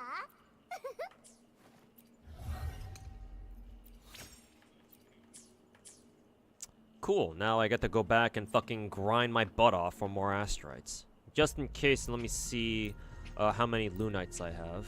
Insufficient Lunite. Okay, clearly I don't have enough. Oh yeah, that's right, I can't have any because I bought a Jinshi skin, I think, so. Woohoo! I get to fucking grind all the other events and shit like that. Hey Cheese Van, welcome to the stream. Great name.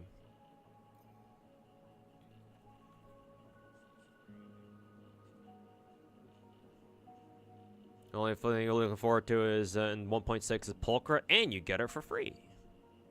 At least one copy.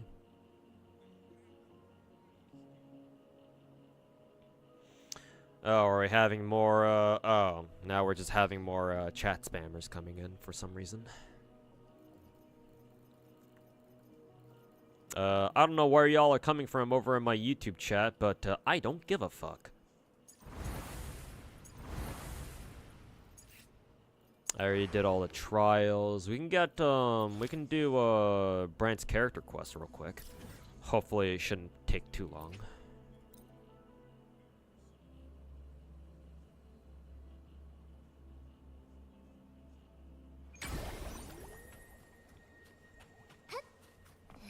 Oda, Captain.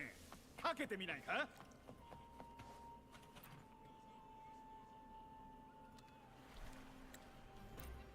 一日キャプテン。愚者の劇団のキャプテンっていつも何をしてるんだろ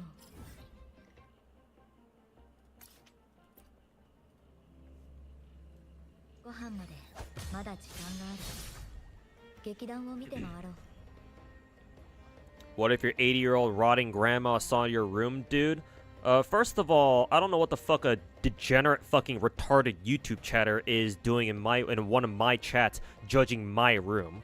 So one, go fuck yourself. Two, all my grandparents are dead, and I hardly even knew them at all. I knew like one of my grandmas. I think I met my grandma on my dad's side like very briefly, but I never really knew her like when I was really young.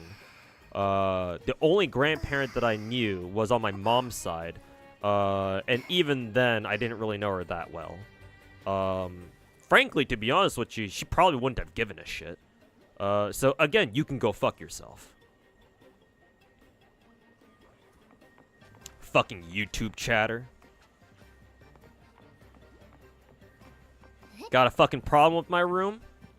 I decorate my room any way I fucking want, bitch. If I want to stick up fucking anime asses and titty all day long, fuck it, I will. Go fuck yourself. Little bitch. Why is chat full of Redders now? Yeah, I don't know where all these fuckers are coming from. They died because of your room? Nah. They died because you were fucking cringe.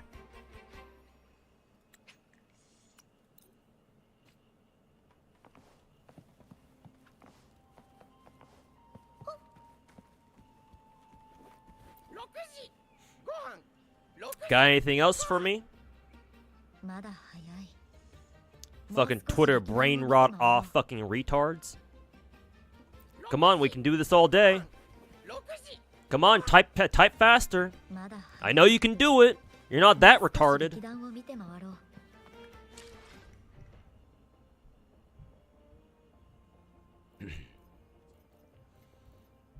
Let's see it. Where are the other insults? Come on, boys. I know you can do better than that.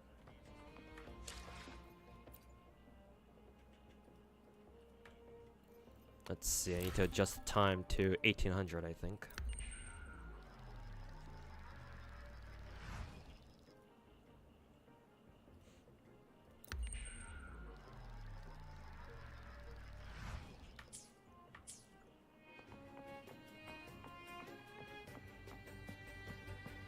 A little insecure just because I have a couple of anime body pillows on my wall behind me, huh?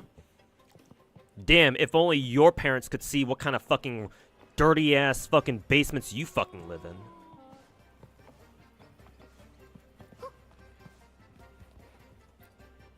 I mean, hell, they should already know, considering you live in your fucking parents' basements.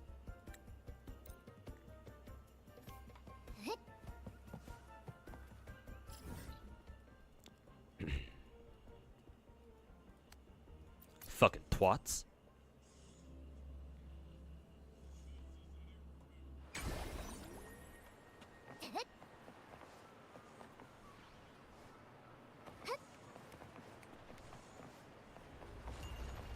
Actual fucking irony, fucking having YouTube chatters come in and try to roast me about what my room looks like. Holy fucking cringe, bro. Look for suspicious people in the crowd. 俺の友人が違うか言っちまうか Yeah, damn well, the dude goes into a YouTube chat to talk shit. No, it's not specifically one guy in particular. For some reason, my YouTube chat is getting raided by these weird-ass fucking people coming from somewhere. I don't know. Again, I think I mentioned earlier that I think there might be some sort of, like, YouTube event going on. Again, it kind of reminds me of back in the day. What is this? Challenge being currently occupied. I didn't even know there was another one of these things. I thought I did all of them. But yeah, maybe there's like another like T-Series versus PewDiePie thing going on. I don't know. Which is kind of strange because I would have heard about it by now. But I guess not. But yeah, not sure where everyone came, where all these fucking dipshits came from.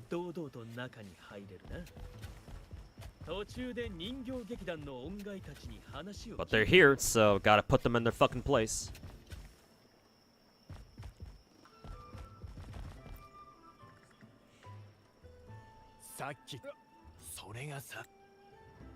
Also, I'm a YouTube streamer. I'm no better than you. Oh no, I dare say I think I'm better than you.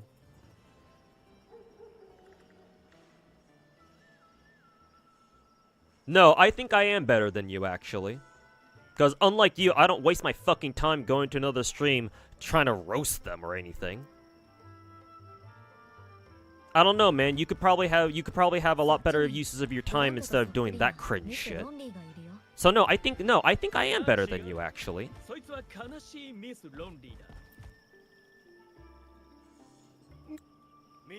Normally, I don't go on my way to fucking rub that shit in your face. Because I think that's rude. I don't do that unprovoked.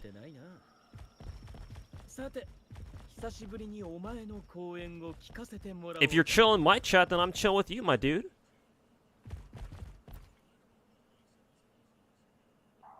So hey, if you want to duke it out, then sure, I can go tit for tat. Oh, we're playing Brant now, cool.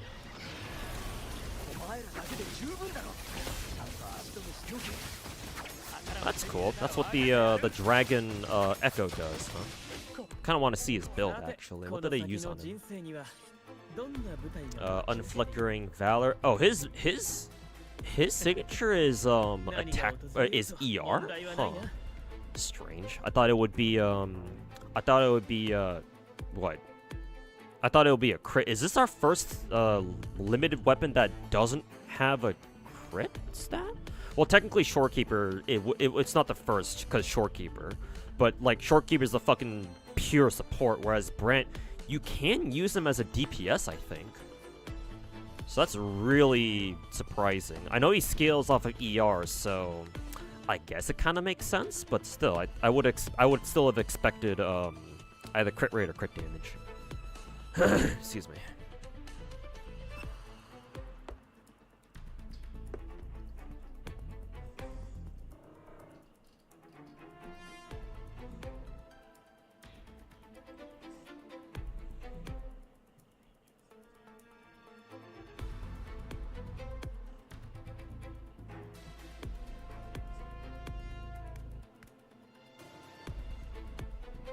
One, you're doing this because of, like, groupthink? Well, that already makes you fucking cringe beyond belief. You know, so-called quote-unquote free thinkers, right? and 2, you're playing Genshin, your time isn't being well spent, you're watching somebody play a fucking gacha game. If you want to talk about time not being well spent, you're no fucking better. Matter of fact, you're even more fucking cringe.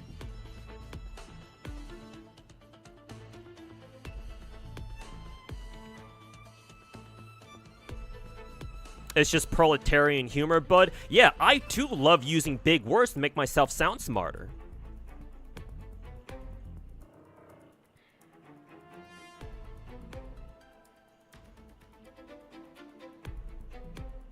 Got anything else for us, Sigma, before I fucking ban your ass for being a fucking retard? Dude comes in here choosing violence. Alright, I got some violence of my own. Fuck you, asshole. Got any last words?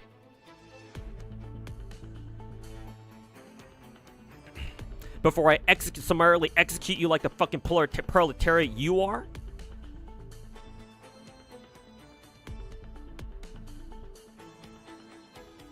Come on, I'm waiting. You got 10 seconds. 10, 9, 8, 7, 6, 5, 4, 3, 2, 1. Alright, your time's up. Goodbye.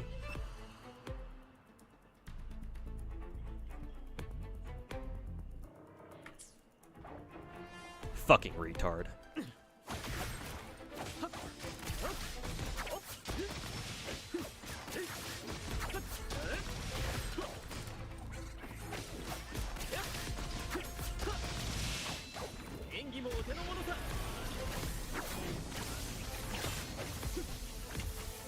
Kind of funny though. Normally I would see people like that in Twitch chat. Usually YouTube chatters, to be fair, even though I call him a retard, usually YouTube chatters would be a lot more retarded than that. At least I actually had something of a conversation with his ass before I banned him. Naruto guy rage bait is better. I mean, technically what Naruto says on a daily basis isn't even rage bait. He just says stupid stuff, but it's not his intention to be stupid.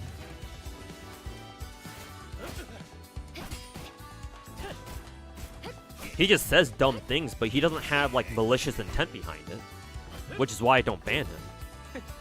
So it's like, okay, like that's I don't really I've timed him out like exactly once, but only once, or maybe I have timed him out before, or like maybe I purged what he said before, but like I very rarely time him out, even though I'm like half the time he talks, I kind of get annoyed.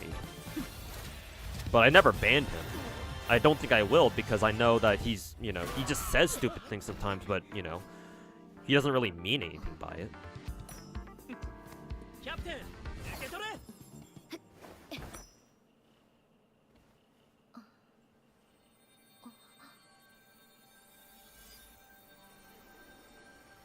What did that Sigma guy say? No, nothing you need to care about. Nothing of substance.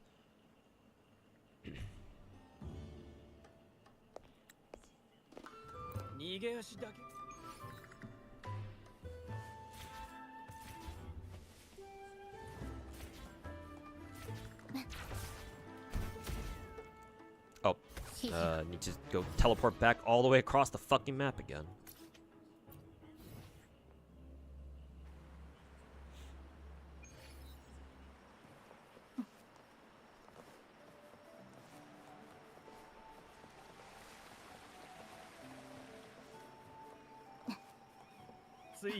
I should have pulled a moon actually before I banned him, actually, now that I think about it.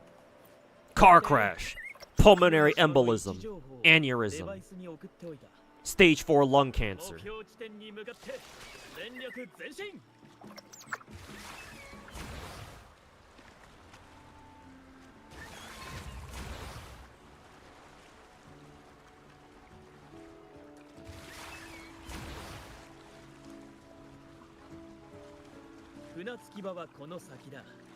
These gondolas kind of have a hard time turning, actually.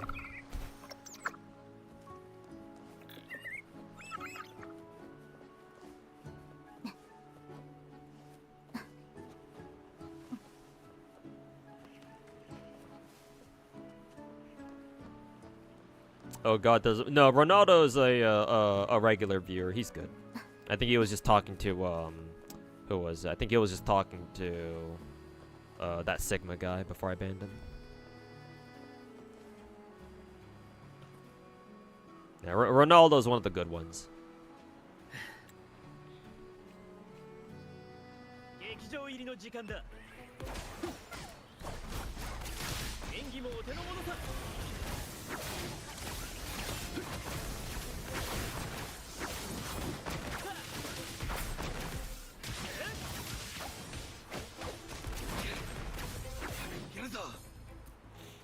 Nah, Mega. And Mega's not bad. I know I know he also posted like what, like Love from India or something, but he hasn't said anything that really sets me over the edge. So he's good for now. I think Megas needs also been in stream. He's watched my streams before too, if I'm not mistaken. So I think I recognize him. So I'm willing to give him a pass on that. 演技もお手の物さ。耳を澄ませ。水平線の彼方へ。見つけた。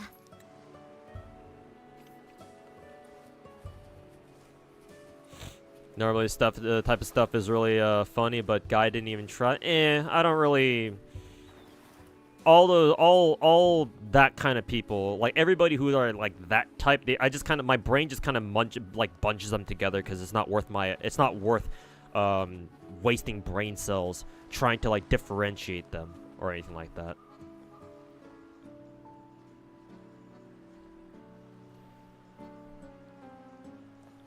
Like, all his insults were just, like, fucking low-hanging fruit, and that's just really boring.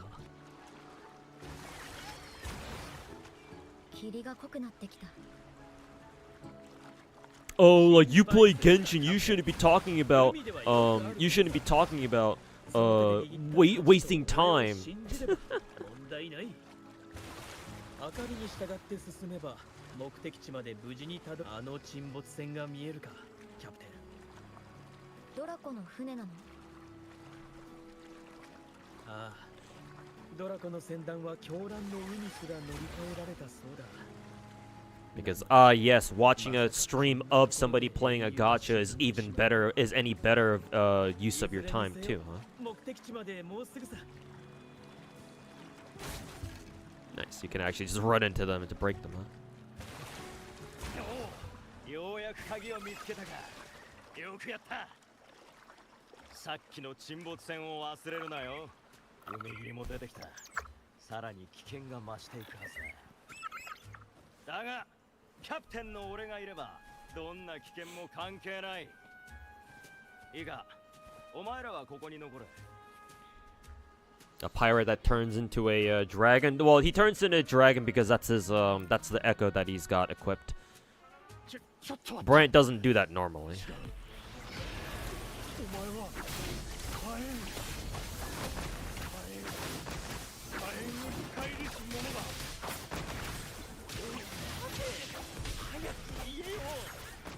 When people use their free time as they like, no way. I mean, to be fair to him, as much as I hate doing so, you know, if you want to spend your time fucking going to other people's chats being a fucking retard, you know, that's cool and all. But you know, all of a sudden when the streamer actually has hands and they fucking roast you back for being a fucking for being a fucking retard, it's like, all right, dude. Two can play that game. Go fuck yourself.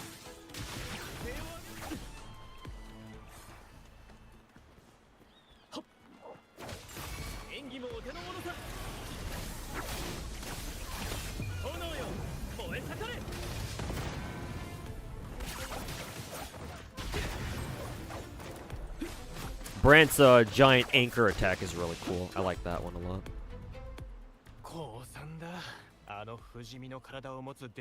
Huh, you can't skip this cutscene, it seems like.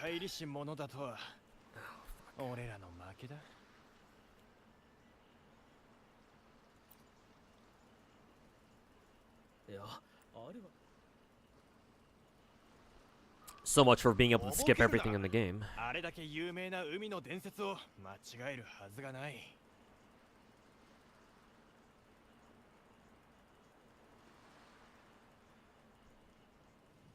誰も知らないんだ。 Oh, I see. It's because this cutscene is part of a part of like an animated cutscene. I see. Usually you can't skip these. 何度も逃げ延び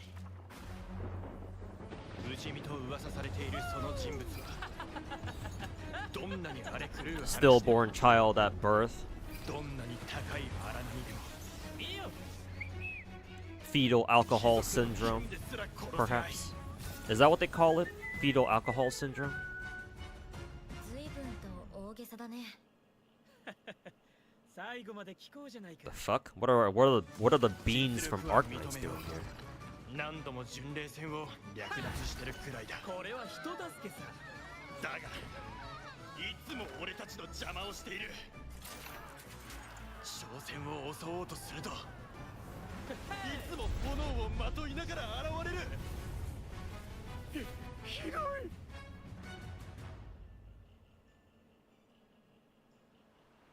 Banes? Banes.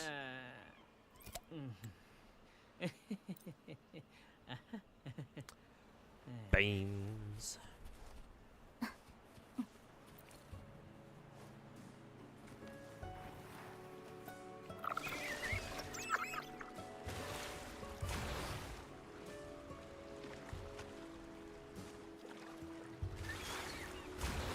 Don't tell Saint Tontas those are from Arknights. Yeah, Saint Tontas can go fuck himself. Fucking low quality gacha content gacha content creator. Fucking rage baiting motherfucker. いつも興奮が抑えきれない俺たちの輝く最高の瞬間が No wonder he's a Tectone fucking copycat. Both of them fucking hate Arknights, so no fucking wonder. 準備はできてるか風の導きのままにエディッチだ。やっぱりここに。New character from Snowbreak's kind of crazy, not gonna lie. Who, new Enya, right? The one with the shotgun? Yeah, her CC seems pretty fucking nuts. Like, as soon as I saw Enya do her fucking tornado, the first thing that came to mind was, like, damn, they put Rossi in this game? Like, when did Rossia grow up to have such fat fucking titties, huh? どうやらこの恩外たちの相手をしなければならないようだやっぱり裏切られたか。盛大に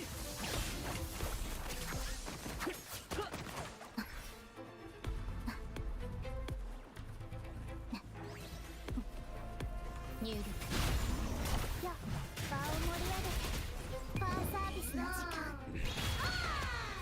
あとイエスアンド詮索はしないよ Okay, both chops killed. Now we just gotta find all the supply chests. Oh, wrong gadget. 現れたね欲しいのある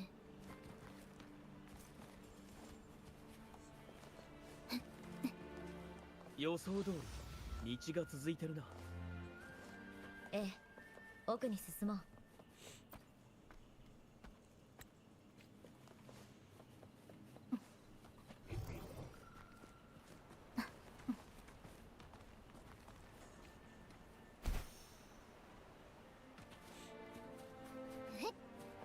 And her nun skin? Yeah, I'm really tempted by her nun skin, to be fair. Nun skins go pretty crazy most of the time. ごっこり見つけた But we'll see if I got it in me to even buy them out in the first place. Let's see, enemies over there. Don't even get you started on the Vidya skin. Oh yeah, that's right. Vidya also has a skin too, doesn't she? Ah, there's one up there.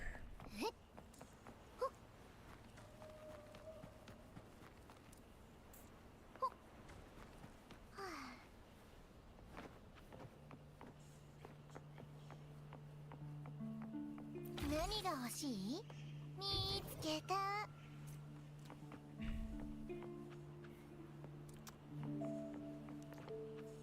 Where'd you find the last one?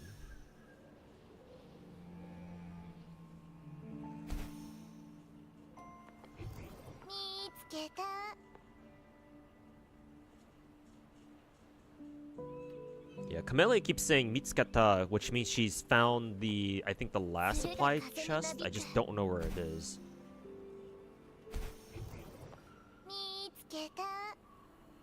Maybe I'm just scrolling over it too fast. I don't know.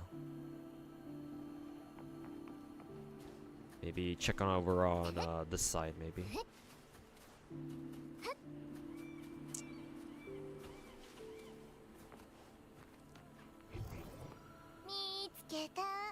Oh, maybe she's just saying that because she's detecting enemies instead of the supply chest in question. I guess we'll just go over here and kill these motherfuckers.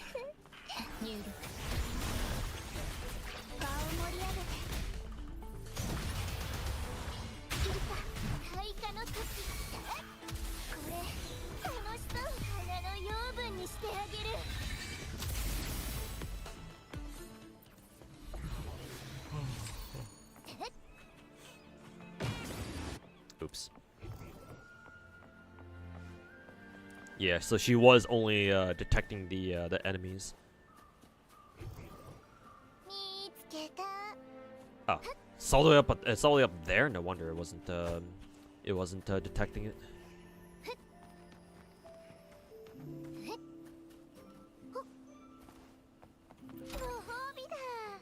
Okay, that's done.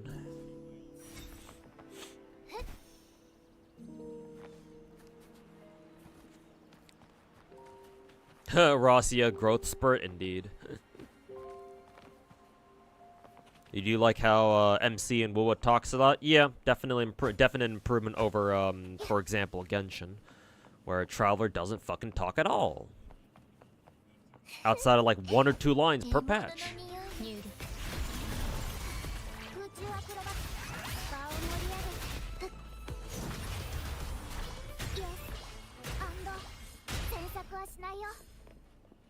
How much is my Arknight's account worth? In terms of money that I spent on it, probably several grand.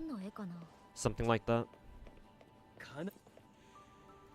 I'm not sure if I spent more than 5K on it. I think that's a little much. Actually, I did grind quite a bit in Arknights for the first like year or so. Like I'd say for like the first like year or 2, I want to say I grinded quite a bit. And I did buy a lot of packs just to farm a whole bunch. But even then, I don't know how often I did that. Or at least not compared to FGO per se.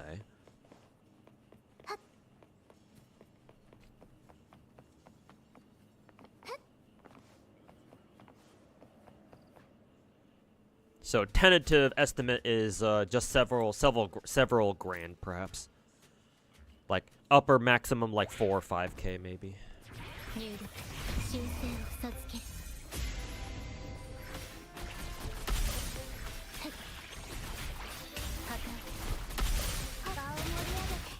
People apparently don't like Maide's aesthetics for whatever reason. Like the crystals look lame or whatever, but you don't really understand the complaints. Yeah, me neither. Star Rail fans, 0 days since Star Rail fans have something to bitch about in Star Rail, I guess. My impression was that people received Maide pretty well, actually. So yeah, I'm kind of surprised that there are people out there that really don't like Maide for whatever reason.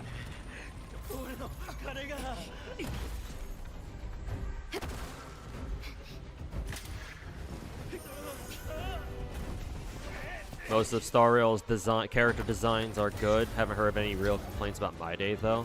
The one complaint about Star Rail is that people fucking idiot. The one thing I've heard about Star Rail is that, or as far as character designs go, is that everybody kind of dresses the same. Everyone's got like the same-ish kind of fashion apparently.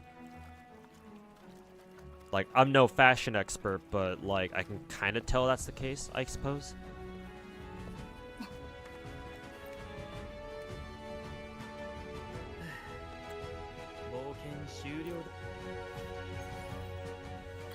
Okay, there's my 100 astrite. Clearly, it's not anywhere near enough to get me another multi-roll, but hey.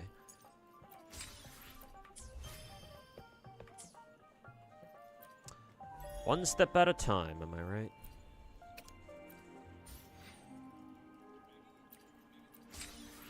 No rolls there, unfortunately.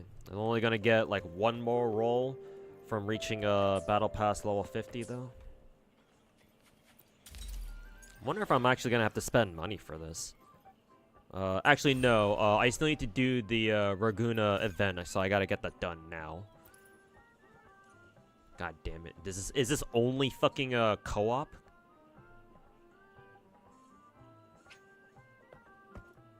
Confirm. Switch to Changli, I guess.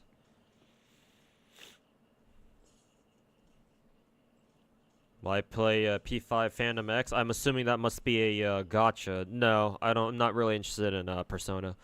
I'm not really a Persona fan, so I have no plans on picking up P5. The P5 gacha, that is.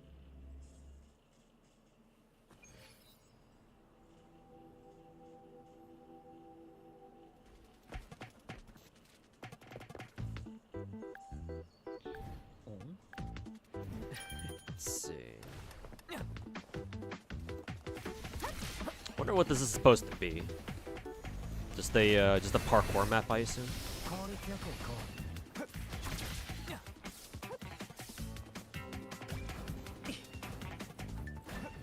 Oh yeah, right. You're not supposed to double sprint.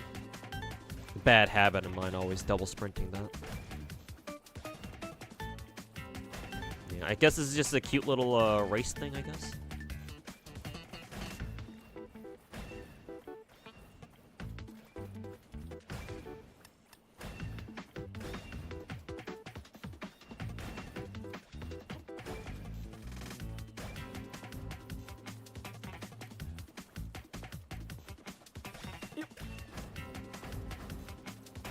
Looks like that the guy with Brant took a wrong turn there.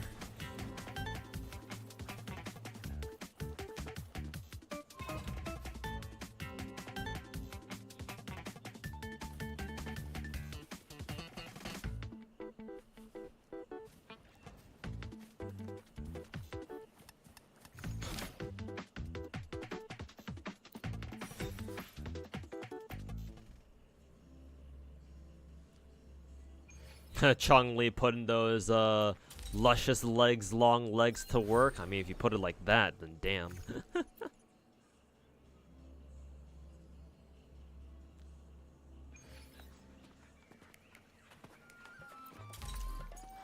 This shit here is competitive. I don't doubt it.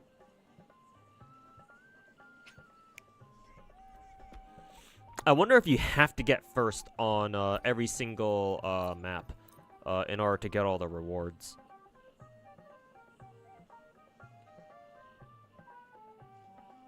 There are many places that Chongli can just crush you. I'm sure there are. Oh. Okay, there we go.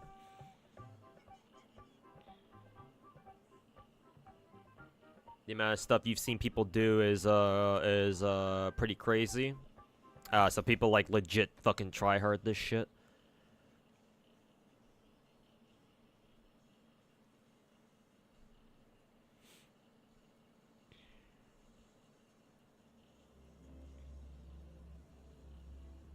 Well, as long as I can get first in these races, I guess that's good enough.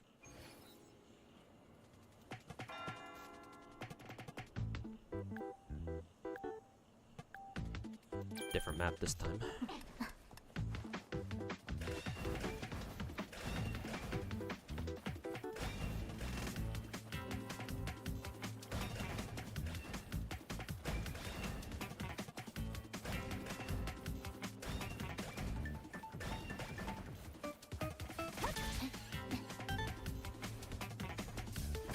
Fly.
collectibles.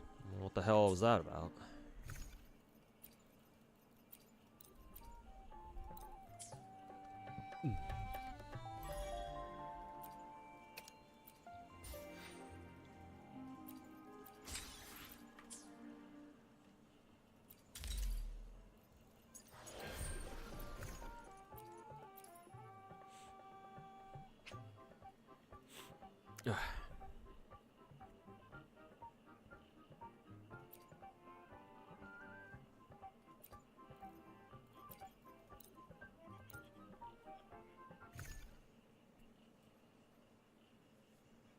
Really strange seeing male Rover's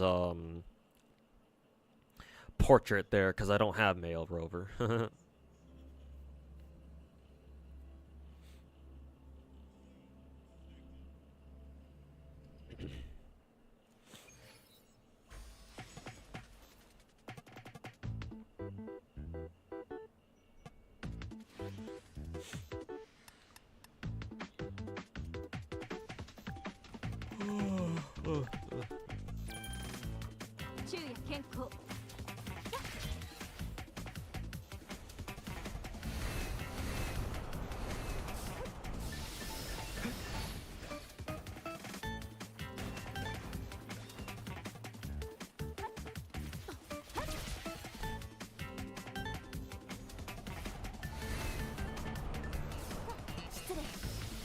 The fuck was that?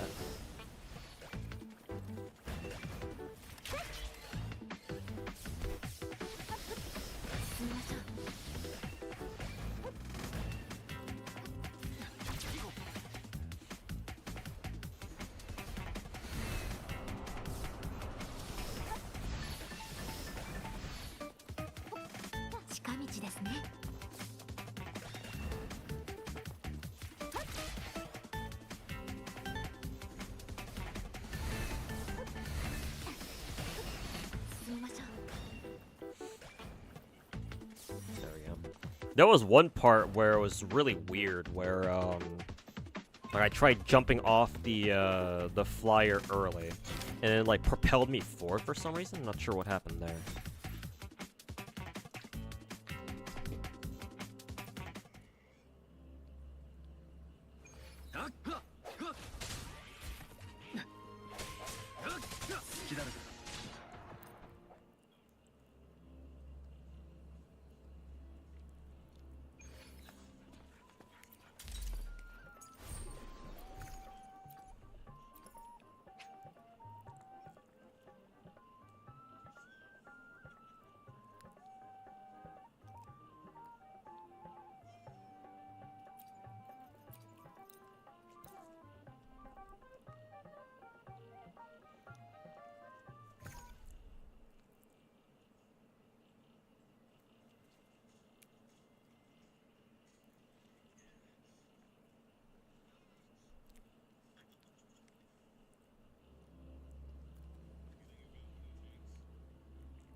Okay, I think just 2 more races, I think, yeah. So far, so good.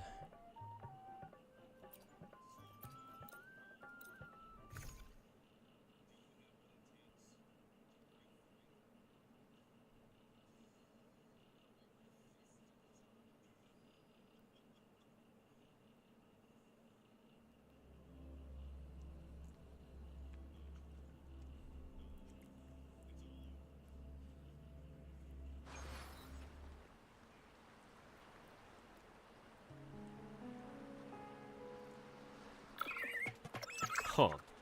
A gondola race? I don't know if I can win this, because I don't know. I've never really used the gondola very much.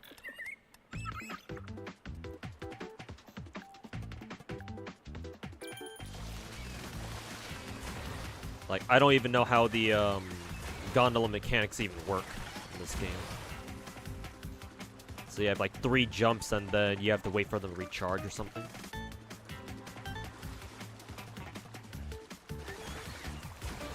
Oh, well, thankfully you at least get out of the gondola, I guess. I can just do that. Oh, great! And he took the fucking cat thing. Oh, well, this race is already done. GG. Move on next.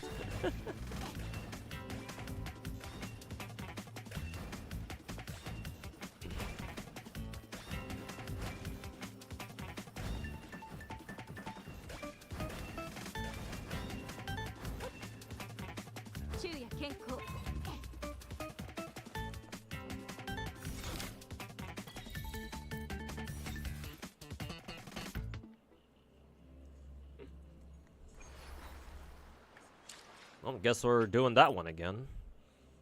Bullshit gondola mechanics.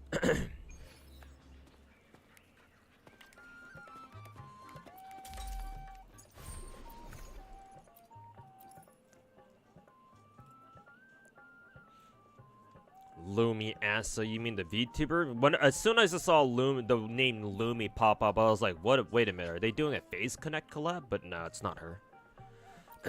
The VTuber? Clueless?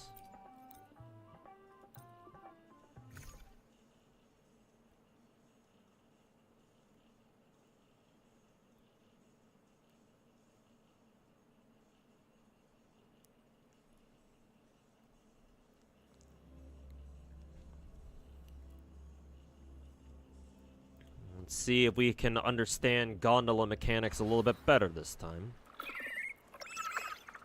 Then again, it's not like there's much to really know about gondola mechanics, though, to be fair.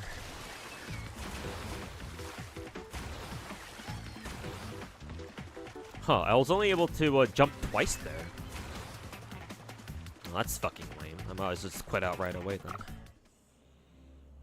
Normally, the gondola has 3 jumps, but not 2.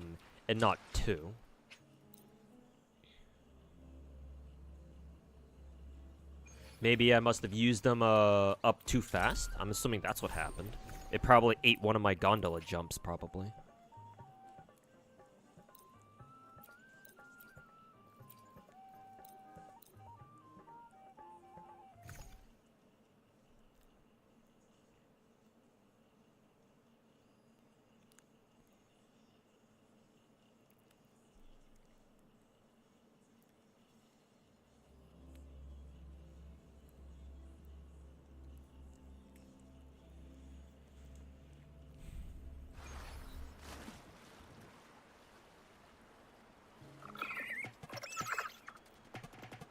Yeah, I think this time I'm not gonna spam my jumps. I'll just try using them one at a time, perhaps.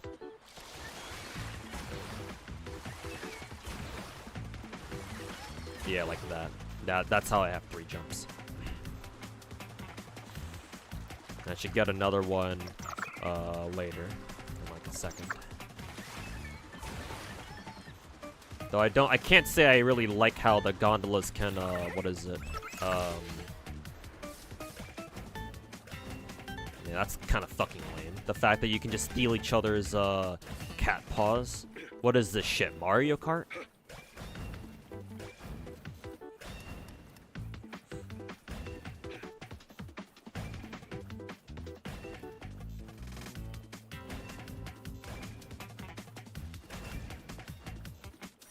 good enough.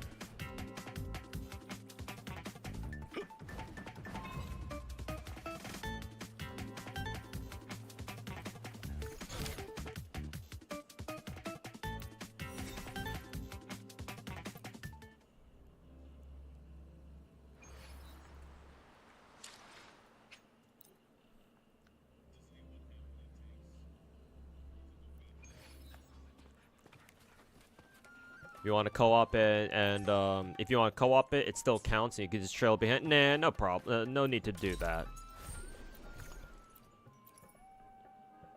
Maybe if these races were like, if I was running into like actual fucking tryhards, and it was like really tough for me to get first place to get top scores, then sure, maybe. But yeah, it's not that. It's not to that point.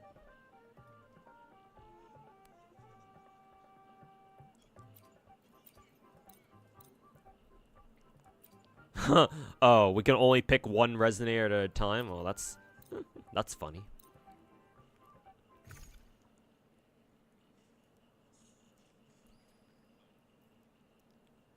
They took my Chong-Li, fuck you.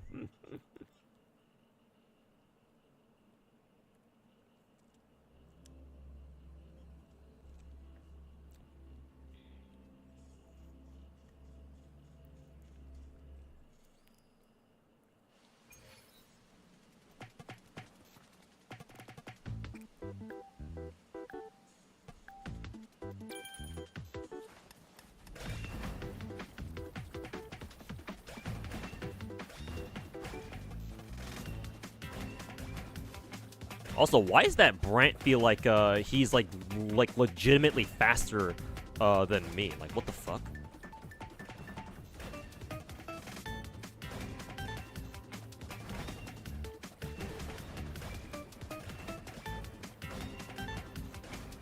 Yeah, doesn't it feel like he's like gaining a whole ton of speed there? Also, what did I even jump over?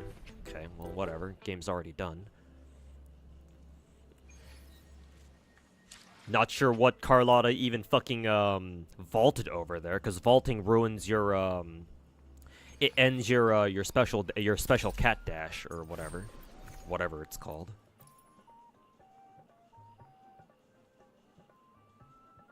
Great game, Wuwa. Nice mechanics there. Ever heard of optimizing your fucking game?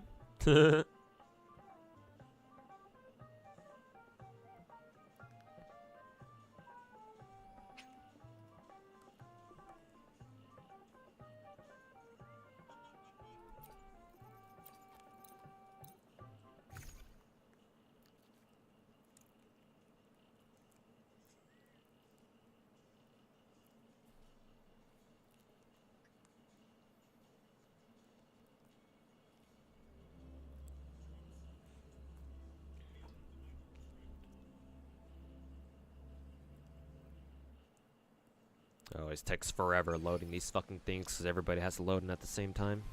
旅を共にしてきた。旅を共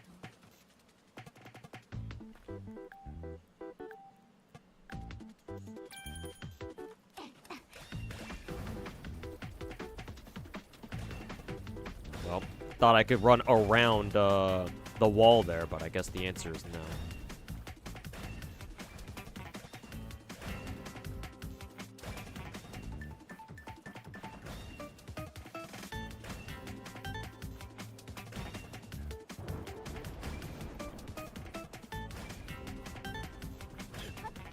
Yeah, right there. I don't know why my character vaults over that. Are you supposed to vault over that actually?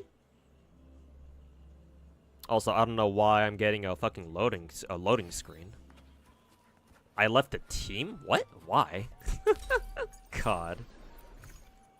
Okay, thanks game. I don't know what the fuck your problem is today, but sure, why not?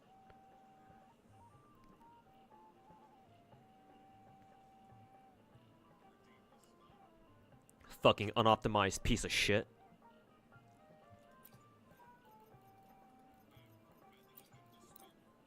Genshin would never.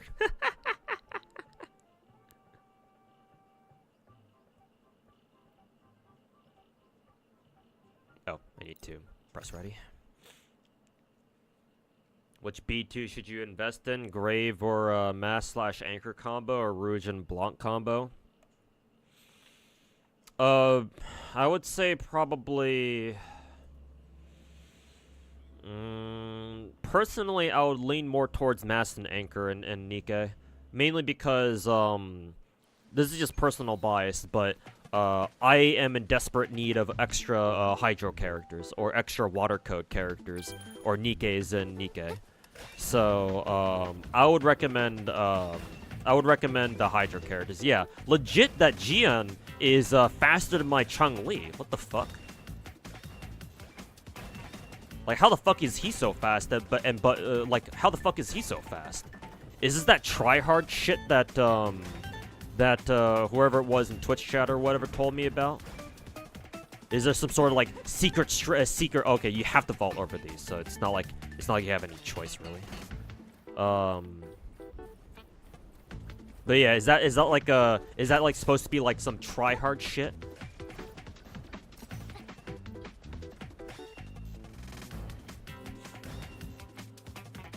That must be the part of the try-hard fucking strat where you could probably do something that makes you go super fucking fast or something. At least I would expect so.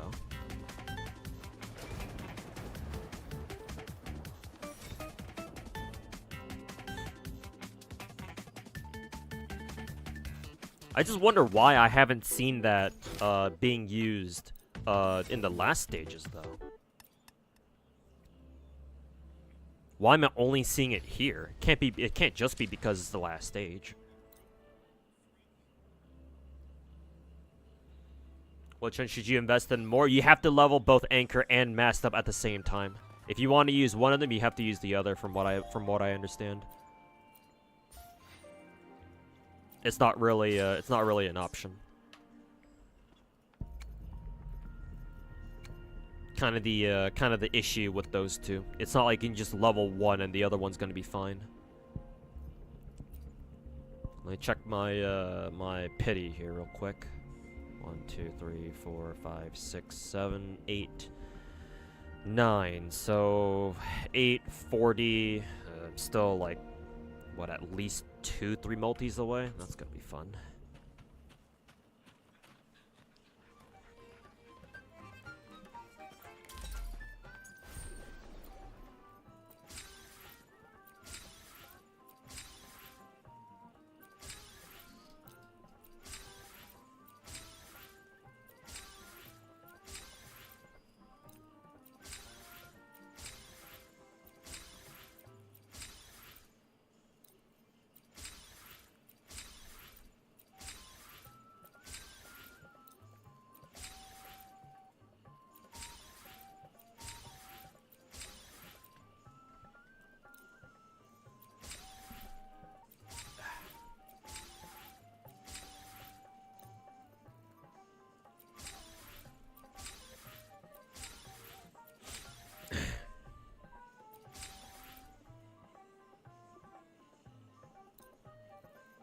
Oh, we don't actually have to get first place in every stage.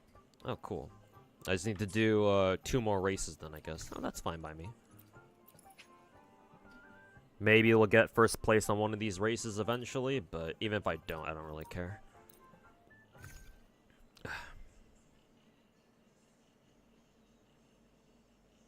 18 build for Cinderella. Cinderella's best team is Crown, 2 Electro Flex attackers if you're going up against Electro raids or raids that are weak to Electro, and Rouge.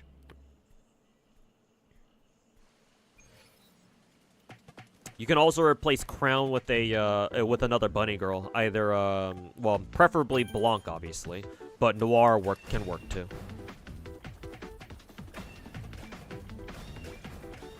Because remember that Rouge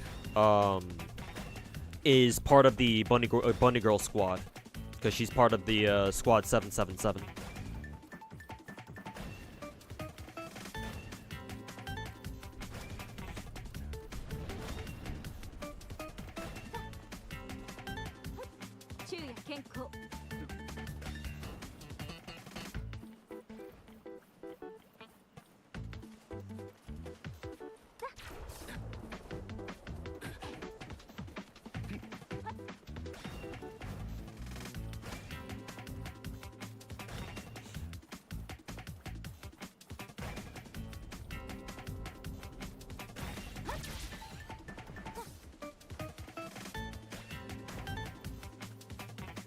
There we go. That's more like it.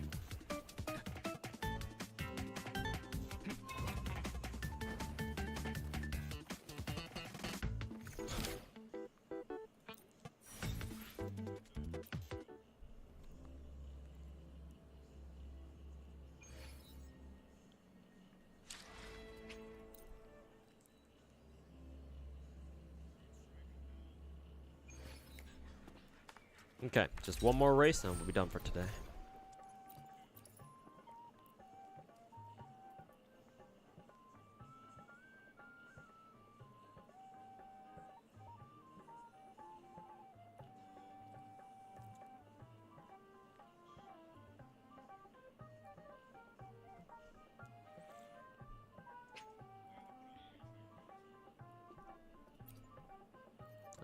I'll do this with Camellia, actually. Not sure about flex attackers. Any electro attacker again for electro raids.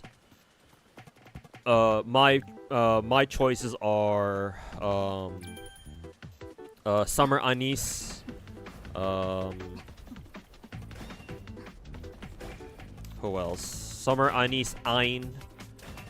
I think Maid Pravati technically counts, though she's more of an AoE sweeper than anything. And then, oh god, random ass fucking jump. Thanks, game. If you have Christmas Maiden, she also works very well too, because she's also a electro DPS, a very good one actually too, for that matter. Wonder if that's my neighbor being a fucking twat again. Probably.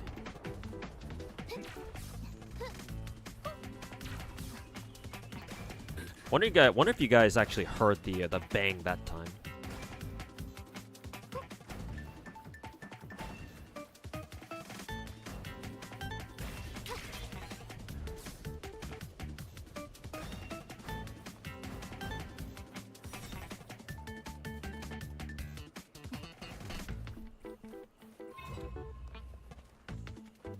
Out of curiosity, are tactical holograms meant to be stronger stat-wise than versions you fight for Ascension mats? Yes, Scar. They're high difficulty challenges. Much harder. Tac holograms are probably the single hardest thing in the game.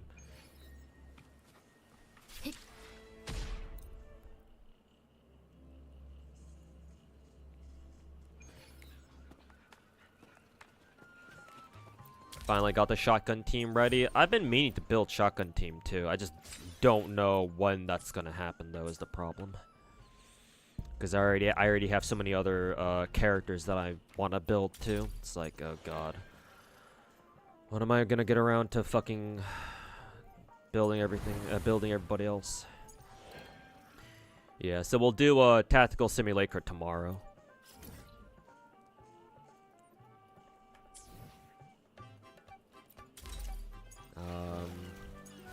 Let's see. We have to get the Old Man and the Whale event done, or the Old Man and the Sea event done. And I still have to do Whimpering Wastes because it resets in like a week. So I think hopefully we'll be able to do these two events tomorrow, and maybe get started on the whole on this event too. Hopefully it'll get me enough Astrites to be able to roll Brant.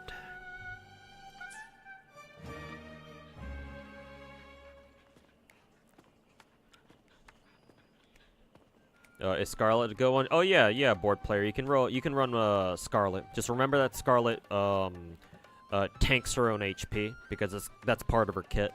So if you don't want her to die in one shot to a boss, make sure that you at least have a shielder. If you run Crown, you should be fine, I think. But yeah, Scarlet can work, assuming that, you know, Scarlet doesn't take much damage. Should you raise Ksenia? If you want to run a fire team, yeah, KS Lord. Because APS is fire. Because right now our current fire team is Chongzhou, G36, APS, and Sharkry. Used to be MP7, but G36 replaced her. So, unfortunately.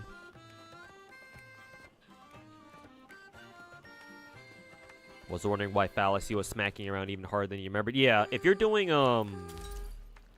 if you're talking about this, then yes, these are the attack holograms that they're talking about. Yeah. Yeah, these ones are like really, really high difficulty ones. Particularly the last couple of difficulties. So yeah, only do those if you're feeling confident that you can get it done.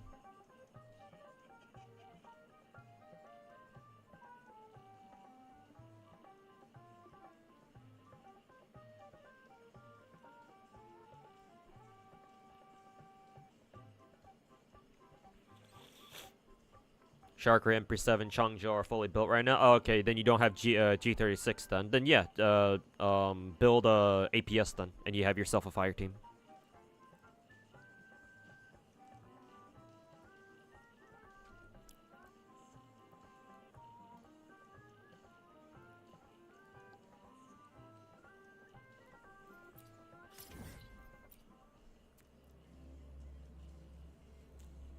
Not looking forward to trying the Hecate one. Yeah, I hear it's kind of a bitch.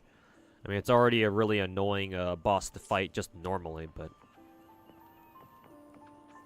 yeah, I'm gonna have to fucking try doing that too. Does this give astrites actually? Let me check. Actually, no, it doesn't. It just gives you what, the trial coins, and you can just spend that in the shop, I think. But you can't actually buy any astrites from that. Shucks. I'll still probably get it done eventually, though.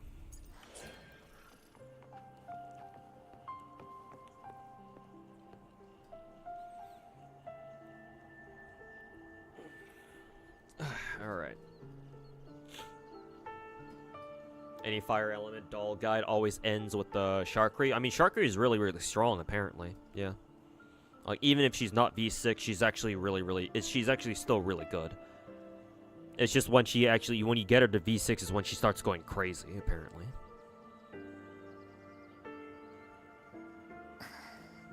It does give astrites, you're pretty sure? Really? Because, I don't see them. Maybe maybe it gives you astrites as like, completion rewards, just for beating them, maybe? I don't know.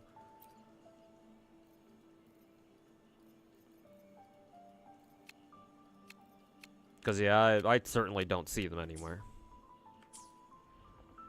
Whatever. This season of TAC Hologram has, like, what? We still have, like, a little, like, 2.5 weeks left on it, so we got some time. Got Naga, but you switched out Scarlet for Maid per body. Okay. But, yeah, I would highly recommend you build Scarlet anyway, or at least try to. Because, yeah, Scarlet is a better general DPS than Maid per body. Because Maid per body is more for AoE support. And she's a shotgun user, so her range is going to be really, really bad. But, really good burst gen, though, at least.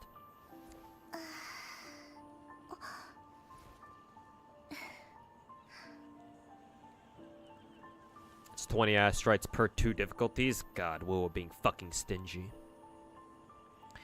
Imagine beating stage, like, 6 or 8, or however many difficulties TAC Hologram has, and all you get for it is fucking 20 astrites, bro.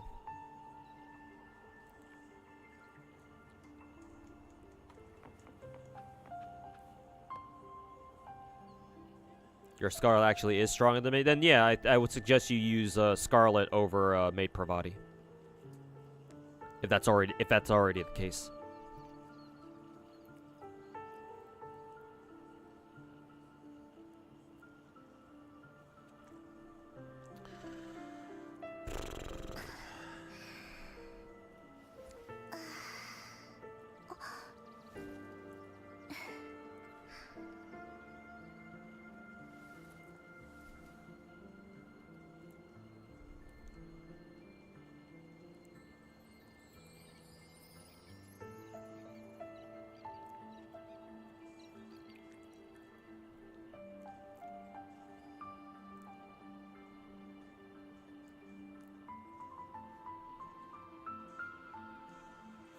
But the HP drop, though? Yeah, unfortunately, you're just gonna have to deal with that somehow.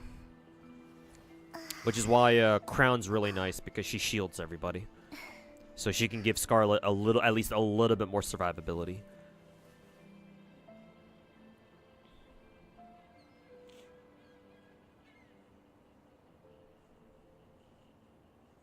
How late do gachas take to show gameplay? We still don't know how Ananta will play.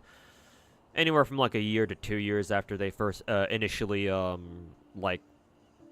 tease stuff. Like, hopefully we'll be able to see some actual like polished gameplay from Ananta later this year. But yeah, no. Like, if you want a good game, good games take time to come out. They need to be polished. They need to be coded well, right? Not to mention, Ananta's publisher is NetEase, and like Ananta has the financial backing to potentially compete with Genshin in terms of sheer quality. And so you gotta let him cook. You gotta let Naked Rain cook. I know we're all impatient, waiting for, you know, more footage, but I'm just gonna tell you straight up, don't expect like actual gameplay footage anytime soon, unless like it gets leaked somehow. But I wouldn't really trust. I wouldn't, obviously, don't, you know, pin your hopes on leaks. So I would say earliest by this summer, maybe. We might be able to see something from, I don't know, like E3 season. I know E3 doesn't really exist anymore, but we still have, like, you know, those video game press conferences, right? That, like, PlayStation, Xbox, all, like, the major publishers do, right? All the consoles do. So I would assume that your best bet would probably be to wait until then. Until, like, we start getting summer game conferences, or, like, other big game expos, like, you know, Gamescom, or TGS, which stands for Tokyo Game Show, stuff like that. But I know Gamescom and TGS are like second half of the year, so even then, that's still quite a long ways away still, right? At least like 4 or 5 months away. So we'll be waiting for a while. Like, at earliest, you might be able to look out for something to come out like within like next 3 months or something, or in 3 months, I should say. Yeah, E3 should be gone now. E3 is no longer a thing.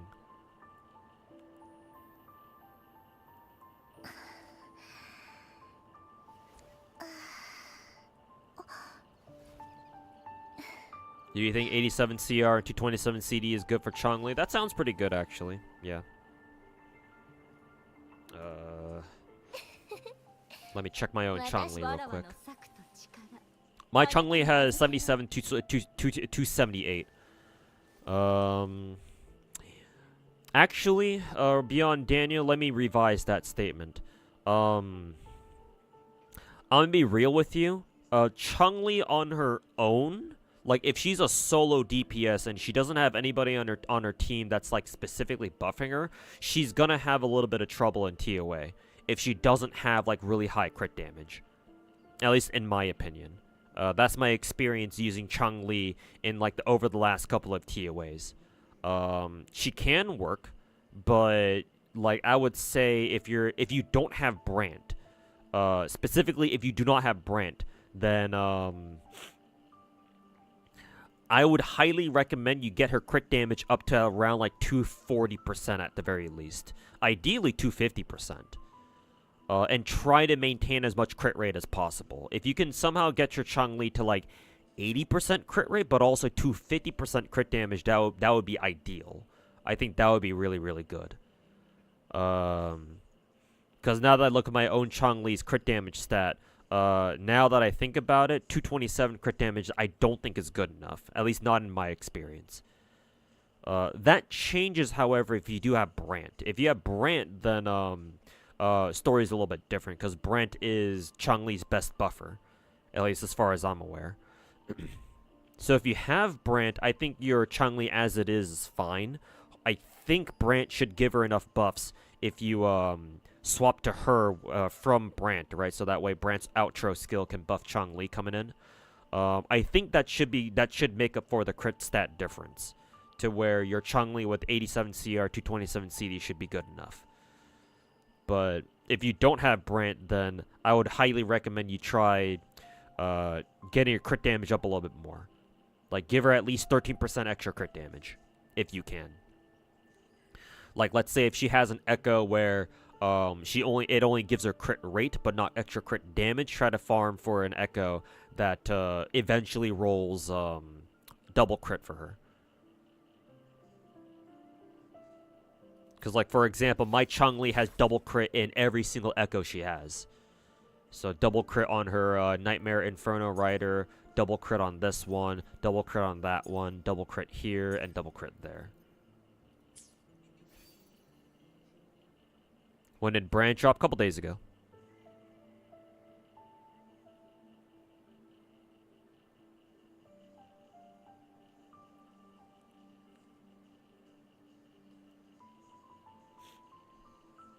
Wonder who's going to be next in GFO2 dartboard. Most likely 416, considering they already teased her last time.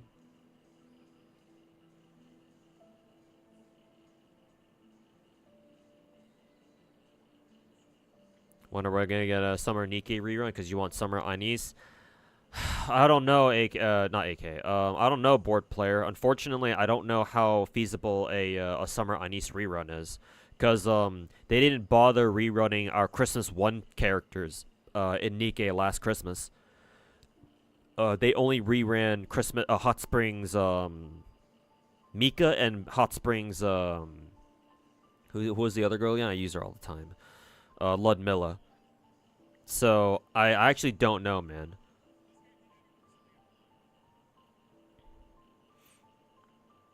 Like, honestly, I don't know if they're going to bring back Summer Anise. Like, hopefully they do, but it's not likely.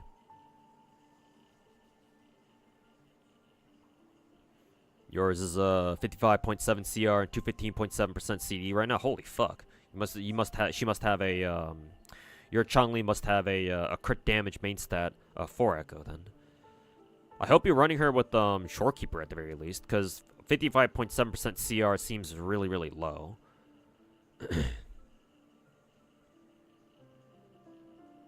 Based on the Bellion broadcast? Yeah, exactly.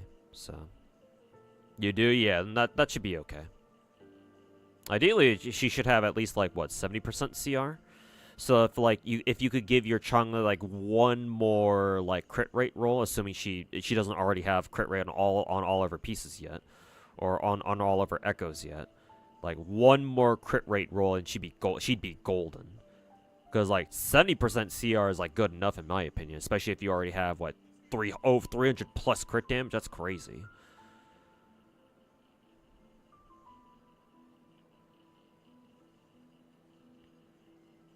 Damage is bonkers. Yeah, good to hear, man.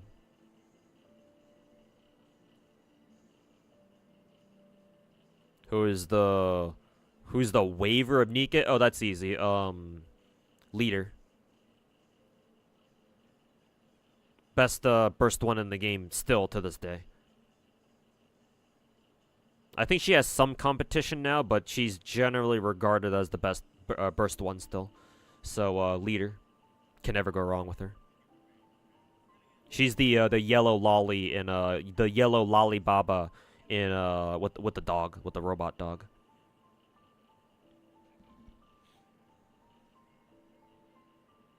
They did bring back the ones in the previous Evangelion event. Well, yeah, but that makes sense because we only had one other Evangelion event, and yeah, it makes sense that they brought everybody back from the first one, in case people missed out on them the first time around. But the reason why I say Summer Anise probably is not likely is because we've had 3 Christmas events so far. 3, right? Yeah, we've had 3 Christmas events so far. The first one we got Christmas Rapi, no, not Rapi. Imagine, Christmas Rupee. There we go. That's her name. And Christmas well, she was a brand new character actually, not even a variant character. Christmas Fairy or whatever her name was. I think her name is just Fairy. So those 2 are our very first Christmas characters. And then the following year, last year, 2 years ago technically, last year, our next 2 Christmas characters were Christmas Mika and Christmas Ludmilla, because we had that whole Hot Springs theme shit going on. and then the third Christmas event that we had like a couple months ago, that's where we got the Christmas maiden and Christmas fischl, imagine, Christmas guillotine. But when we got the third Christmas event, they reran Christmas Ludmilla and Christmas Mika, but not the very first year one Christmas characters. They did not rerun Christmas Rupee, and they did not rerun Fairy. So that's why I'm saying I don't know if you should expect Summer Anise to show up this summer, because this upcoming summer will be our third summer event, and if they handle like they handled Christmas, that means that they're only going to rerun last year's summer characters, so Summer Sakura and Summer... Who was the other girl? Summer Rosaline, I think. Rosaline, so I think whatever her name was. But not Summer Anise and not Summer Neon. Because Summer Neon and Summer Anise were year one summer characters. Volt is a good boy? Yes, he is. So yeah, board player. I'm just trying to be real with you here. If I were you, I wouldn't expect him to come back.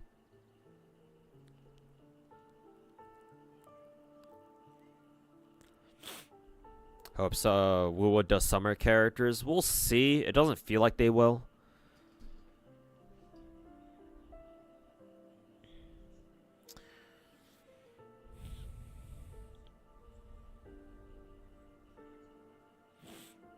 Can't wait for Kuro to give us craftable echoes. That and rerolls. I just want them to let us use fucking echoes as echo XP, man. I don't know why they don't want us to do that.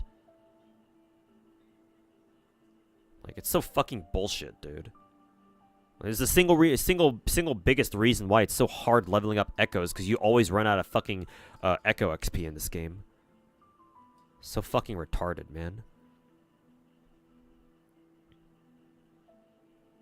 Like, even Genshin lets you fucking feed your fodder artifacts, even 5 stars if you want, and just feed them to other artifacts if you want to use them as XP, dude.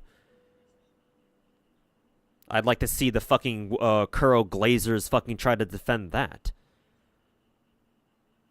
Oh, Genshin could never. Yeah, Genshin could never this, my fucking ass. Suck on this, Wuwa Glazers. Oh yeah, Rosanna is her name, not Rosalina.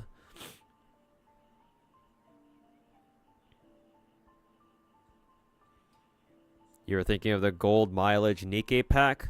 Board player, I hope you realize that they don't bring back rerun characters like that. Unless they did, actually. I don't know. I'll admit I didn't pay attention to the mileage shop.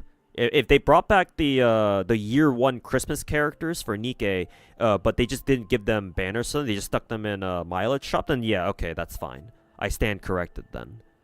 And yeah, I didn't pay attention to that. So I guess, yeah, check, when we get our third summer event, I guess check the, gold mileage shop, see if they're there. If they are, then yeah, all power to you. Grab them from a gold mileage shop. But usually that's not usually how it works. Usually gold mileage shop only gives you, characters that you can just directly exchange for with gold mileage tickets if they have a rate up going on at the moment. So I guess we'll see. I admit I don't know. I don't know if like for example Christmas Rupee and Fairy were available in a mileage shop, because I didn't check. So I would not know.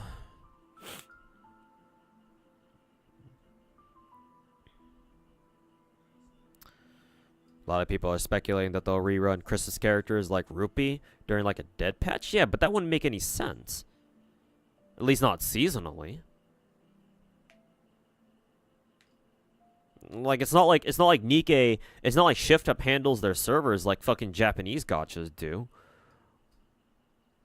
Or like how Blue Archive does it, where we get a fucking summer event in the middle of fucking winter.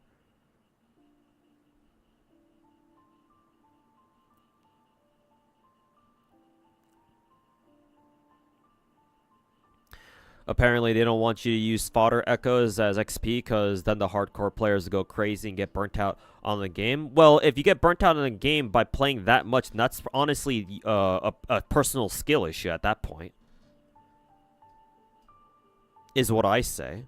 Why do the developers feel like it's their fault for their own players burning themselves out? That's their fucking fault.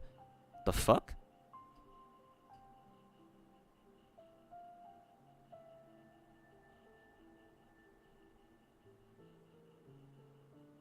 Because, yeah, I've been told the same thing, too. And my response was the exact same. Like, if you burn yourself out on a fucking gacha, that's your fucking fault. Dumb motherfucker. Like, sorry it's not my fault. Sorry that, you know, you clearly don't have the mental stamina to be able to keep up with the fucking gacha. Meanwhile, my ass is grinding 12 gacha games out here all at once. And I'm still doing just fine. But even if I weren't grinding 12 gachas at once and being, you know, just casually being the god of fucking gacha games, even still, even if I weren't that, my argument would still be the same. Why the fuck is it the devs' problem that y'all are fucking burning yourselves out playing a gacha game too goddamn much? How about you pace yourselves out a little bit better? Fucking retards. Fucking dumb shit gacha player logic, man.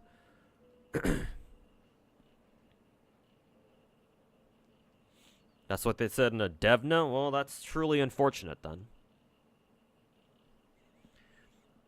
Truly, the worst part about the Chinese gacha developers is that their own players, their own Chinese players, have them fucking have their balls in between their fucking fingers.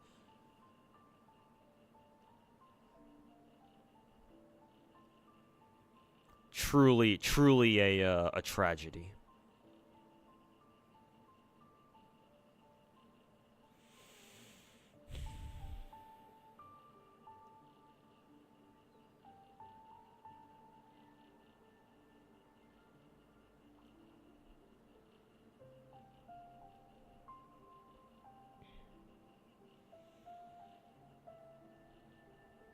Pants grab? Yeah, pretty much. It's the pants grab emote. Shift Up's Korean? Yes, Finkel. Shift Up is Korean. However, their publisher is Chinese. So Shift Up, the studio, the developers themselves are Korean. However, their publisher is Chinese because their publisher is Tencent. Level Infinite is like the foreign branch of Tencent.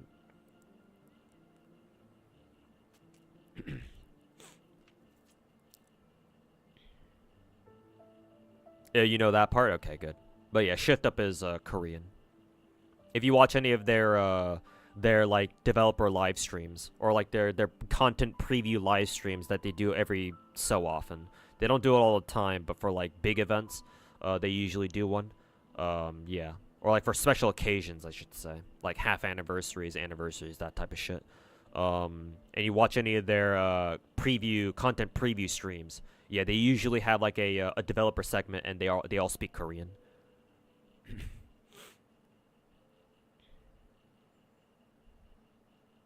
How do I manage still caring about gachas I play? If you play more than 3, you can't force yourself to play the game at all, even if you like it. I guess I'm just built different. At that point, if you're asking me if that's what you want to ask me, like how do you still care about a gacha? Well, at that point, it's, you know, there's not really any like tangible, like rational explanation for that. I just do. Again, to use the meme, I'm just built different. The most rational that I can like explain that scenario, that this phenomenon, I suppose you could call it, because I don't know what else you would call it, is that the TLDR of it is that I like being very parasocial towards my gacha characters. Even though it doesn't really, even though I might not come off as like the super parasocial type. It's mainly because I know how to keep myself in check. I usually just keep it to myself. I'm not like my Twitch chat or just your average Twitter gooner, where as soon as they see a picture of their favorite gacha character, they immediately start going feral. They roll up their sleeves and start slamming their fucking fingers against their keyboard. I like to be a little bit more reserved than that, but that doesn't change the fact that I can be very parasocial towards my characters. Like, I pride myself on, like, getting every character leveled up in my gacha games and getting them to the point where I can use them whenever I want, if I ever so choose to. Right? Like, I make a big deal out of, like, oh, I have every character in Genshin. Well, almost every character, because now I'm missing, Kinnich.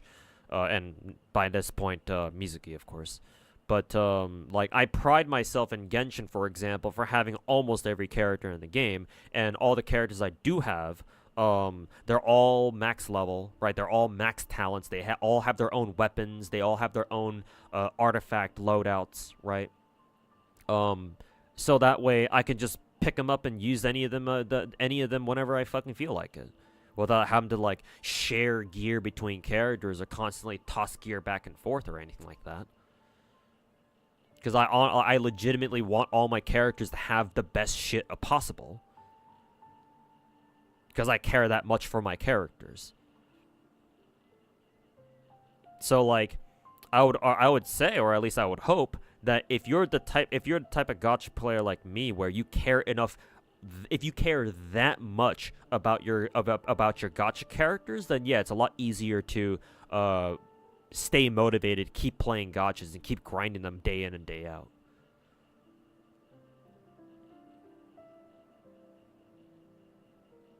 But yeah, like I said, that's like the most rational explanation that I can come up with, at least for me personally. Because outside of that, it's literally just like, how do you still care about all these gachas? Well, I just do. Like, what else can I say?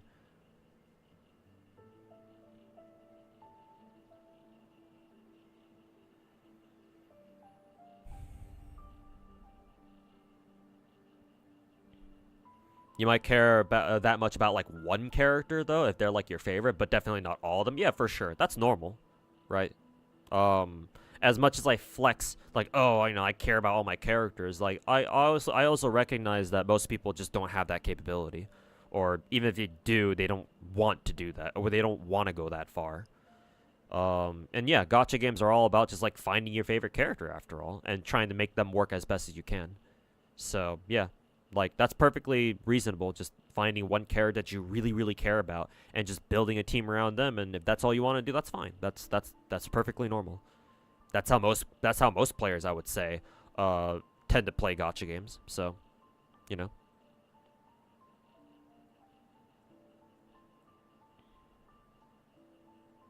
Like, if anything, people like me are the odd ones out.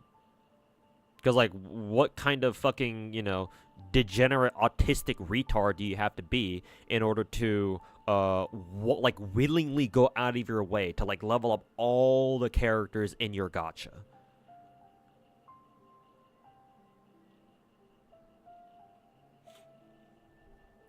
Right. So, yeah. Like, play gacha however you want. Play gacha, like, play as many gachas as you're comfortable with.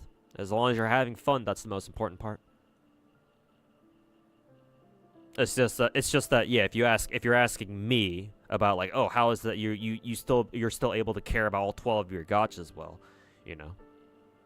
like, I'm not most people, clearly. I mean, I have the balls to call myself the god of gacha, and I can tell you for a fact it's not for nothing, right? I have very good reasons why I call myself as such, and why I keep saying nobody else comes close, and probably will not for, like, years to come. At least not as far as, like, Western gacha content creators are concerned.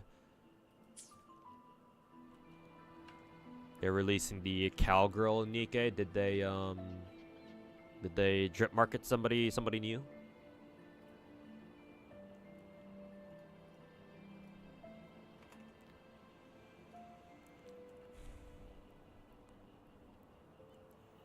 Let's see. I think I saw her I think I saw some leaks about her, like 1 or 2 leaks, not a lot, but like 1 or 2 leaks on like Twitter, like in the past like week or so.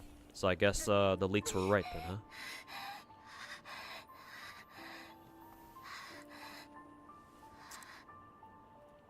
Hilarious that we're getting Nikkei's getting a cowgirl and everybody's celebrating, or I'm sure most people are. I'm sure there are some detractors.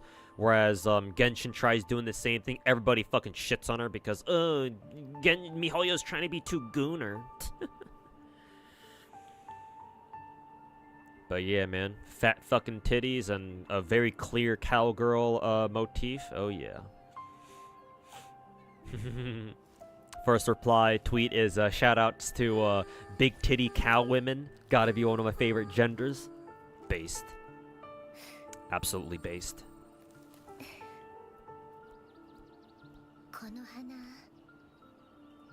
気に入ってもらえるかな。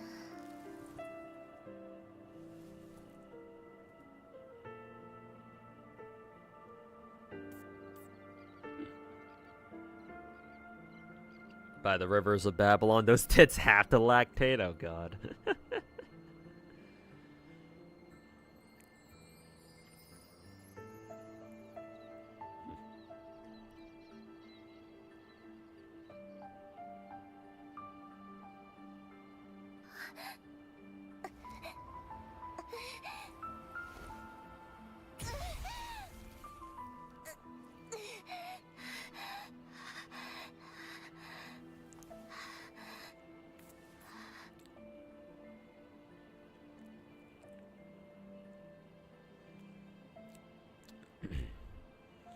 Different audiences, yeah, yeah, obviously. But yeah, I was gonna say that it's also kind of MiHoYo's own fault because they've conditioned their audience to, you know, like usually characters like Varessa they aren't used to because you know most other Genshin characters aren't really like that. But still, it's definitely more of an audience thing. So yeah, you know, you're right. You're probably the only person who thinks cowgirl is, who thinks the cowgirls are, hideous? Oh, so you're one of them, huh? And no, you're clearly not the only one, cause, I just said that, Varessa got a lot of or MiHoYo got a lot of shit for coming out with the Varessa, so clearly you're not the only one. And while, you know, around here I do say I respect people's opinions, in this case, your opinion is dog shit. Cowgirls, are absolutely fucking based. Would it surprise you to also know that, I love big fat fucking titties? So gee, I wonder why it is that I really like cowgirls. Wonder.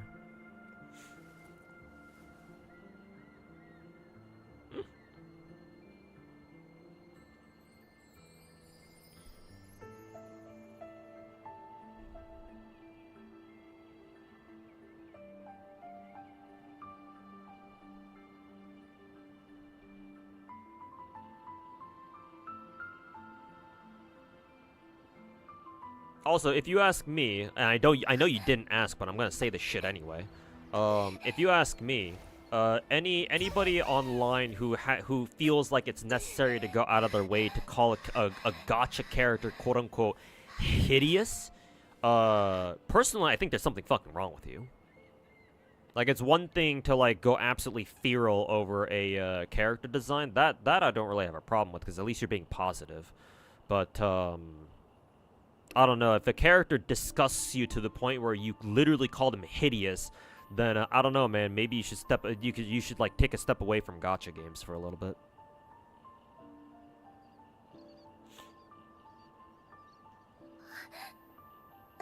Who's my favorite character design?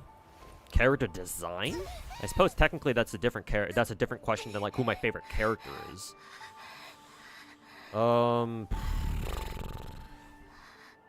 There is a character in Azure Lane named Bremerton.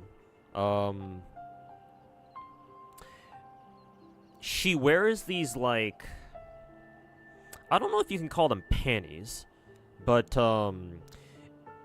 it's clearly some kind of underwear. I don't know what it's called. Maybe a G-string, maybe. But like she's wearing like this very like thin G-string, I guess. But then the sides are like they like ride up her hips, right? If you know what I'm talking about, like waifu designs where they're wearing some sort of like undergarment, like almost bikini or even G-string, where like the sides like ride up up the sides of their hips. So it's like it's not hidden inside their pants or inside their booty shorts or whatever. Like you can see them like riding up their sides, like riding up their waist a little bit. That is peak character design for me personally. That's the kind of shit that I like. But like really, that's all that's all I really ask for. But it's kind of rare, honestly. Not a lot of characters have that. A thong? Yeah, I guess you can call it a thong, perhaps. You're also the kind of guy who would think a lot of Nikkei characters will look will look better with the smaller titties. I mean, there's nothing wrong with that. I do agree. Variety is the spice of life, after all. I certainly don't mind if Nikkei puts in more characters that have like maybe medium titties, as they say, medium is premium, or hell, maybe even just smaller titties in general. I mean, well, that's basically what Anchor is, right? However, unlike you, I don't go out of my way to call them fucking hideous just because, you know, they don't have the type of titties that I like. For me personally, I love huge ass fucking anime titty. But however, if I get a medium titty character, I'm like, okay, cool, that's cool too. It's kind of like the whole vegetarian versus like, you know, omnivore argument, right? Typically speaking, when you go to a house party, right? If the party host is like, oh, they're not vegetarian or anything, right? They eat everything, right? They're a normal person, dare I say. Typically speaking, you can expect them, if they know that they've got some vegetarian guests coming over, they'll go out of the way to prepare some, you know, vegetarian options, right, to make everybody feel welcome. However, you don't expect the same thing out of a host where if they're vegetarian, right? When's the last time you've heard of a vegetarian party host who considers getting meat options for their guests? It's kind of like that, man. So it's like, you know, I don't really appreciate the double standards. I don't know if you could call that double standards. Maybe it's not exactly double standards, but like it's like I don't feel the need to fucking shit on small titty or medium titty characters. So why is it that you feel the need to shit on big titty characters? Is it because you're just trying to be a contrarian? Is that it? You're just hating on what's popular? Like, just something to think about, my dude.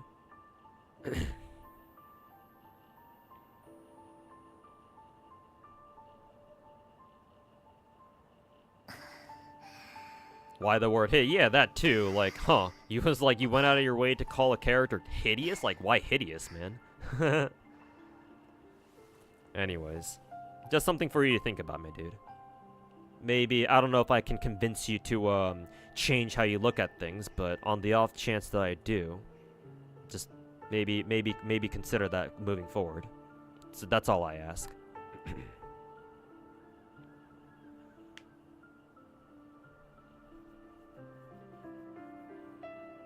You didn't mean to shit on it? What do you mean you didn't mean to shit on it?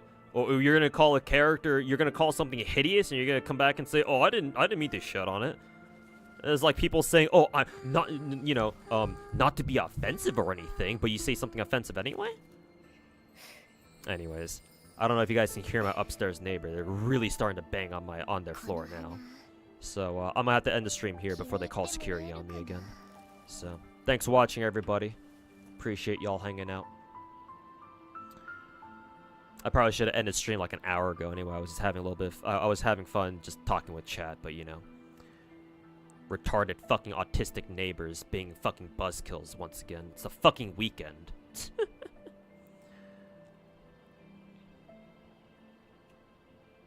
But yeah. Take care, everybody. We'll catch you guys tomorrow. I'll be here tomorrow. Hopefully I can actually have a fucking early stream for once tomorrow. Or early-er stream, I should say. But yeah. Thanks for hanging out, everybody. Let me go make my upstairs fucking autistic, retarded-ass neighbor happy. And yeah. I'm gonna cut the stream real quick. So yeah. No raid today, obviously. I don't really raid people anymore. So yeah. Enjoy the rest of your nights. And catch you guys tomorrow. Peace. Oh, you heard the noise? Yeah, there you go. Then yeah, you know I'm not fucking with you. Fucking dipshit neighbor. Piece of fucking shit. Anyways, catch you guys next time.